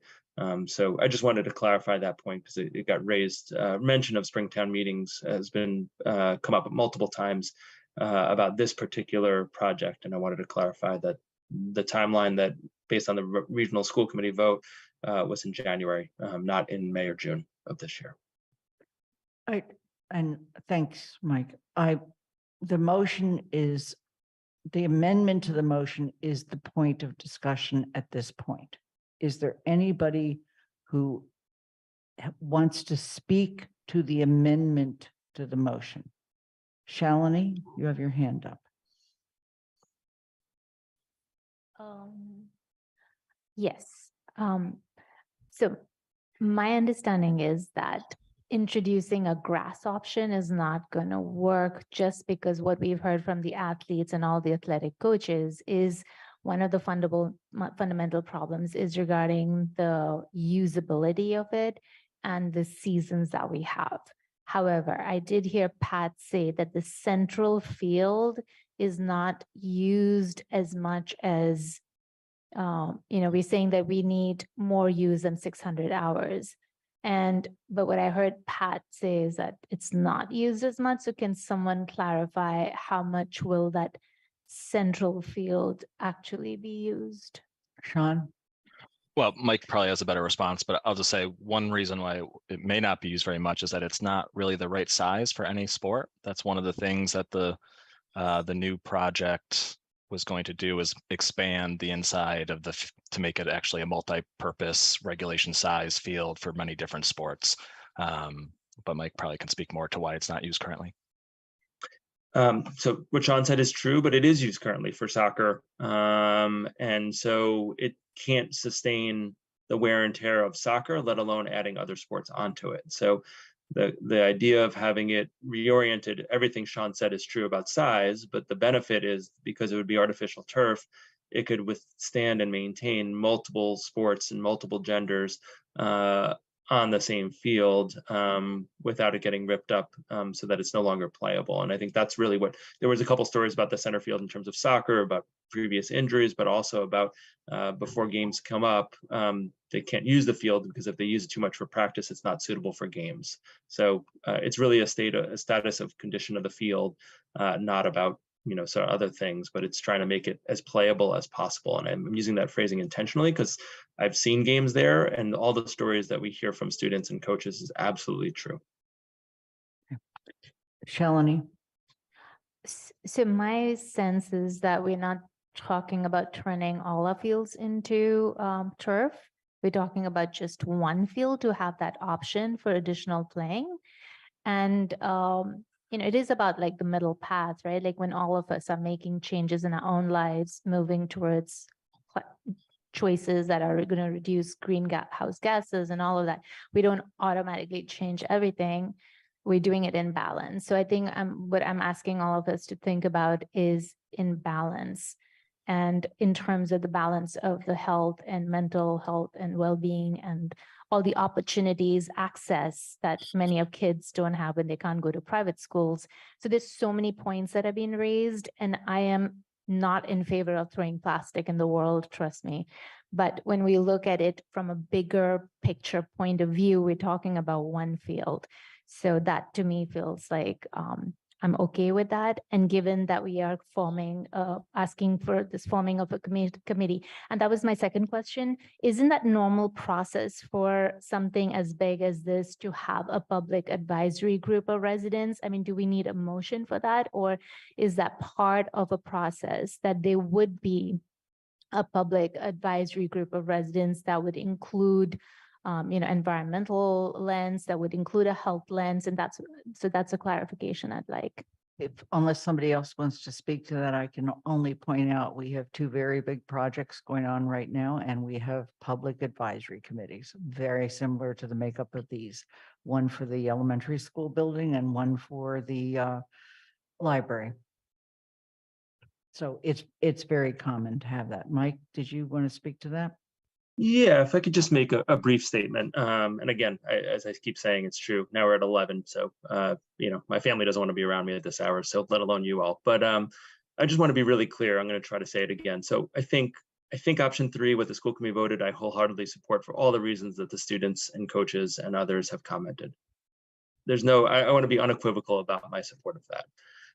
And I think as it relates to tonight, I think I don't want to get in the weeds of the motion and town council business, but I think what we need at the schools is a yay or nay. Are we moving forward with option 3 with or without this additional motion, which I, personally I'm supportive of, but that's for you all to sort through, or are we not? And if we're not, we'll have another conversation about, potential for grass and the bill that's going to come to the town of Amherst and for you all to consider. But I do think it's my belief that most people here know which way they're leaning. And the school committee, the boosters who are doing tremendous amount of support and fundraising, they need to know which way they're headed, right? They've been very clear. They made public comments to school committee. They're only interested in fundraising, only willing to fundraise for a artificial turf field. So they need to know whether to stop what they're doing or keep doing what they're doing. I think our students and our school committee need to have that direction from the town council about whether they can count on this $900,000 or not. And just based on comments, and I'm not trying to cross a boundary or be disrespectful, I get a sense that many counselors here know which way they're leaning or which way they're voting. And I think, our folks need that direction. Our students need to know what direction the town's headed in, and our coaches and our athletic director, thank you, Victoria, for being here, and our community does. And so I guess I would respectfully push on to say, which direction are we going here? Are we moving towards option 3, the school committee supported option? Is the town council feeling really differently and not going to support that? But I do think we need to get closure and we need to get to a decision. And I think there's lots of comments we've heard both ways, but I'd hate to get lost in the minutia. But in terms of my professional opinion and talking to Victoria, our athletic director, our coaches and our students, we're very supportive of the regional school committee, and I'm very supportive of their, what they're trying to do, how they're trying to support students, and the impact it'll have on our student athletes now and moving forward. And if we don't have the support of the town council for that, then we need to have some different conversations. But I think we need to get over the hump of what the decision is going to be, so that we can move forward. But I do think, just to put it out again, whether it has this contingency or not, it can't have grass in there. That's not consistent with what the school committee voted. So it's either we're moving forward with that, with the contingency, which I'm comfortable with, or we're not moving forward with it. But I think we do need to figure out which way we're moving forward in short order, because our time is short and our boosters are doing tremendous amount of fundraising, and they need to know what they're fundraising for, or if they're fundraising, and get to that vote, in my opinion, expeditiously and tonight. Thank you. Mike, I think we'll give you a council seat because that was like calling the question. I appreciate it. We're only speaking to this amendment, and I would like to ask counselors to be respectful of the fact that we have many students in the audience right now who need to get home. Dorothy? I noticed that this amendment does not include anything about maintenance, and yet I've heard that there are they talk about maintenance when it comes to grass fields. When it comes to turf, there's this kind of like magical thing that you put it down and it just stays there. But I've heard otherwise. I've heard that there's an expense for special equipment that can be used only on the turf fields, not on the other fields. And that's not here. So I just feel that things never quite get to be balanced. So I would like to have, if we're going to have this motion, I would like it to have include ideas of money for maintenance of the fields.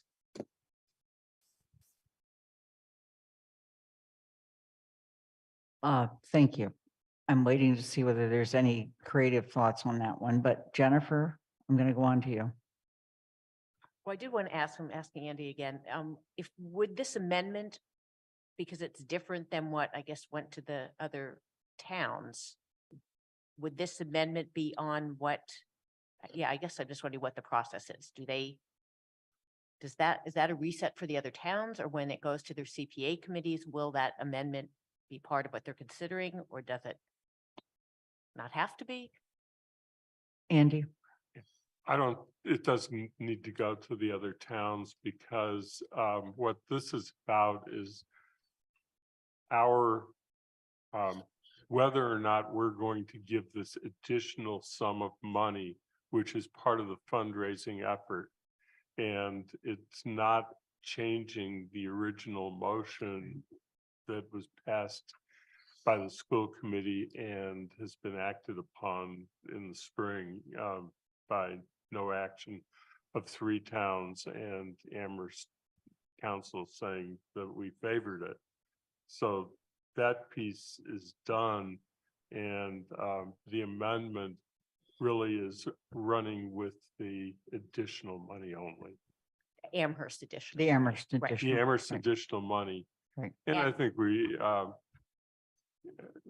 know that it's going to be much more difficult for the boosters and other towns to reach the goals by mid-January if we don't vote the money. And that's something we all have to consider too. And then that motion could include looking at the totally different, sounded like very different kind of turf that you talked about. No. No, during the testimony when she was talking about coconut husks. I mean, that would be Yeah, what this. this look at. includes looking at all of the other options that increasingly companies that are doing this are looking at and using. So yes, it does. Kathy? Okay, in recognition that Mike said, keep it quick.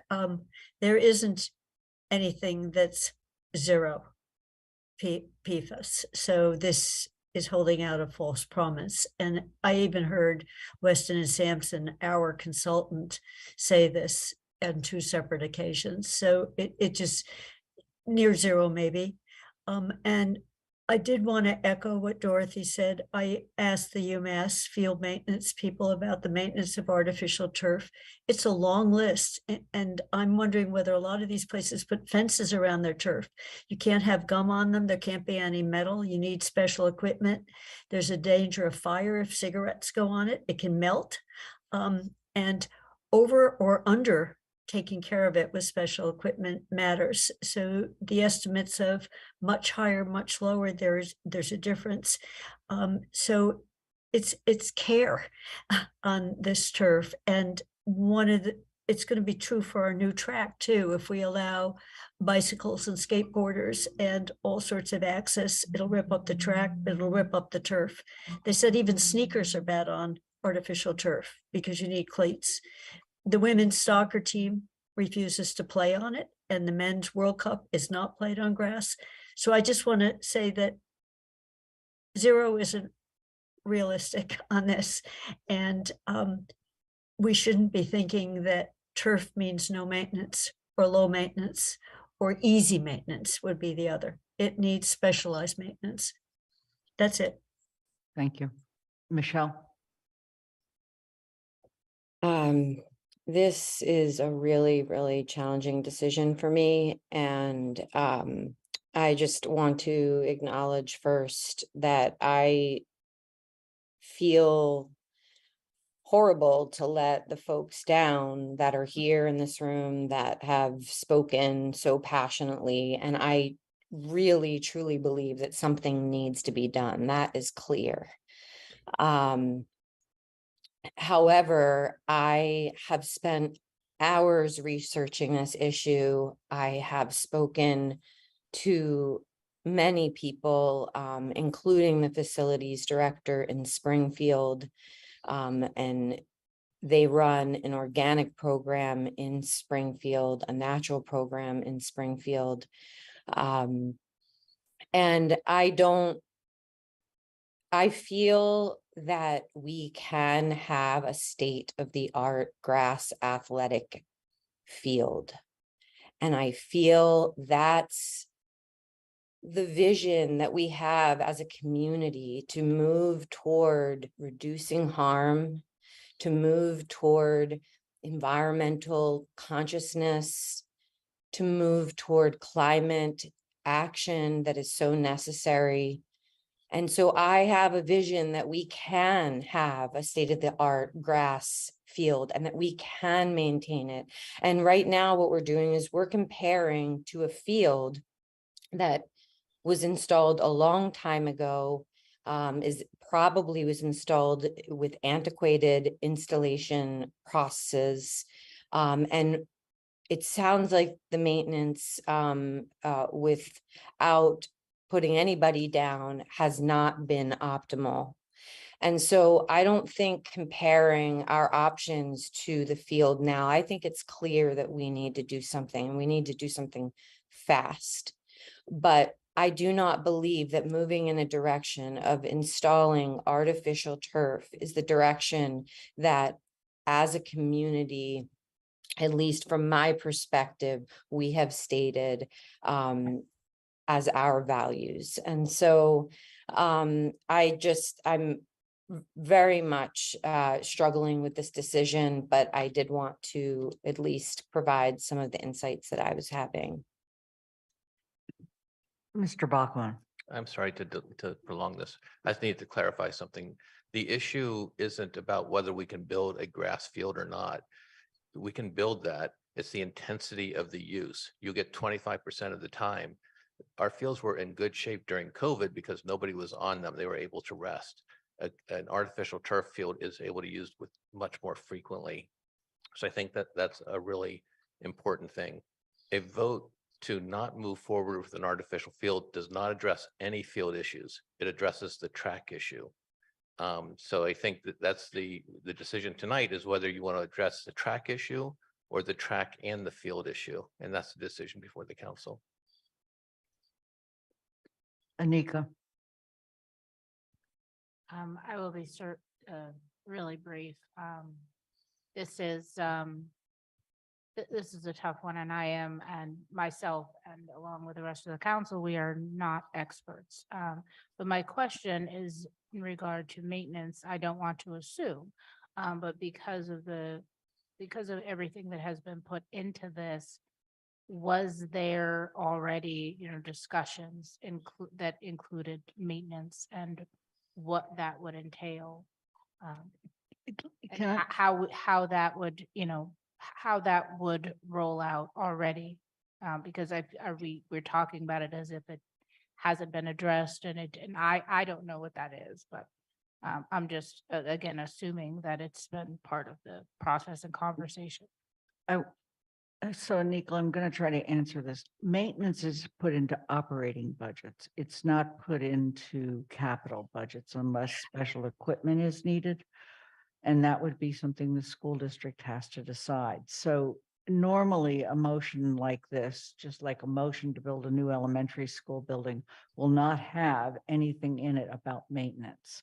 And I totally appreciate that concern. And it's not that I don't have that concern. It's just that this is capital, maintenance is in operating budgets. And that really was to address that question that's been raised by several counselors, not just Anika. Anna? Sure. So I'm really struggling with the example that Michelle gave, because from my research, which also turned up Springfield, that was done as part of a case study that they received grant funding for, and tracking the hours that they use those organic fields, it's far less than the numbers that we have received from our schools in terms of the usage that our fields get. Central High School in Springfield has a turf field. Springfield just spent $5.7 million on a public park renovation that included a track, but also included synthetic turf fields. I mean, I think that we need to look at the full picture of what these communities are doing. Yes, they're doing wonderful things with looking at organic fields, and they also have synthetic turf fields to meet their needs. We are not saying replacing all of our fields with turf is what we're doing right now. We are saying replacing one of our fields with turf is what we need to do to meet our needs. Thank you. I'm going to use my privilege as a counselor. My son went to Amherst Regional High School. My son has overall learning disabilities, and he played for the tennis team. And frankly, it was one of the only things that gave him equal opportunity. When I look, and that's when our tennis courts were crap. I mean, totally. They've been since improved. We used to have to borrow the Amherst College, the UMass ones, once in a while, Amherst College. To this day, at 28 years old, he plays tennis every Monday night with my husband. That's what they do while I'm sitting here, okay? We cannot afford to sit here and not do what we need to do for our students. Once we build that track's in place. We're not going to rotate the field after we build a track. You build the track, done. So I really want to I want to echo where Mike is. Everybody knows where they're going to vote. People need to know what's going forward. We have had an amazing show tonight of people showing up both for our public forum on the budget from the schools and tonight now for this. Let's be respectful and take the vote and move on. Jennifer, yes.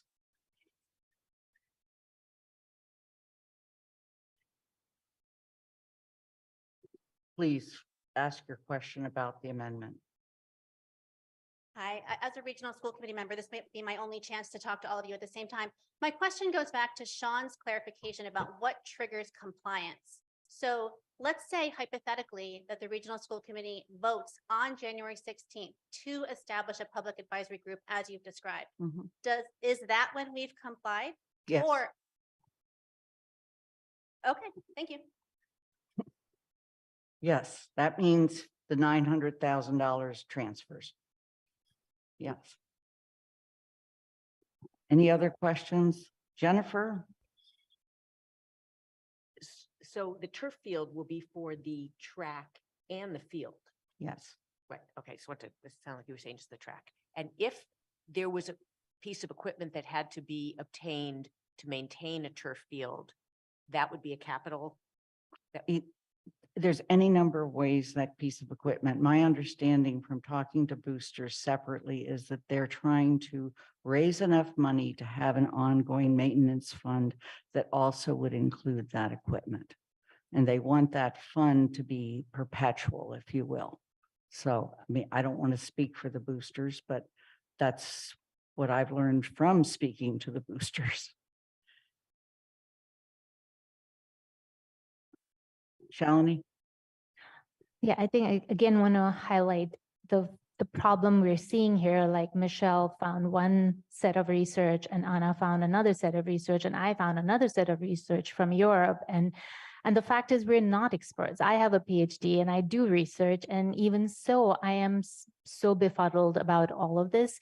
And which is why I believe that we have to allow the committees that have been elected to do this job, to do the job. And since we've heard so much of concerns, we can move forward with more caution, and which it sounds like what I'm hearing from the Booster Club, from our coaches and everyone is aware of these issues, and there is a way to move forward. It's all about balance.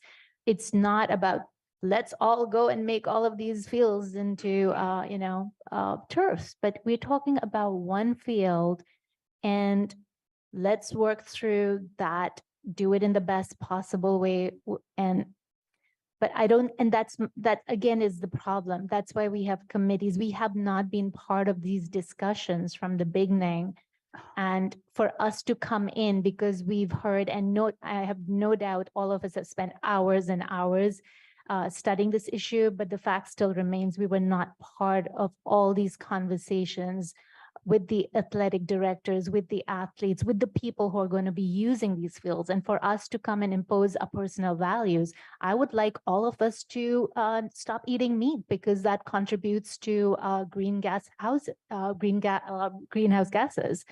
And, you know, I mean, we all have personal values, but when we come here, we bring our personal values and then we look at who else is being impacted. And we work together to come to some sort of a solution that's balanced. So I really urge us to work together and let's get this done. It's been 10 years. Let's do this. There's a motion on the floor. It's amended. The amendment's been made and seconded. I'm going to move to the vote. Shalini? Just to wake everyone up. Just a clarifying question. So if we go ahead again, I think I heard that if we do put in this clause for advisory committee, it's not going to delay the process. Am I correct? No, it will not delay the process. Okay. Thank you. Okay. We're going to start actually with Lynn Griesmer, and I am an aye. Mandy Jo Haneke, Aye. Anika Lopes, Aye. Michelle Miller, No. Dorothy Pam, No. Pam Rooney, No. Kathy Shane, No. Andy Steinberg, Aye. Jennifer Taub, No. Alicia Walker, No. Shalini Bowman, Yes. and Anna Devlin Gothier. Yes. The motion is 6-6. And it fails. That's on the amendment. Now we're going back to the original motion to amend appropriation transfer order FY 23-05C, an order appropriating funds for the portion, etc. We'll start with Mandy Jo, Aye. Anika Lopes, Point of order, Lynn, I'm sorry, can you put what's being voted on, can somebody put that on the screen, please, and take this one off? Thank you. Anna. you Yeah, have your sorry. hand up. Do we have any further opportunity to discuss this motion? Because we were told to keep our last comments to just the amendment. Yes, you can now discuss this motion. Okay, it sounded like you were starting to call a vote. No. Okay. Okay. So I tried to find my comment from the first vote on this, because as a reminder, we voted this very overwhelmingly once before. And I think I was more eloquent the first time, but we needed a new track when I was a student at ARHS over 15 years ago. The state of our track is embarrassing. And I believe one student said the state of the field is like a dumpster fire. And I want to take that analogy one step further and kind of to give our facilities crafts staff credit, say that it's like a dumpster fire and we've handed them a squirt gun. The field in the middle of that track has the opportunity to fill a serious gap that we have in our field access at our public high school. Adding another grass field is burdening our facilities staff when they're already facing an insurmountable task, hence the squirt gun. I have run on those fields. I have absolutely eaten it on those fields. Sorry. I have seen the many, many attempts to aerate, to dry out, to reseed, to heal those fields. I have also run on that track. And I need you to remember that a no vote on this is tanking that project for the time being. And based on our discussion, I think it'll tank it for a lot longer. I have run on that track, and surprisingly, not actually because of my own inept running skill, I have fallen hard on that track. It is more patches than it is track at this point. And again, that is not the fault of our facilities team who pour so much love and care into it. But at some point, that's not enough. teams from other towns won't let their kids run on this track. We cannot hold competitions on this track. Delaying it is something that is inexcusable. Once again, I will remind this council that we are not starting at zero. Inaction does not mean we stay at zero. We are starting in the negatives. To say no, to vote down this track because of the field, to vote no on the field itself is incredibly out of touch with reality and with what our students, their parents, and their coaches are begging for. These facilities are limiting opportunities for our students. They go to other schools and get to play on fields they've never been able to experience before. And while I do care about Amherst winning games, and with all and truly all due respect to our coaches, we all know that that isn't what's on the top of our list. The top of our list is access and well-being for our students. And I believe that we have talked about and demonstrated that the turf field is what reaches that goal most fully. We want to talk about trust. This also covers trusting our committees and their votes. The regional school committee has voted on this. They did the work and created this. There have been a lot of times where I felt like this council has overstepped their role, and this is one of them. The regional school committee has shared with us their rationale for supporting this plan, and I still want to make note that I am not comfortable with not reorienting the track. We have to get it away from being that east-west orientation. We have a master plan. We have athletes. We have parents begging us. We have the opportunity to bring together a group of folks with the knowledge to create parameters and minimize risk. And ultimately, that's what this is about: mitigating risk and increasing opportunity.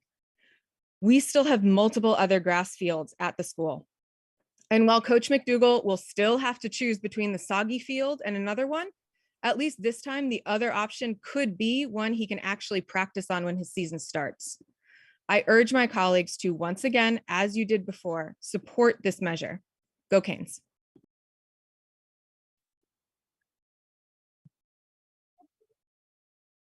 Michelle. Well, first of all, and I'm sorry to go here now, but I am frustrated with the conversation about committees. I really need to get that off my chest. I proposed a committee recently, as my colleagues know, that was very strongly opposed to, and for reasons that I feel now are not in the forefront of our minds. And also, we had advisory committees that we rejected essentially the advice of.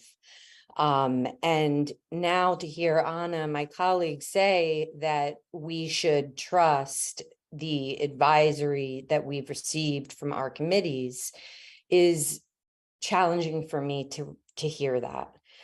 So I just want to put that out there. I also want to get a clarification here.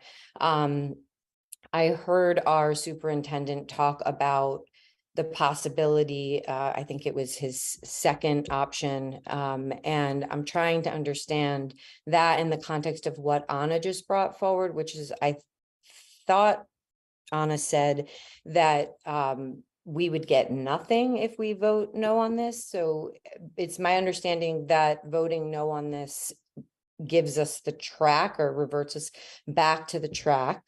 And I'd really like to hear from our superintendent more. I don't want this to be like a stalemate. I really feel like we need to find a pathway here. And so I'm just would like to hear from superintendent to understand more what that second, less preferred option was that he had brought to the table earlier. Superintendent Morris. Yeah, so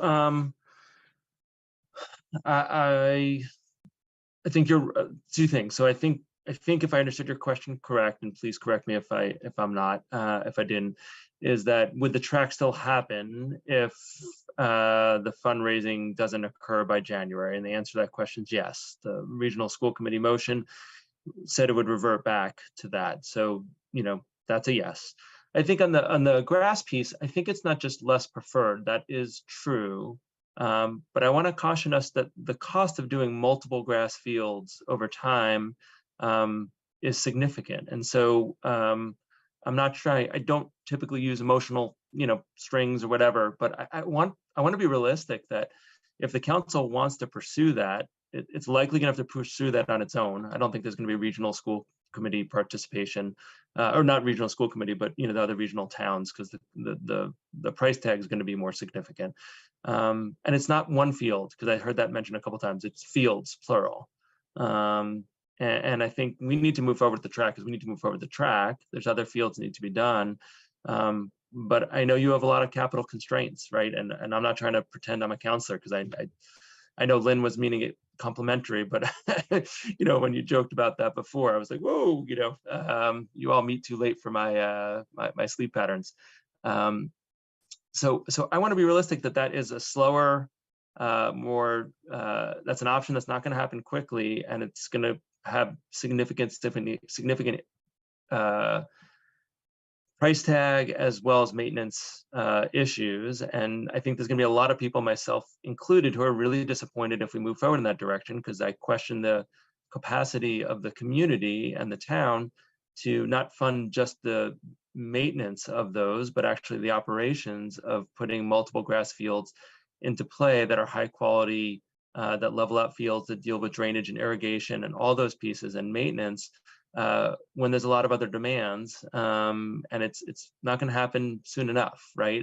So I think when I think about the students who are either watching or still in the room perhaps, and all those pieces, right? We're talking about years and years and years down the road, and just bluntly, we have some bad past experience in this community of solving grass field issues that's real, and people will have long memories of that. It was long before I was concerned about fields and kids and things like that. But if I talk to my constituents, Plumbrook's a 4-letter word for many people. I'm not trying to throw anyone on the bus, but that's I heard it when we were people were asking me about the former building project. I heard it with this current building project, where we feel like we'll make the fields better. So I want to be realistic that option involves significant time, planning, and one-time and ongoing financial resources, and it doesn't really get at some of the pieces that the turf field would. I'm not going to convince people who aren't, who are going to be in different places. That's not my goal to answering your question, Michelle. But I want to be honest in answering it, because you have to vote your conscience. You're gonna vote the way you want to vote, but I want to be realistic that the grass option, it's both long road, long costs and short costs, right, all at once. So when I say it's not my preferred option, I'm not going to again repeat what students and coaches said. I agree with all of what I heard before, but it's not a panacea. It's not something that's just going to happen very quickly or inexpensively. And to ask the town for that level of financial commitment, is frankly what I will do, because I need to actively advocate for our students if this project doesn't pass with turf. But I want to be realistic that we're not talking about the same cost. We're not talking about the same operating or maintenance costs as we move forward. And that's a really, really significant commitment that I think myself, the school committee, and I imagine the community will be raising with you all frequently and vociferously if we move forward without a turf field. Sean, you also have your hand up. Yeah, I just wanted to add again that a new natural field, it doesn't solve the problem. Again, if we don't change the programming that happens on the fields, we're just going to spend a lot of money on a new grass field that's going to get torn up, in a couple of years, and we're going to be back in the same place. I just want to remind everybody, well, not all this to start a long time ago, but in 2019, we put together a working group that did a recreational field study. And a lot of this comes out of that report, where they looked at all the recreational fields in town, how much they were used, and the consultants who completed that report made some recommendations. And they recommended at least one synthetic surface field. And that was sort of phase 1 of fixing all the fields. So it's not that we don't need to fix the other fields at some point. We heard about the lacrosse field. That still needs to happen. But if you don't have a location where you can rest the other fields, it doesn't matter how much money we put into the natural grass, they're going to get ruined eventually. And that's what we've seen. It took one really rainy, bad weekend where we hosted a tournament and we shouldn't have allowed play, and we did, and it completely sort of devastated a field. So I think, again, we just have to think, will this solution of a natural grass actually solve the problem? One other thing I'll just cite is in that report, they looked at a number of different fields, and what they said is that the current usage of those fields is 150% of their safe use annually. They looked at, I think it was 8 of the core fields that we use. So again, if we don't change the programming, if we're still going to use the fields that much, we're just going to be putting money into something that's going to get ruined, pretty quickly. Alicia? Thank you, Lynn. So I've been pretty quiet just listening to everyone talk. So I just wanted to voice my opinion just so that everyone who is watching can understand like where I stand on this issue. And first, I do want to say thank you to everyone who has come out to comment tonight, because it is really meaningful to be able to hear perspectives firsthand from those who this affects directly on a more daily basis than it does for myself. So I do really appreciate that. And I do strongly agree that something needs to be done to address the track situation, which again has also been an issue since I was in high school there, also over 10 years ago. So this is not a new issue. It is long overdue, long neglected. And I think like my discomfort and frustration with the situation is that I feel as though I am being backed into a corner to make a very specific decision with the allocation of this funding that I wish didn't have such specificities. And so okay, so like what Sean just said, like, will it solve the problem, the usage of the natural grass field? And I think this route is eliminating the possibility for us to even find that out, because we don't know that.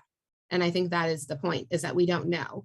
And I think that we're missing the long-term impact versus the short-term impact in terms of more usability. And then in terms of the long-term impact in terms of environmental issues and what so have it. Because I know I also tried to do some research and I also found arguments for both sides. So there are pros and there are cons as to most issues, but I also did see a lot of people removing synthetic turf fields. Like a lot of them have been removed within the past year. And so what would that look like if we were to have to implement this and then later down the road have to remove it and come up with a second plan? And I just think that the long-term impact hasn't been thoroughly investigated, and that the way that this is being presented to us, it really narrows the focus of what that investigation could entail. And so I want to just make it very clear that I am not against the fixing of the fields. And I agree. And I wish that there were a different option in front of us today in terms of moving forward, because I cannot support a motion that is so specific on recommending specifically the synthetic turf itself. Mandy Jo? Except this council for 2 votes did support motions that were specific in recommending a synthetic turf by 11-1 and 11-0 votes. The school committee is not an advisory committee. The school committee, just like us, are elected members and elected officials. That makes them different than an advisory committee that's appointed by the town manager.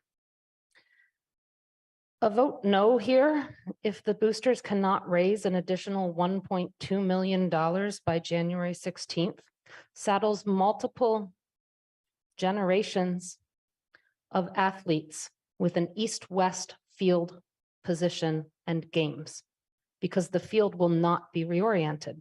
The track will not be reoriented.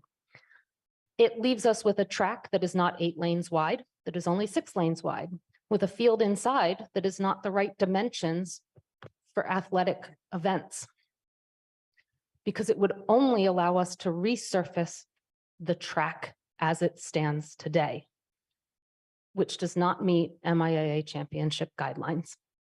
So we still would not be able to host track championships despite having a brand new resurfaced field if we vote no and the boosters aren't able to raise $1.2 million in the next 2 months. It would leave the schools and the towns with no option for outdoor games or practices during winter during wet events, during rainstorms, and a couple of days after rainstorms. As we heard, they'd be stuck practicing inside for the first 3 weeks of the spring sports season. I know I've practiced inside before for lacrosse, for field hockey. Doesn't really work for field hockey. It would leave our teams and our athletes and our students no option for extra use. A turf field is about giving our students, not just those athletes that play after school sports, but the students that take gym class, options to be able to run, play, and be outside in athletic endeavors, even when it's a little wet out or even just after a rainstorm.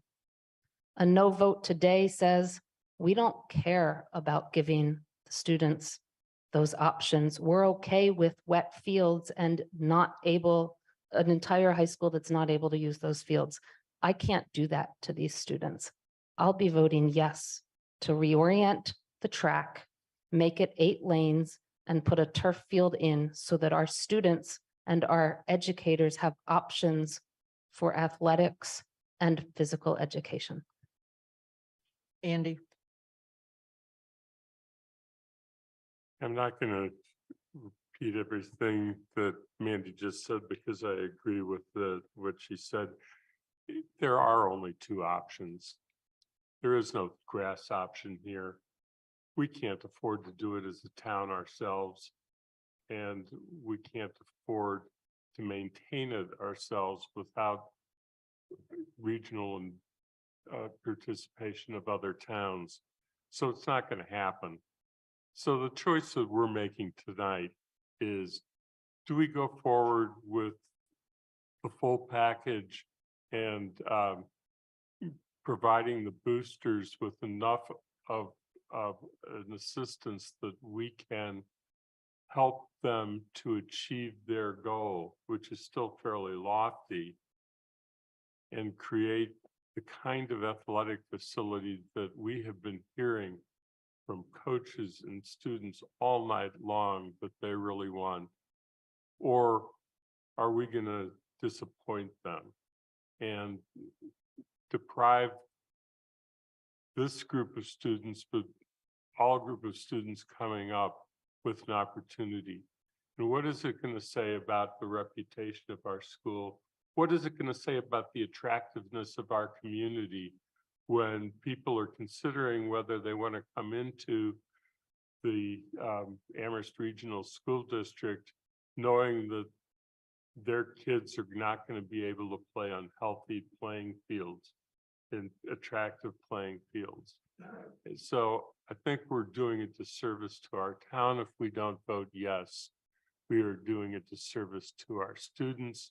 We are doing a disservice to the athletic professionals who are trying to help our students succeed. I just can't do that, and I hope this council can't do that.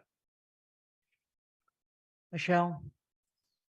I want to respond to both Mandy and to Andy. I am not okay with Mandy asserting that a no vote on this means that we care less or that we have not heard fully the comments that have come through tonight. That is an unfair statement. It's a bullying tactic, and I do not accept it. And I want to be very clear about that. That's not how we make decisions, by bullying each other. And I see it all too often in this council and in this community. And it really, really hurts. And it makes decisions like this so much worse than they need to be. And to Andy, I want to say that I feel it is dishonest to say that there are only 2 options here, without having assessed and gone through the finance committee to see what it would cost to maintain natural grass fields, to have a vision where we are proactive in addressing all of our fields. We have a chronic problem in this community with maintaining things, facilities, and fields clearly. And so I feel we should be thinking about what we can do proactively as a community that's in alignment with our goals. And as far as the argument around balance goes, I want to share my perspective on that argument. It has been said by many folks who have written in that we have PFAS in even our newest installation, potentially at Groff Park, of the water park that we have there, where our young children are using it. And that we have PFAS likely in many other parts of our town. So from my perspective, we're not balancing something out by putting in one artificial field. We're adding and creating an aggregate impact by adding to the things we know have PFAS already in the community and the things that we don't know because they're not detectable, they haven't been tested. So I don't feel that it's a correct argument to say that we're balancing things out by putting in or balancing our needs. I want to meet the needs of our student athletes, and I want to give them the best. And I believe that means this community, this council needs to step up and give them the best and do whatever investigation it needs to do to study what it will cost to put in a natural turf throughout the town as needed. And quite honestly, I'll take it a step further and say to remove the stuff that is harmful, that is already in our community. I believe that's how we should be thinking about this. And I believe that's possible. Thank you. Mike, you have your hand up? I do. It's 11:45, so this is probably the last coherent thing. We'll see if it's coherent that I'll be able to come up with tonight, which is just if this doesn't pass, I think I'll be disappointed, right? I'll be disappointed for our students who are advocating, and that's not to guilt or make anyone feel bad who's going to vote against it, but it's just I think I'd share my opinion as a superintendent. I'm responsible for these kids. I'll be really disappointed that I don't have an incoming solution for the challenges that they face that we heard about tonight and I hear about routinely, and Victoria hears about every day and deals with every day in terms of moving those where students are in the practice and the opportunities that other students at other schools have that the students at our schools do not. And so respectfully, I'm not as interested, and I'm not trying to play with semantics, in exploring other options. I'm actually interested in the council committing to other options, regardless of price tag, of solving it. If we're not going to solve it with artificial turf, and I know it's late, but I will write a more coherent letter to you within the next week on this topic. I want to have a commitment, right? Because I know the price tag is going to be really high. It's going to be a lot higher than what we're talking about here to redo multiple fields at the high school. And you have competing demands. But if this proposal from Regional School Committee that was supported, by comments tonight can't pass muster at the town council, exploration is not good enough.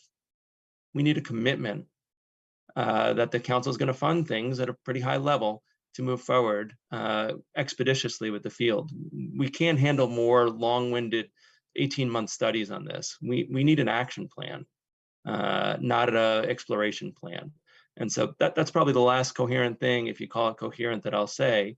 If it goes that way, that's what I'm going to be expecting. I think that's what the students who are still there very late and those who are watching or will see this tomorrow and on tape will be expecting. That's what the coaches and athletic director will be expecting. And I think that's what the community will be demanding. So I just want to be clear that, again, I'm not trying to play with words, but I used it before, I'm going to use it again, that it's a commitment to solve the problem. And there's multiple ways to make that commitment. I think it's the town councils. I want to be respectful. You're voting on this, not me, not the school committee, not the students, not the coaches. But if this isn't a commitment you're willing to make, we're going to look for another commitment very, very soon. And it's not an exploration kind of commitment. Thank you. And thanks for putting up with me late at night. It's not fun for anyone, as I'm sure you found out. You're good. Dorothy.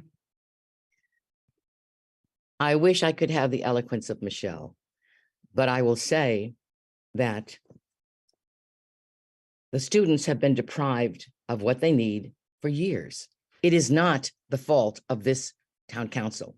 The fact that we're given a motion, which is not a good motion, and that we should, some of us choose not to support that motion, does not mean that we did not listen, did not hear, are not aware of the serious problems. Right now, we've been given false choices, and I feel like there's been great attempts to manipulate emotion. It assumes that we are not very bright. I totally agree with the superintendent. We need to make a commitment. We need to make a strong commitment. And I think that you'll find that those who are opposing the artificial turf are very, very desirous of making the commitment to the students and to the residents of this town of safe, viable, playable grass fields. And I know if it costs money, that's great. I'd rather spend money on grass than on a bunch of artificial stuff that's going to decay. And we're going to find out later that we should not have ever put down for our students to play on. Thank you. Shalini.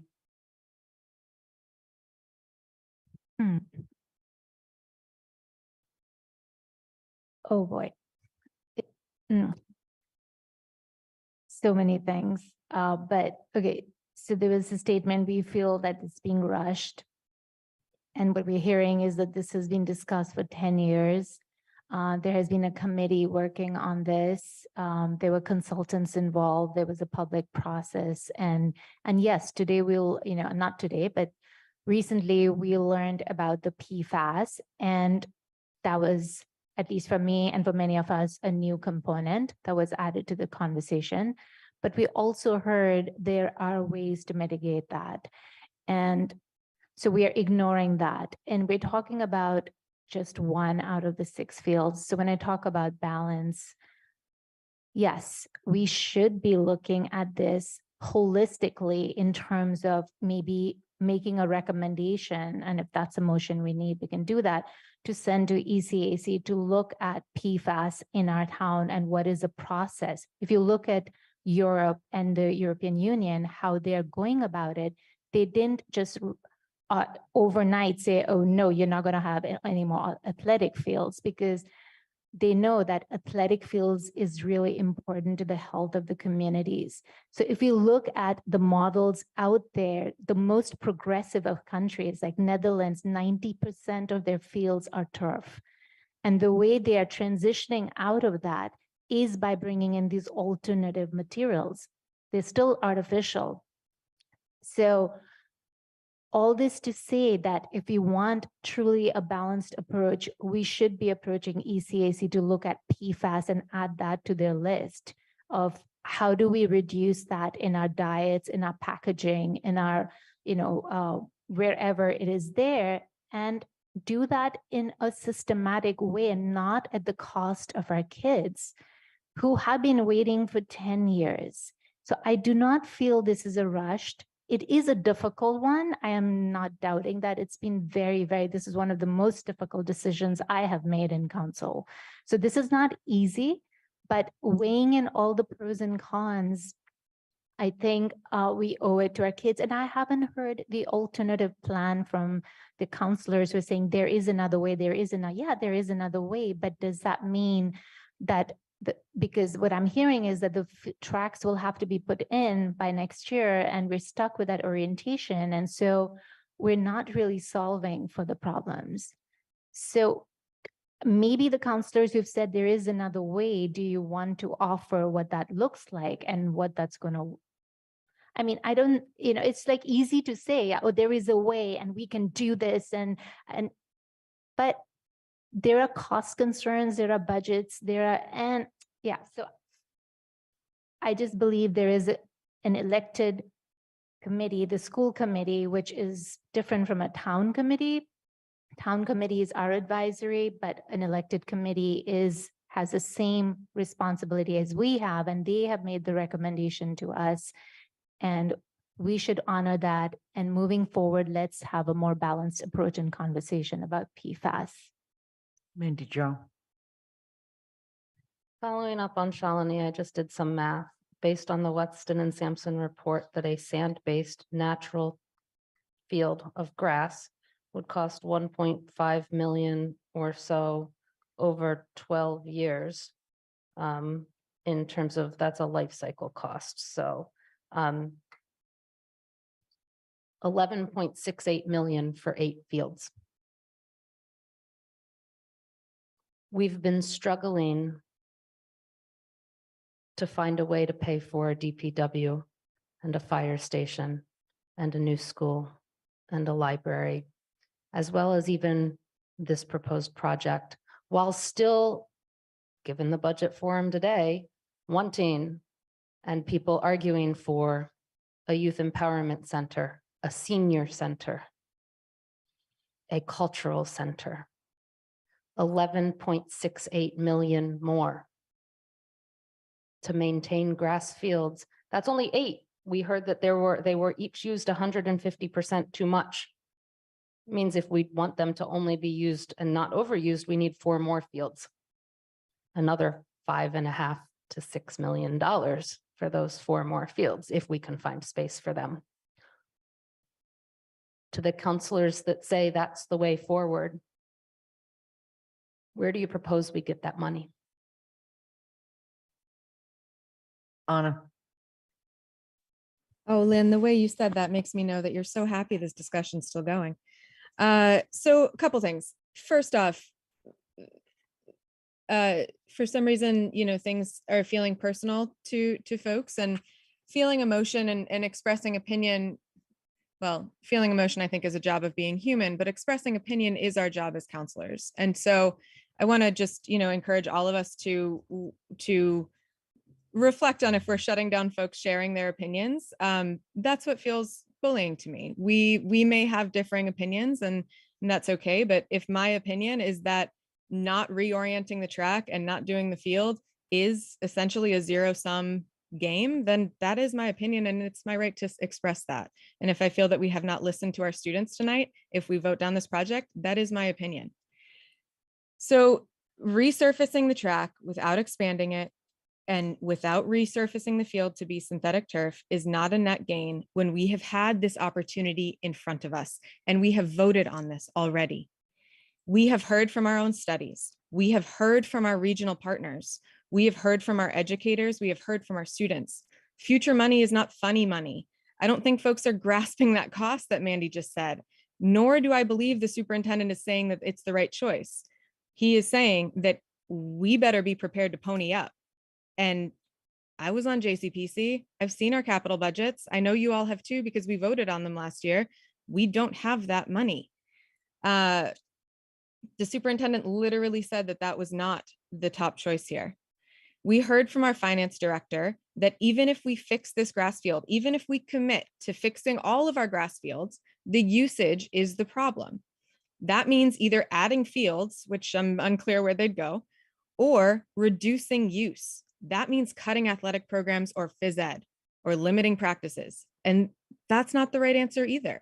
So for me, the solution's clear, and maybe we've hit the point where no one's going to change their mind and we should just do the vote. But I felt like I needed to say that people are asking questions that are great questions and that we're getting the answers to. And so I hope that folks are hearing those answers from our finance director, from our superintendent, and from our regional school committee. Kathy. You're You need muted, to Kathy. unmute Kathy. As far as I can see, Amherst has $1.8 million on the table for the fields, and the track is another 1.5. So it's not that there's only a track on the field. And that's the option too, that the school committee, that would actually fully fund it. I agree, it's not adding additional fields. So I think we're at a point that no one is changing their mind. So I've never called the question before, but I feel like we need to just call the question and get ready to vote. But I agree with everyone who said, we don't think the fields are adequate now. We think they need to be repaired, and we don't think the track is in good shape. This is not a vote against putting money in. Amherst has got, between the CPAC money and this 900,000, it's real money, and it's there to be had if there's a change in direction. And it could be had pretty quickly, as far as I can see, from the Amherst, from the way our finances work, because we've already said these 2 pieces are possible. So I'm ready to, Lynn, I don't know how to do it. I'm ready to call Just the say, question. call the question. Call the question. Okay, the question's been called. And that is there a second? Second. Thank you. We move to immediately to a vote on that. We start with Mandy Jo. This is on the question of whether to end debate, right? That is correct. Yes. Anika, Aye. Michelle, Aye.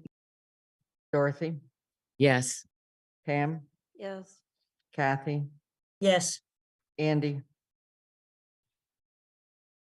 No, Jennifer. Yes.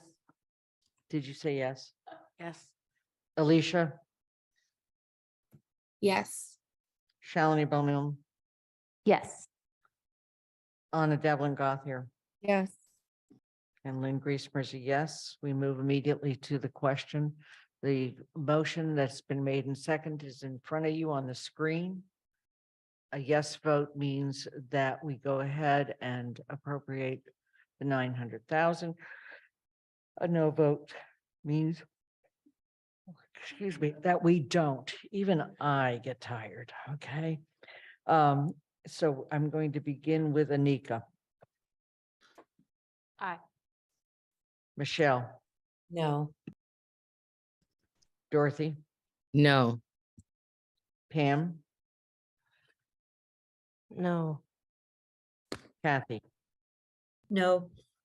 Andy, yes, Jennifer Taub, No. Alicia Walker, No. Shalini Bowman, Yes. Anna Devlin Gothier, Yes.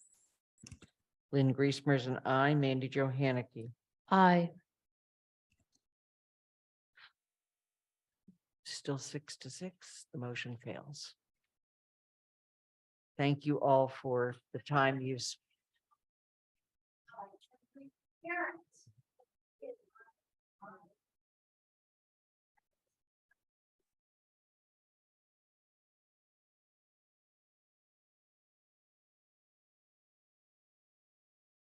I'm going to suggest that we take a break. And I'm going to confer with the town manager as to what he would like to suggest we do. I would like to suggest that we postpone the executive session until your next meeting. Okay.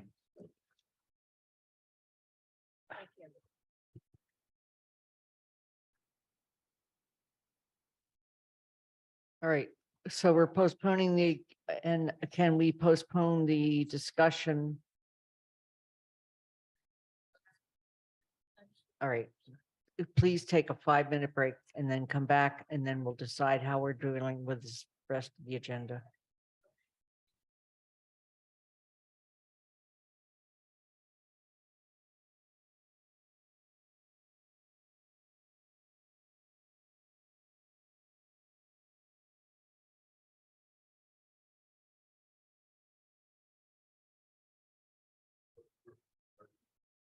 I'm sorry. December 5th. Okay.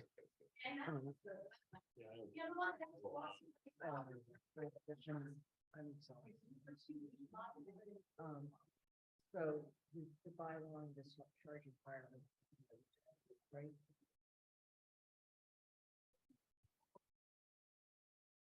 Your phones.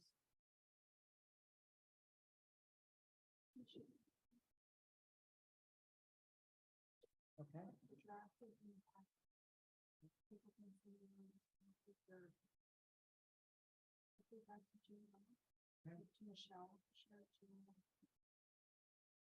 Any reports? We don't need.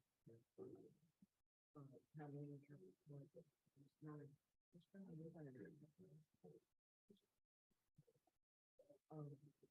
One or two quick things to take here and then we're done.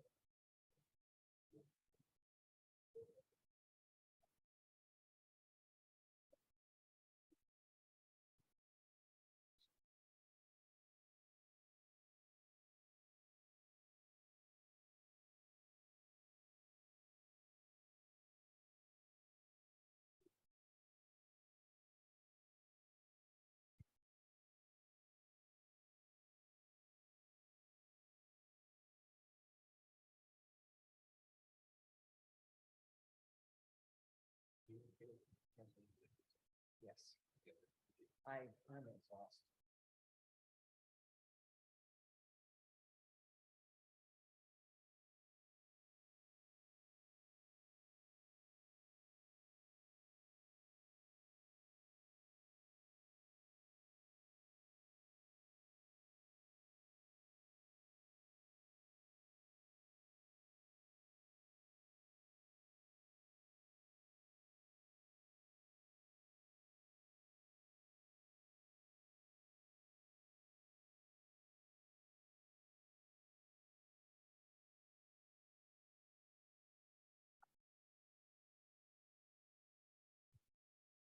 When you come back, please turn your video back on.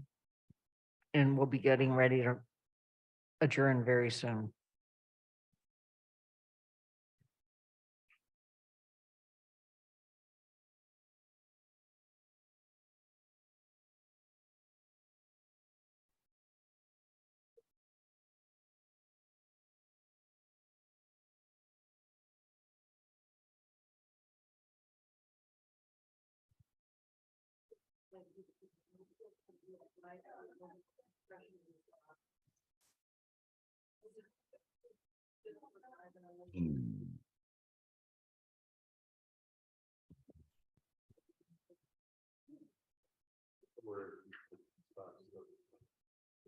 That's what I'm worried.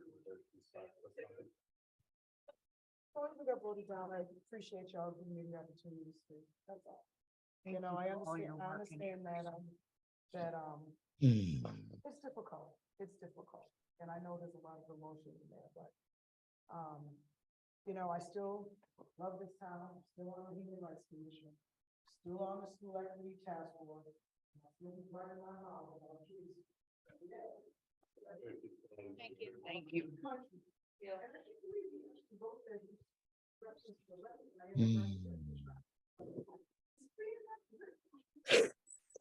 This council. Same to you. Thank you.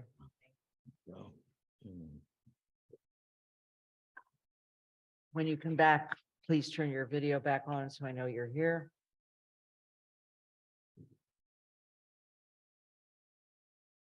Michelle?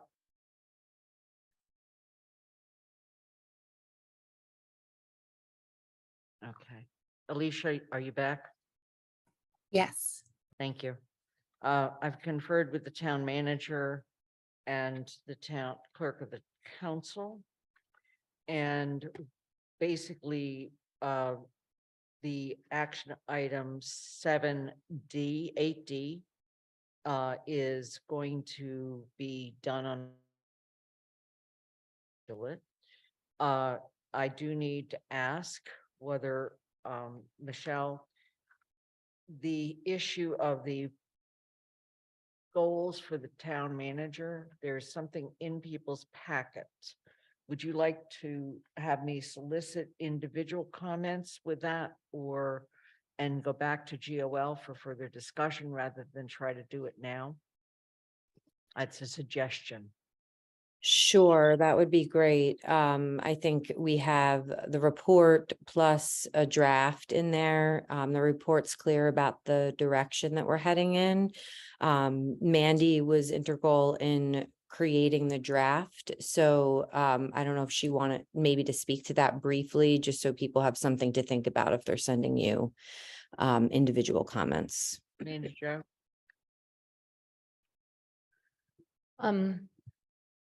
GOL had an initial conversation, and part of that was what are council goals and what are manager goals? And so what this draft initially attempted to do was show a potential path for, the prior town manager performance goals were split into policy goals and management goals. And this draft attempts to show a way forward to basically say policy goals are council goals. The council's going to state those goals.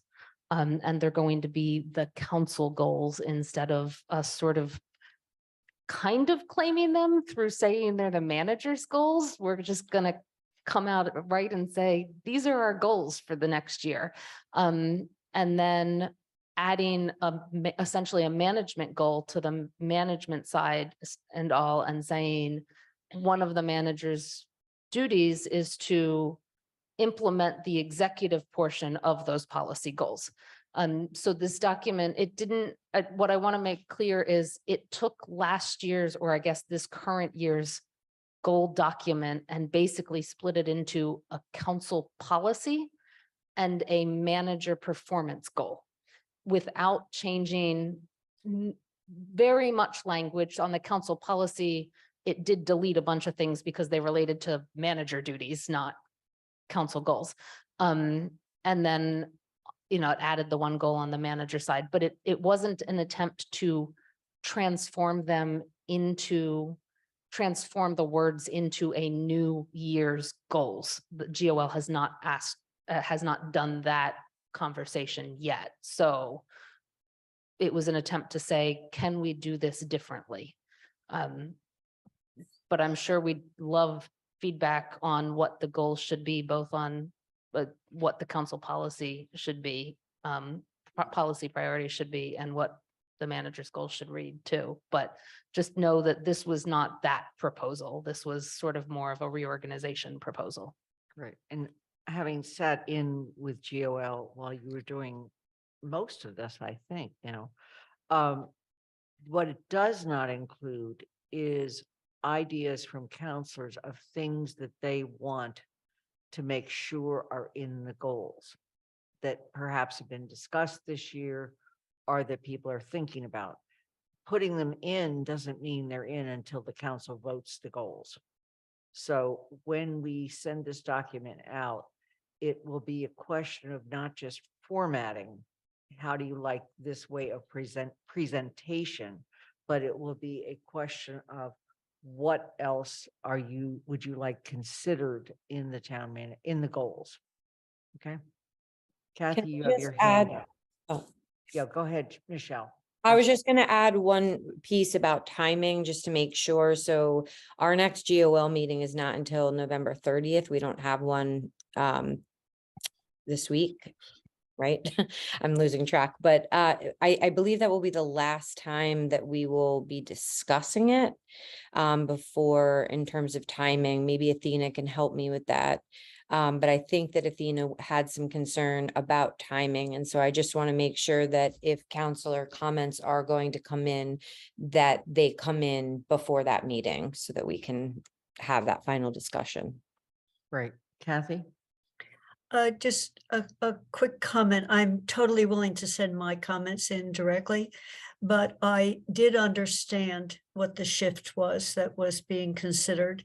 And when I read them as council goals, I had major comments and some maybe not reactions to the goals. So stating them as our goals as a council. So I think it is a larger discussion, Lynn, and I don't know how we do it.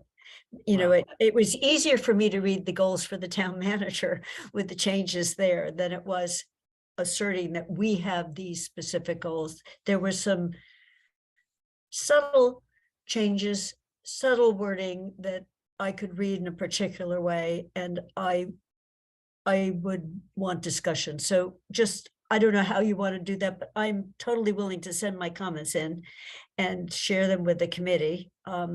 And then I would want to do it in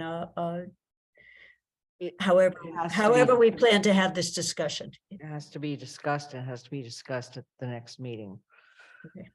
So, I mean, it is 12:12 at Yeah, night. no, I don't If want to anybody discuss. thinks they can do it tonight, then I don't want to discuss it now. So I understood that shift, and I didn't think it was an insubstantial shift.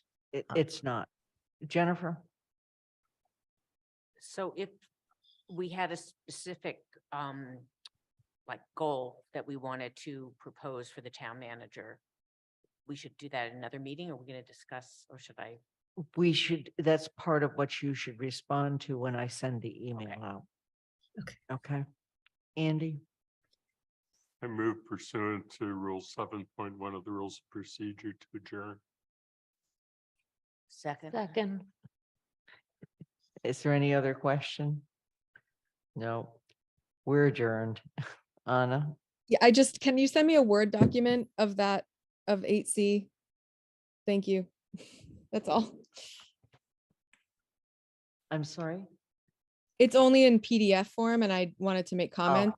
That was thank the you. only question I had. Thank you. Thank you. Lynn, I have one quick thing. I'm getting more documents with small print. I really don't like documents with small print. We have so much to read and it's very difficult. Okay. Andy, do you still have your hand up? No, I made the motion already. Okay. The Have a good motion's night, been made everyone. and I accept the motion. We're adjourned.